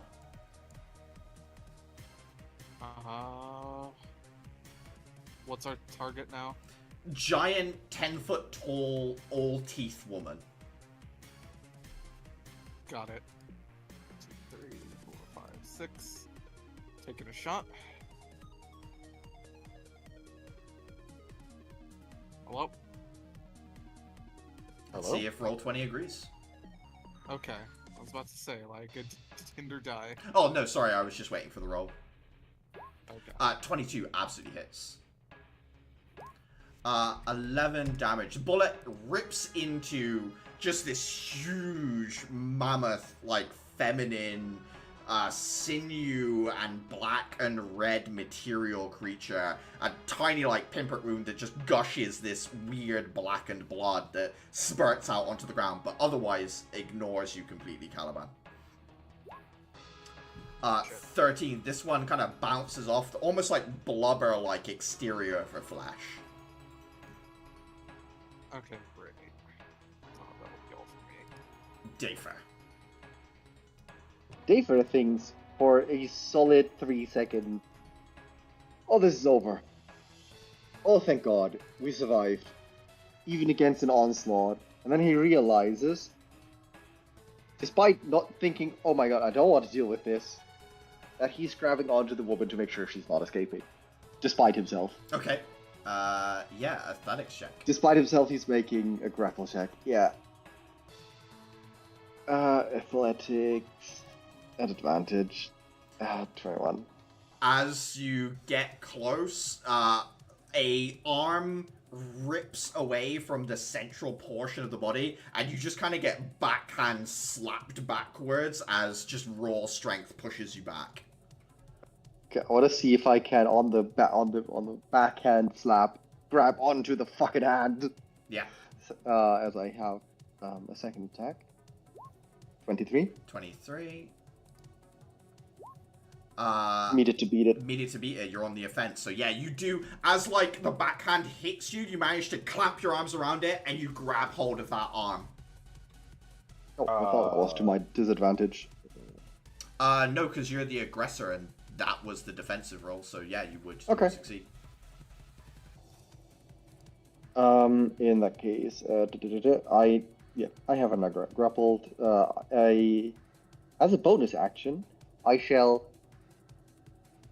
grab the shield from my back, point it at her direction, and then turn it on. The anti-magic shield. You watch as a multitude of weird esoteric emanations coming off of the body just disappear, and she suddenly has more weight and substance, but her physical form seems to still be strong, Dafer, as you're still clinging to it. But yeah, whatever you've done with the shield has taken away some sort of etherealness of her. Would any of this have triggered my held action? Yeah, to be fair, yes, when it swiped at Dafer, probably. Alright. And it was at advantage, I believe I heard, because of the rebarb. Yeah. Natural 20 hits. Oh, that's gotta feel Do good. I have no reason to think this thing is also immune to lightning. Nope. And I could have angled the shield so that it would work. Jesus Christ. 20. Big numbers. You cut a section of this thing away, and it roars in pain. Somewhere between, a screeching roar and something more deeper animal and guttural, layered over the top of each other, like a feminine scream and then an animal's pained roar underneath. Horrific. I think it's Clara's turn. Cool. Unless I'm Dafer gonna has more continue trying to actions. take out this guy. He surrendered? He's already given up. He did surrender. Oh, is he yeah. given up? Yeah, he did surrender. Yeah. I'm not sure that there's much I can do. Oh, maybe I can... No, that's still too far. My bonus action dash, maybe? Yeah, okay. I'm gonna have to dash down the steps. So, 1, 2, 3, 4, 5, 6. 1, 2, 3, 4, 5, 6. Sorry, guy, I have to run straight past you. Yeah. And I don't get anything fancy, so I'm not gonna sharpshoot to this.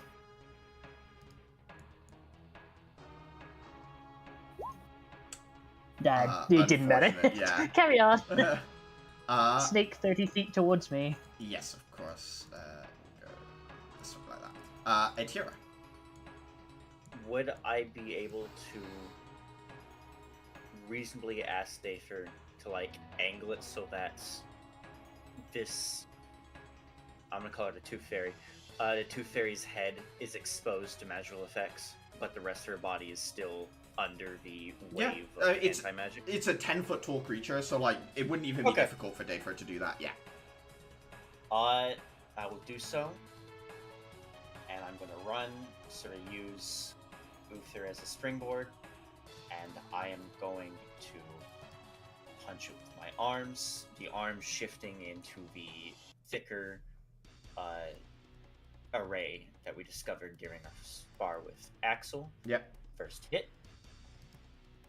17. 17 misses, I'm afraid.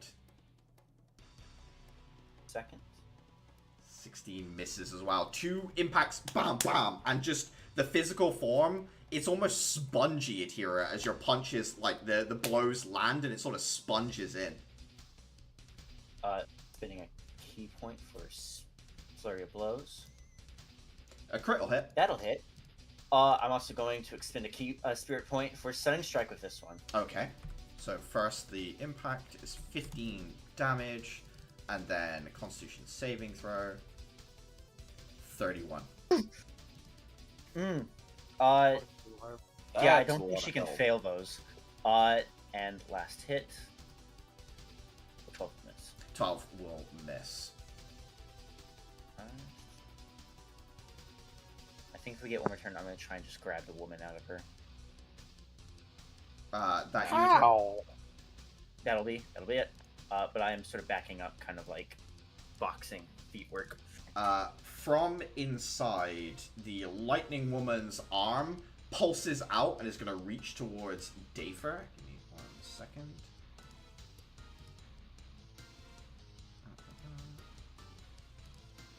It's not an advantage for once, so she misses.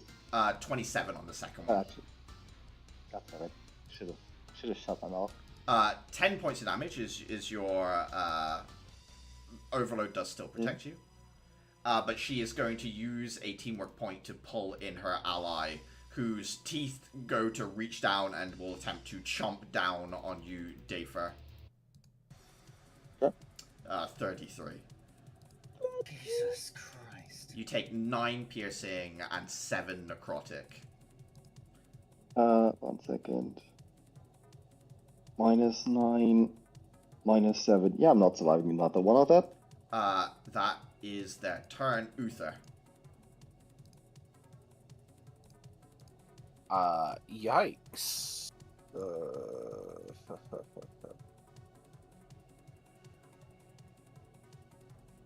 Oh boy. Bonus action aim.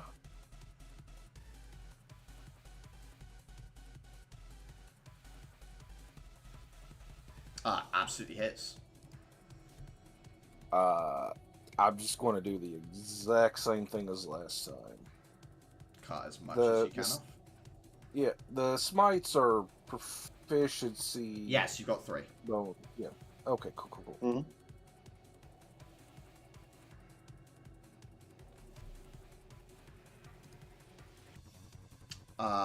30 points of damage absolutely goes through. It is very close to bloodied after that impact, Uther, as it is taking on damage rapidly at present. I have a teamwork point still. I have You not do. used a teamwork point. Who wants in on this brawl? I think everyone is in range now. Yeah, I am in range now.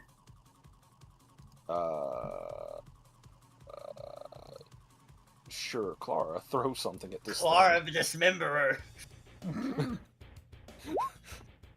Sorry. Afraid 8 goes wide, yeah. Understandable. Have a nice day. Be Caliban's Caliban. then. 1, 2, 3, 4, 5, 6. Has Caliban adapted to having a broken arm yet? Not yet. I'm still working on that. Absolutely hits though. 26. 10 points damage goes through. They are bloodied.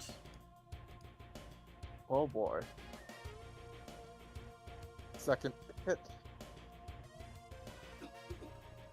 18 misses, I'm afraid. One off. Damn. Impacts into spongy flesh. Okay, that'll be the end for me. Dafer. Dafer, Run. as a bonus action, is going to heal himself. Yeah. So he's basically like one of his hands goes up, ray of light goes to the ceiling, reflects back onto him, healing himself for. Actually, that's 3d6 because I believe my healing light says proficiency bonus instead of charisma bonus. For some reason. So that's 3d6. That's Sorry. 11 hit points that I'm gaining back. I'm aware we have gone an hour later than usual, so I'm just trying to push things forward. But yeah, Dafer, 11 healing to yourself. Okay. And I am going to take the dodge action. Yes, perfect. Clara. Bonus action, steady aim, and sharpshooter back on. Yep.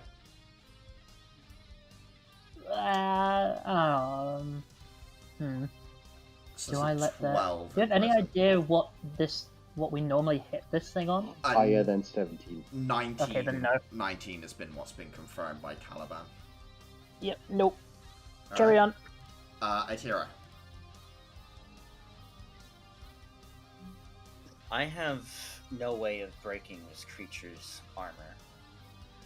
It But doesn't I can kind have of- armor in a sense, no. Well, natural armor, thick Yeah. skin. Yeah, yeah. but I can grab the woman in the mouth. You said I'm telepathically aware of all the slimes talking around me, right? Absolutely, yeah. You're telepathically linked to all of the remaining slime.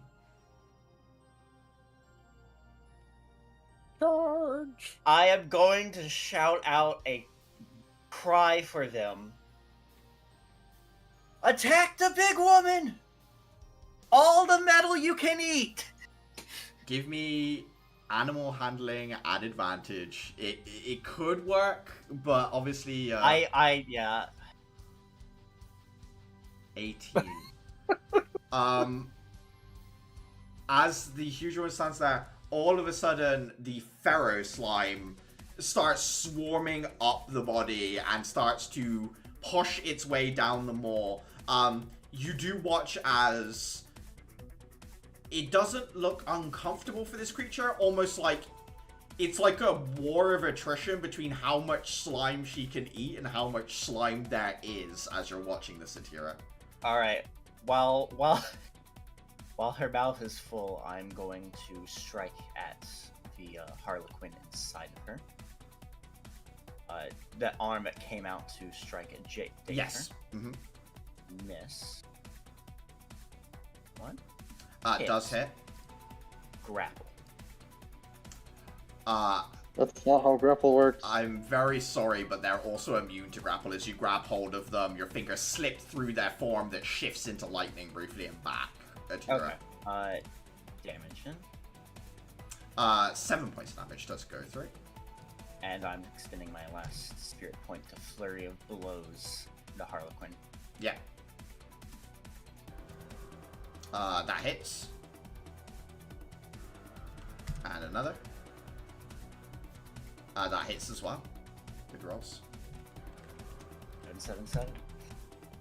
That you, Tyr? That's me. Lightning Woman is going to continue to attack Dafer as he is the one with the shield. Okay, disadvantage AC 18. 19 Hits. and 12. Misses. 7 damage, Dafer, and then she'll use her second teamwork point to pull in another bite. I will say at that's weird for me. disadvantage because of the slime. Also dodge. Oh, but true. that doesn't matter. 24, yeah.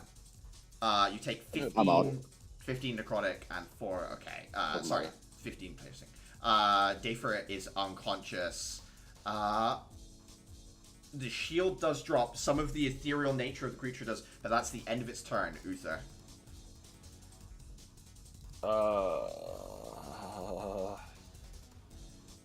I don't have anything for this. 1 second.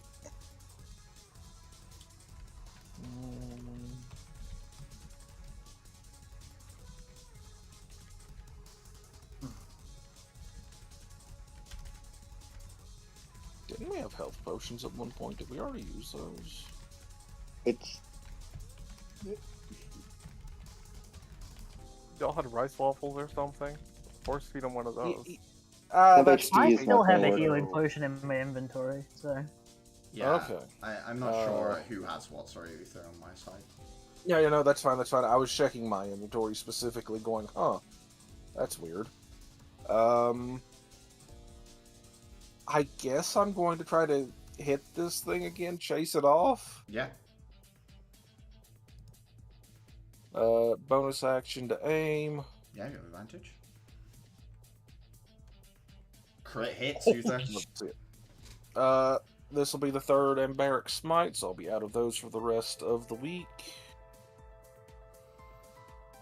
This is the man that killed a dragon. Minus 19, minus 22, minus another 17 on top. I mean, this is saying a lot, but Uther, it doesn't look like it could take another hit like that.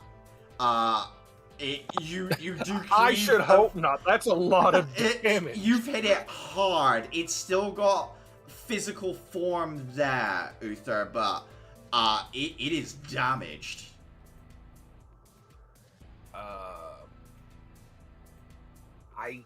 I wish I had anything else I could stack onto this. I really do. No? That was action and bonus action. It'll Right. just have to be that. Caliban. Taking another Kill this shot. thing. I'll see if I can. Natural I one on see the if first. I can. 19 does hit. 5 damage. A little bit chipping away at it. That's all the spells that I got, but I'm gonna draw closer. Okay. Death saving throw from Dafer. 1 success. Clara. Second verse, same as the first. It would be Carry a on. 14, yeah, I'm afraid that misses. You Ed, need you're it. You need to make a nat 20 just to hit. I know, but I have I'm basically rolling at a -1 in my own head, because I can offset a lot of this with the hand grip. Yeah, it's a plus 4 to hit on 19, which is like 75% chance of that. Atira. Flourishing Comson, pulling the trigger and causing the cylinder to evolve. She activates Zephyr Strike with bonus action and will go in, swing at advantage. Yeah, go for it. 18 misses. 18 does miss. Do you have another attack? That will hit, and you can still trigger the force damage on that Yeah, if you would like. thankfully. Yeah. Oh, and 2 points of acid. So that's 6 points damage, and the 8 points of force damage. That does stagger it if you want to hand out a teamwork point. Uther. Uther gets it. Yes. At this point, the electric woman inside is going to be essentially swallowed completely and pulled into the gullet of this creature, at which point she disappears. However, the main big creature that you're fighting remains. So the woman that was inside its gullet is gone. She's vanished. However, the large creature remains and will attempt to bite Uther. Nightmare scenario. Natural 20. Goodbye, Uther. You can uncanny that. I'm uncanny that. Give me 1 second. I don't. Plus 15. Plus... Would you be outright dead if you 40... didn't? Not outright, but it would probably be bad. You take 38 points of damage, Uther, and then it's your turn. 38 points a day. Is that halved? That was the halved, yeah. Okay, so that completely burns through the 8 temp HP right away. Yes. Oh, I haven't even counted my temp HP. 1 second. And then it burns through 30 more HP. I am alive at 9 hit points. It is your go, Uther. Haha.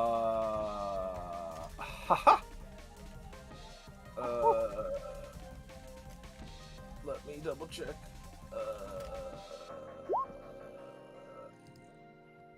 Yeah, no, we're doing that. Triggering Form of Dread. As the pressure of murder, of killing bursts forth from you, Uther, yeah. 9 more temp HP. It ain't much, but it's something. I cannot aim because that is a bonus action. Okay. So this is a straight roll. Hits. 25 hits anyway. Do you want to use a teamwork point? Yeah, sure. Who you calling then? I want to hit it too. Oh, right, yeah. Yeah. Yeah, the tear is coming in. All right, as well. throw your shit in. 12 will miss. Huh? 12 will miss. 25 hits though. Ooh. It is on a thread, Uther, barely holding together, wounded, bleeding from different parts of its body after your strike, but it is there.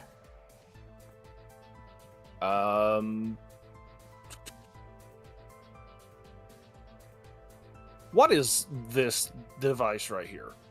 Technically, it was like the stop for the train, although it would have been absolutely obliterated by the explosion of the bomb. I was trying to see if that was something that was physical. Is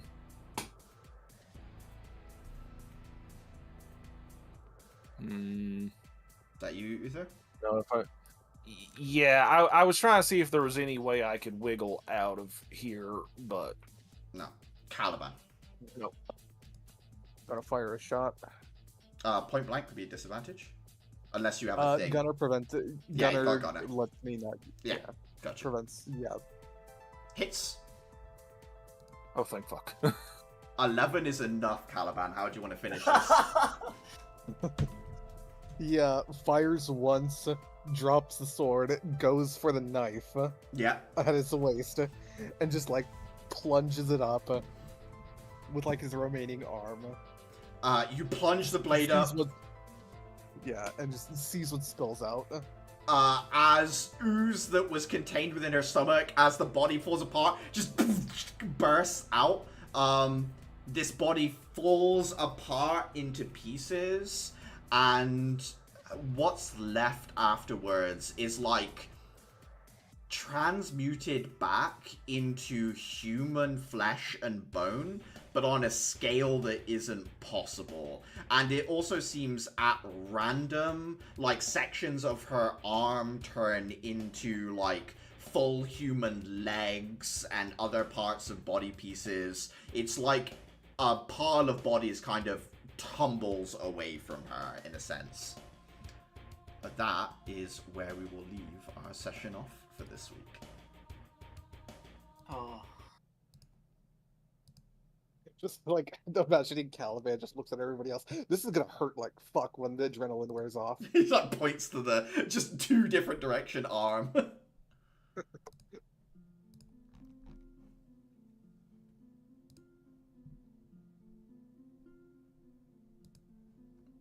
But yeah, we'll close our session for the week there.